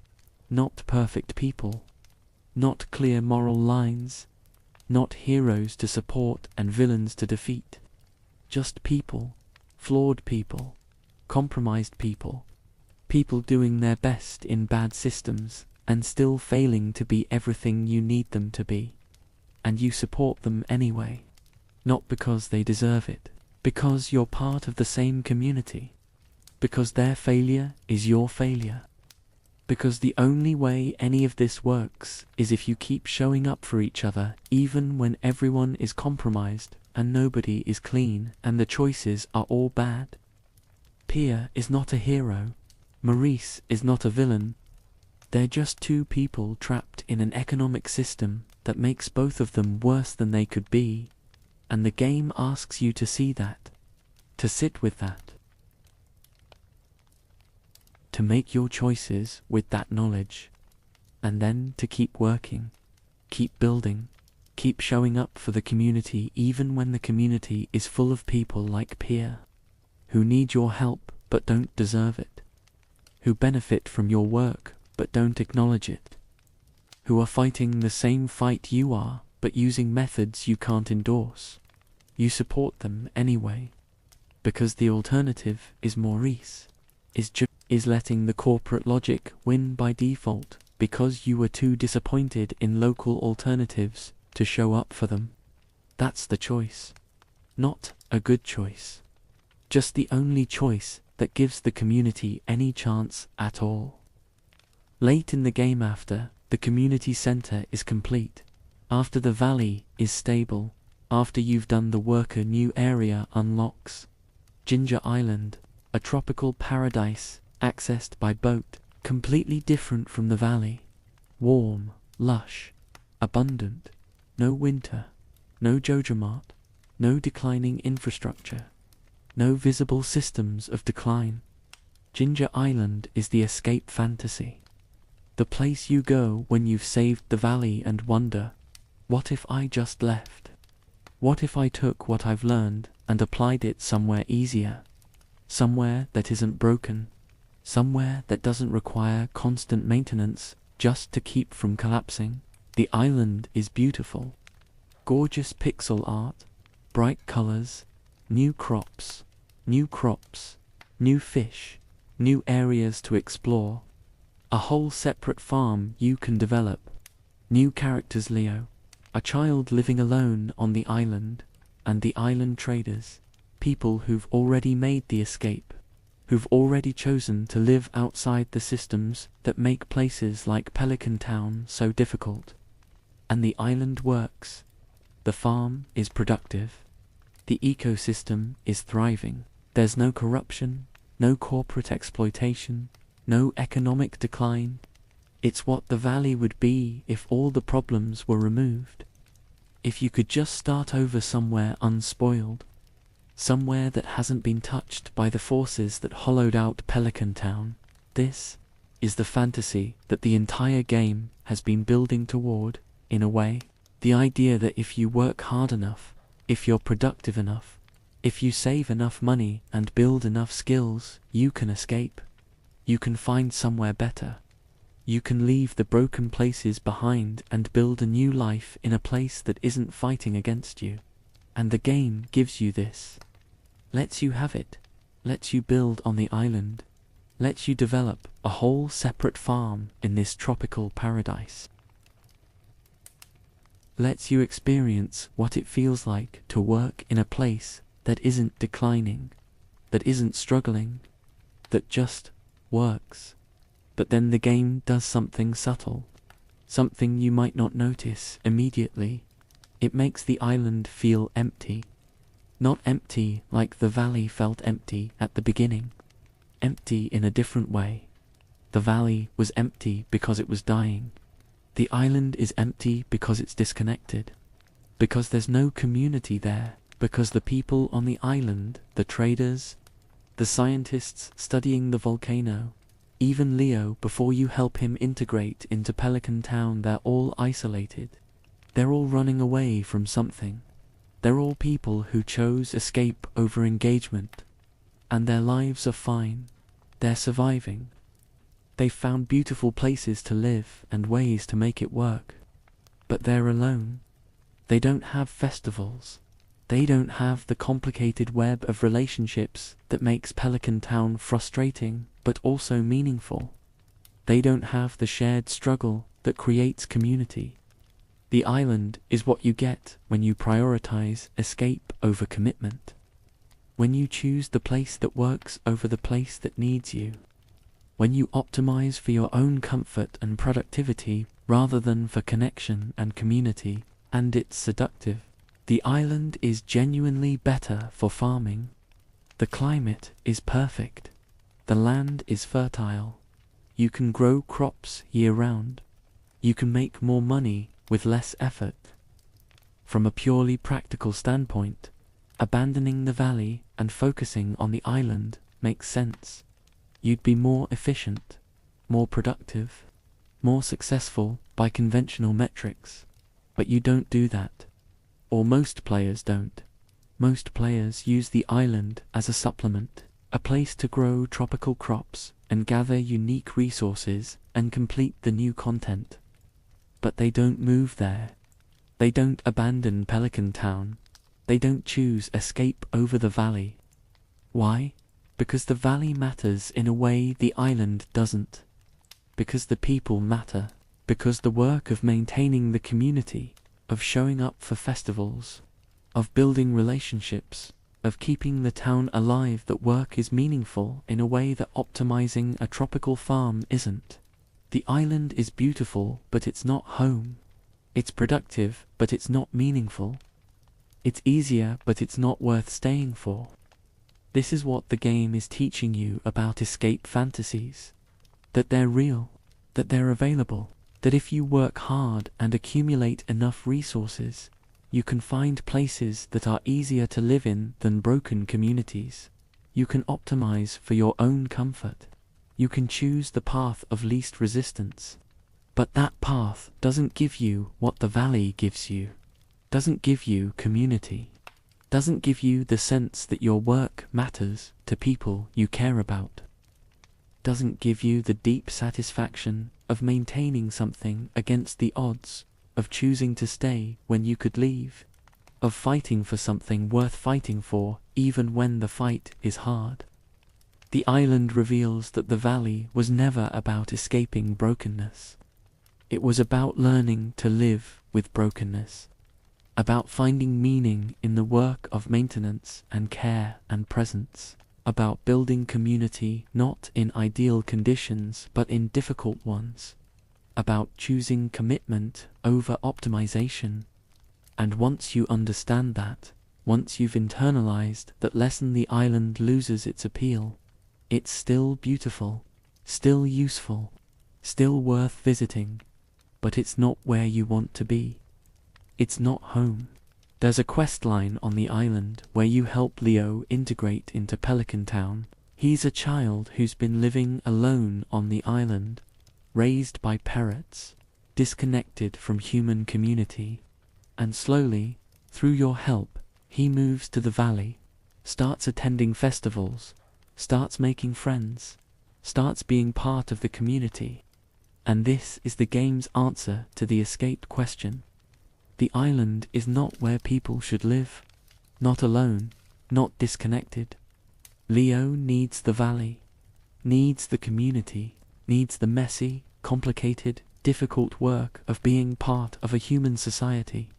Even though the valley is broken, even though it's harder than the island, even though it requires more from him, because that's what people need. Not optimal conditions, connection, not ease, meaning, not escape, belonging. The island is the game's final test.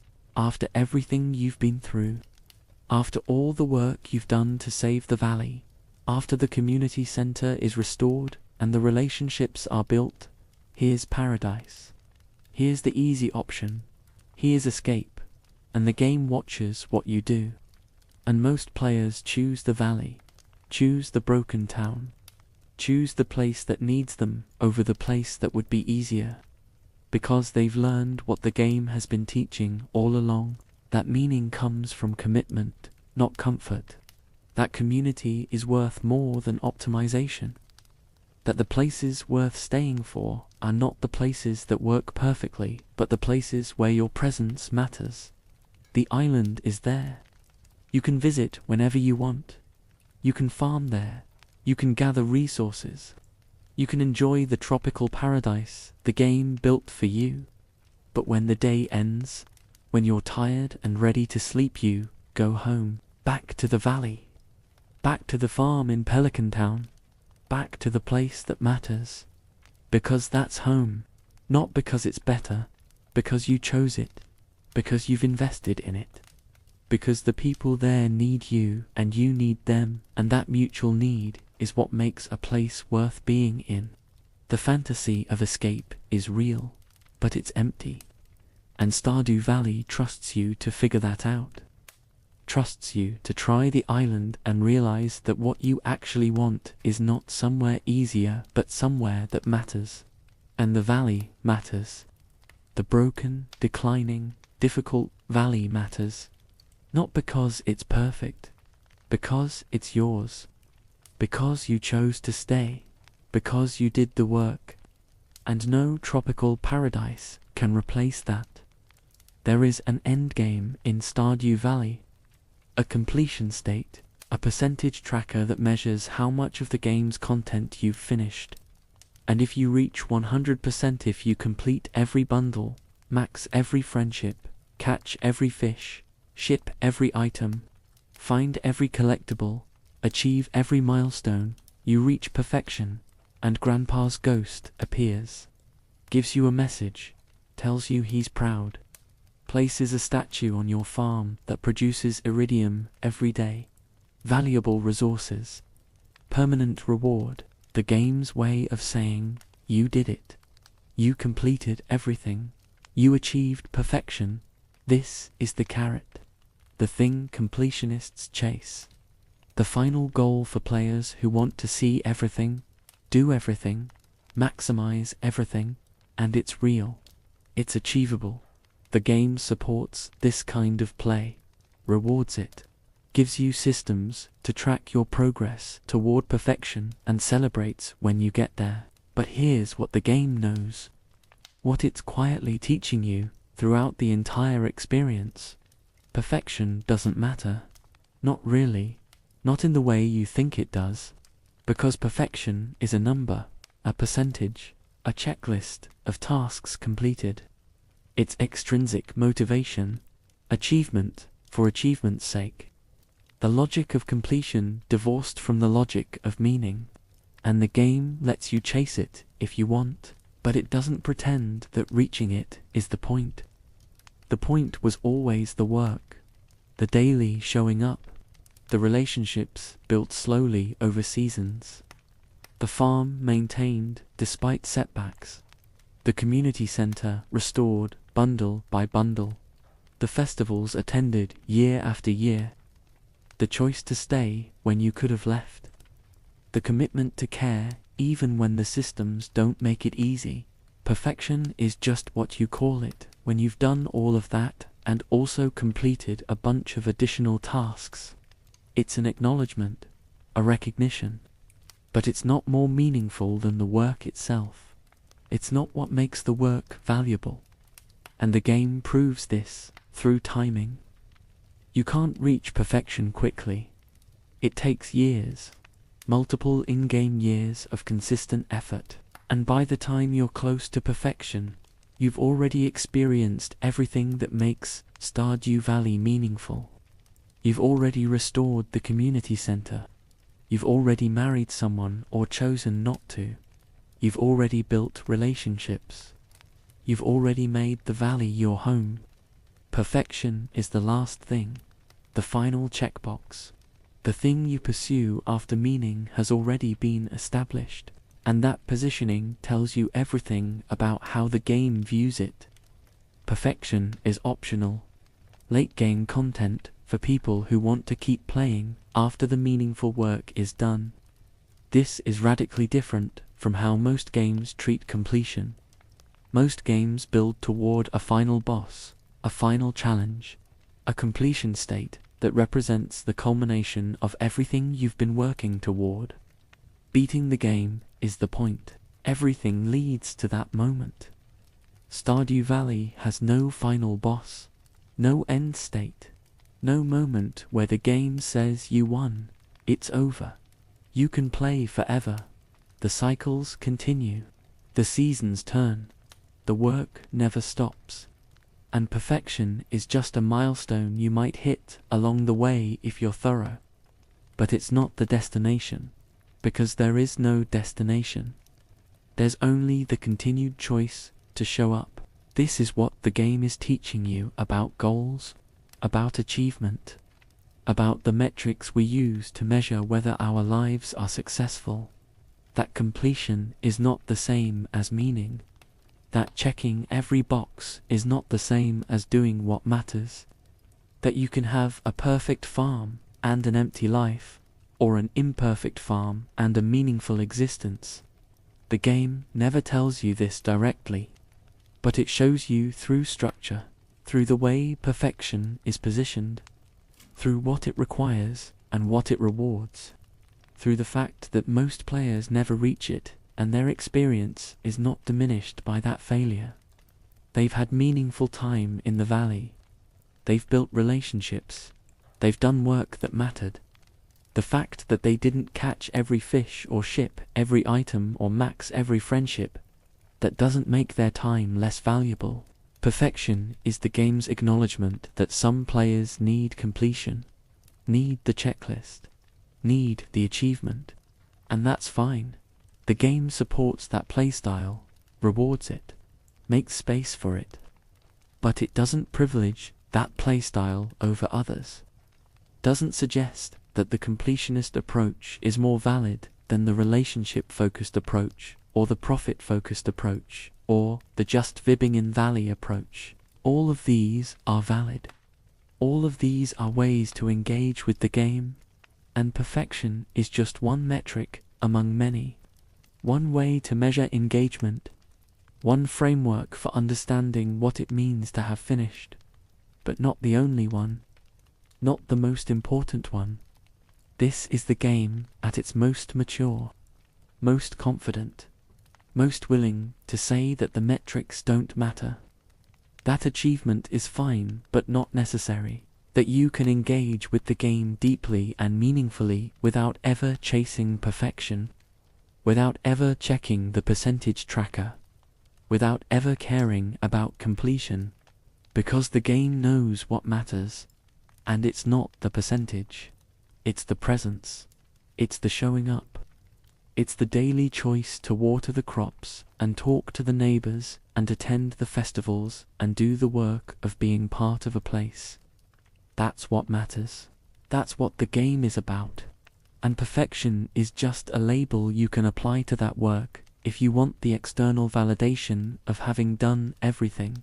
But the work was meaningful before the label, and it remains meaningful after.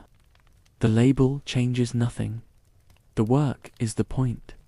And the game trusts you to understand this even though it never says it explicitly. There's something beautiful about this design philosophy, about building a game with an achievement system that tacitly acknowledges achievements don't matter, about creating completion metrics that exist for the people who need them while designing an experience that's complete without them, about saying, chase perfection if you want, but know that you don't need to. Know that the game is meaningful whether you reach 100%, or 20%, or 60%. Know that the percentage is not the point. The point is the valley, the people, the work, the choice to stay, the commitment to care, the daily showing up, the slow accumulation of meaning through repeated acts of attention and presence. That's what makes Stardew Valley matter. That's what players remember. That's what they carry with them. Not the percentage, not the achievement, not the completion state. The feeling of having been part of something, of having chosen to care about a place and its people, of having done work that felt meaningful even though no one was forcing you to do it, of having shown up every day for something worth showing up for. And if you reach perfection along the way, great. Congratulations. You did everything. You saw everything. You completed everything. And Grandpa's ghost tells you he's proud. And you get a statue that produces iridium, and the game acknowledges your thoroughness.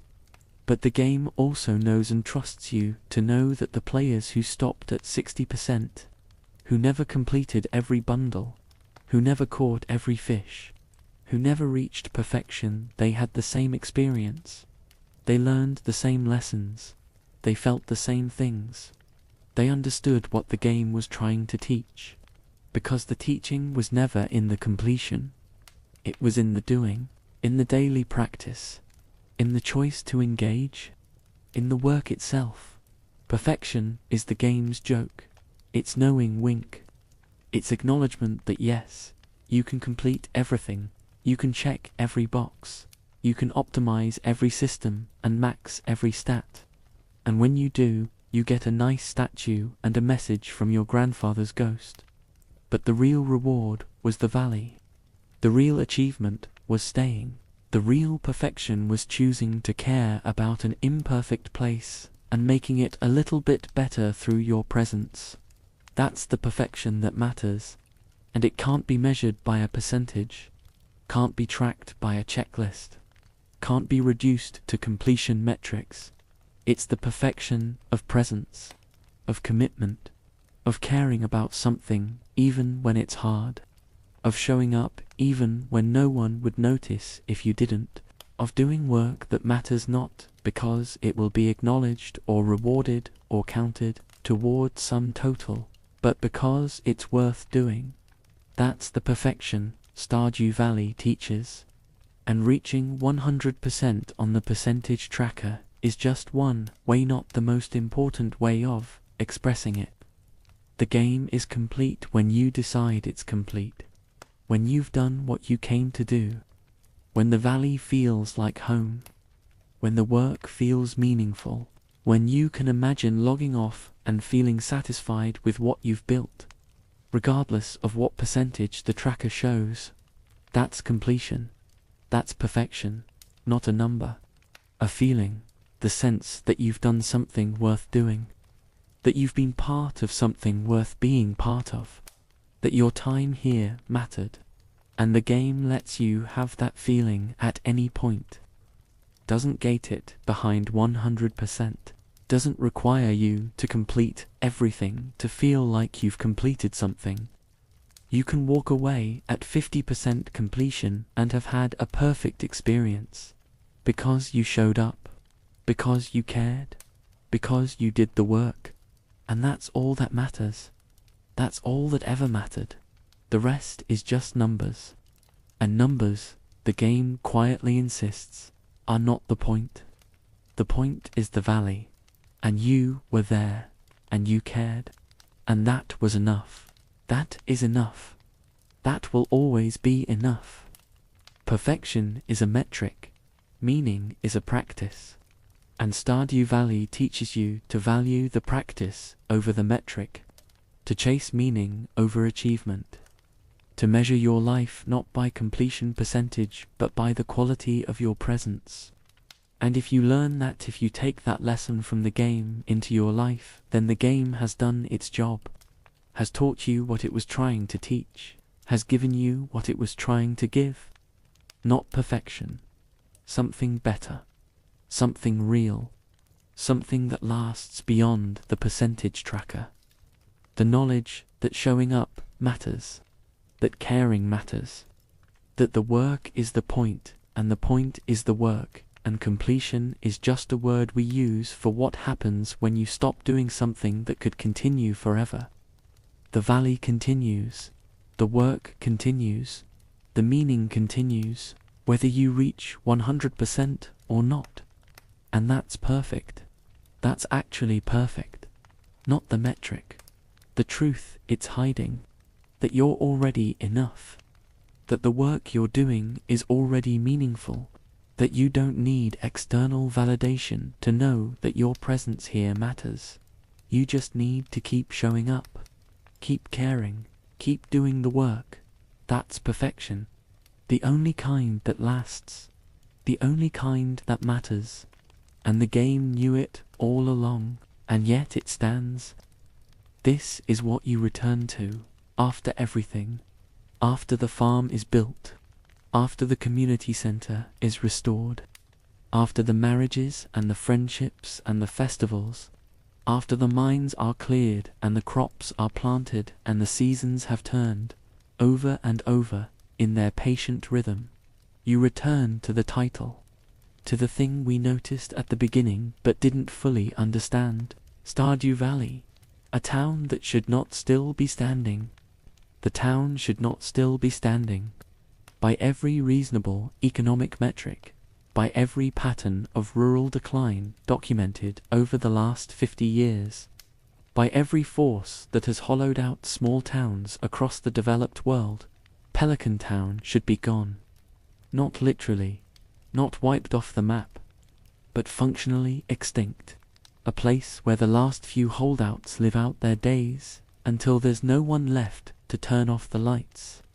A place that exists only as a memory, a photograph, a story about what used to be before the world moved on. And yet it stands, because you stayed, because you showed up, because you did the work. And this is where we have to confront the game's most uncomfortable truth. The thing it's been dancing around for this entire examination. The tension between what the game offers and what the world actually allows.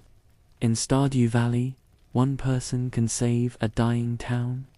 One person, with a farm and enough determination, can restore the economic engine, rebuild the infrastructure, revitalize the community. One person can be the difference between decline and recovery, between hopelessness and possibility, between death and life. And in the real world, this is not true. In the real world, the forces that hollow out rural communities are structural. They're global. They're the result of policies and economic systems and technological shifts that operate at a scale no individual can meaningfully affect. In the real world, one person starting a farm in a dying town is a story about someone who cares, someone who tries, someone who refuses to accept decline. And that story is beautiful. That story matters. But that story does not reverse the trend. The town still dies, just a little slower, with one more person who tried. Stardew Valley knows this. The game is not naive. It's not pretending that the problems it depicts have simple solutions. It's not suggesting that if everyone just started farming, rural decline would reverse. That's not the argument. The argument is smaller than that, more personal than that. The argument is, regardless of whether you can save the town, you can save yourself. You can choose a different life. You can build something meaningful, even in a place that's falling apart. You can be connected, even when the systems around you are disconnected. You can care, even when caring doesn't fix everything. And that choice, that work, that commitment, it matters. Not because it solves the problem, because it proves that the problem hasn't solved you. This is what your grandfather understood. He couldn't save the valley. He left, and the valley declined without him. And his leaving didn't cause the decline any more than his staying would have prevented it. The forces were larger than him, but he could save you. He could give you the choice he wishes he'd made. He could leave you a farm and a letter, and the possibility that your life might be organized around different values than his was. That you might build something worth having built, even if it doesn't show up in any economic report. Even if it doesn't reverse any demographic trend, even if the valley keeps declining around you. Because the valley does keep declining, even in the game. Even if you do everything right, Jojamat is still there. The young people still dream of leaving. The economic fundamentals that make rural life precarious are still operating. You've improved things. You've made them better. But you haven't fixed them. The game won't let you fix them. Because the game is honest about the problem being larger than any individual's capacity to solve. But you're still there. The farm is still there. The community center is still there. The people are still there. The town is still standing, not thriving, not transformed into some impossible utopia, but standing, still breathing, still gathering for festivals, still going about their lives with a little more hope and a little less despair than they had before you arrived. And that's the victory. Not transformation, stabilization, not solving everything, making some things a little bit better, not defeating the forces of decline, slowing them down, giving people a little more time, creating a space where, for a while, in this place, things feel like they might be okay. This is what the game has been teaching you all along. Not that you can fix everything, that you can show up for something, not that your work will solve the world's problems, that your work is worth doing anyway, not that care and attention and presence are enough to overcome structural forces, that care and attention and presence are how you live with dignity in the face of those forces, how you remain human when the systems around you keep trying to reduce you to a number. Stardew Valley is both a fantasy and a documentary. A fantasy because in the game, your efforts matter more than they would in reality. A documentary because the feelings it captures, the exhaustion, the isolation, the quiet wrongness of modern life, the hunger for connection and meaning and work that feels like it matters, those feelings are real. Those feelings are what millions of people are living with. And the game doesn't pretend to solve them. It just offers a space to feel them, to examine them, to imagine what it might look like to organize your life differently. And maybe that's enough. Maybe that's what art is supposed to do. Not solve, illuminate, not fix, reveal, not promise everything will be okay. Help you see more clearly what's broken and what's possible and what's worth fighting for even when you can't win. The town should not still be standing. By every reasonable measure, it should have folded years ago. But it's standing because you chose to care about it. Because you showed up. Because you did the work. And the fact that the work didn't fix everything, the fact that the systems of decline are still operating, the fact that the valley is still precarious and probably always will be, none of that erases what you did. None of that makes your work meaningless. None of that changes the fact that for this place, for these people, for this moment, things are a little bit better because you were here. And maybe that's what your grandfather was trying to tell you, that you can't save the world, but you can save a corner of it. You can make one place a little better. You can be present for one group of people. You can do work that matters to someone, even if it doesn't matter to the economy or the market or the forces that shape the larger world. And that work, small and local and unglamorous as it is still worth doing, is still meaningful, is still the stuff of a life well lived. The town that should not still be standing is standing, not because the economic forces reversed, not because some external savior arrived, but because someone decided it was worth staying for, worth working for, worth caring about, and that decision, repeated daily, season after season, year after year, was enough to keep the lights on a little longer, to give people a reason to stay a little longer, to prove that decline is not destiny, that even when the math doesn't work, even when the systems are broken, even when all the reasonable people have left, there's still something worth staying for. This is the end of the examination.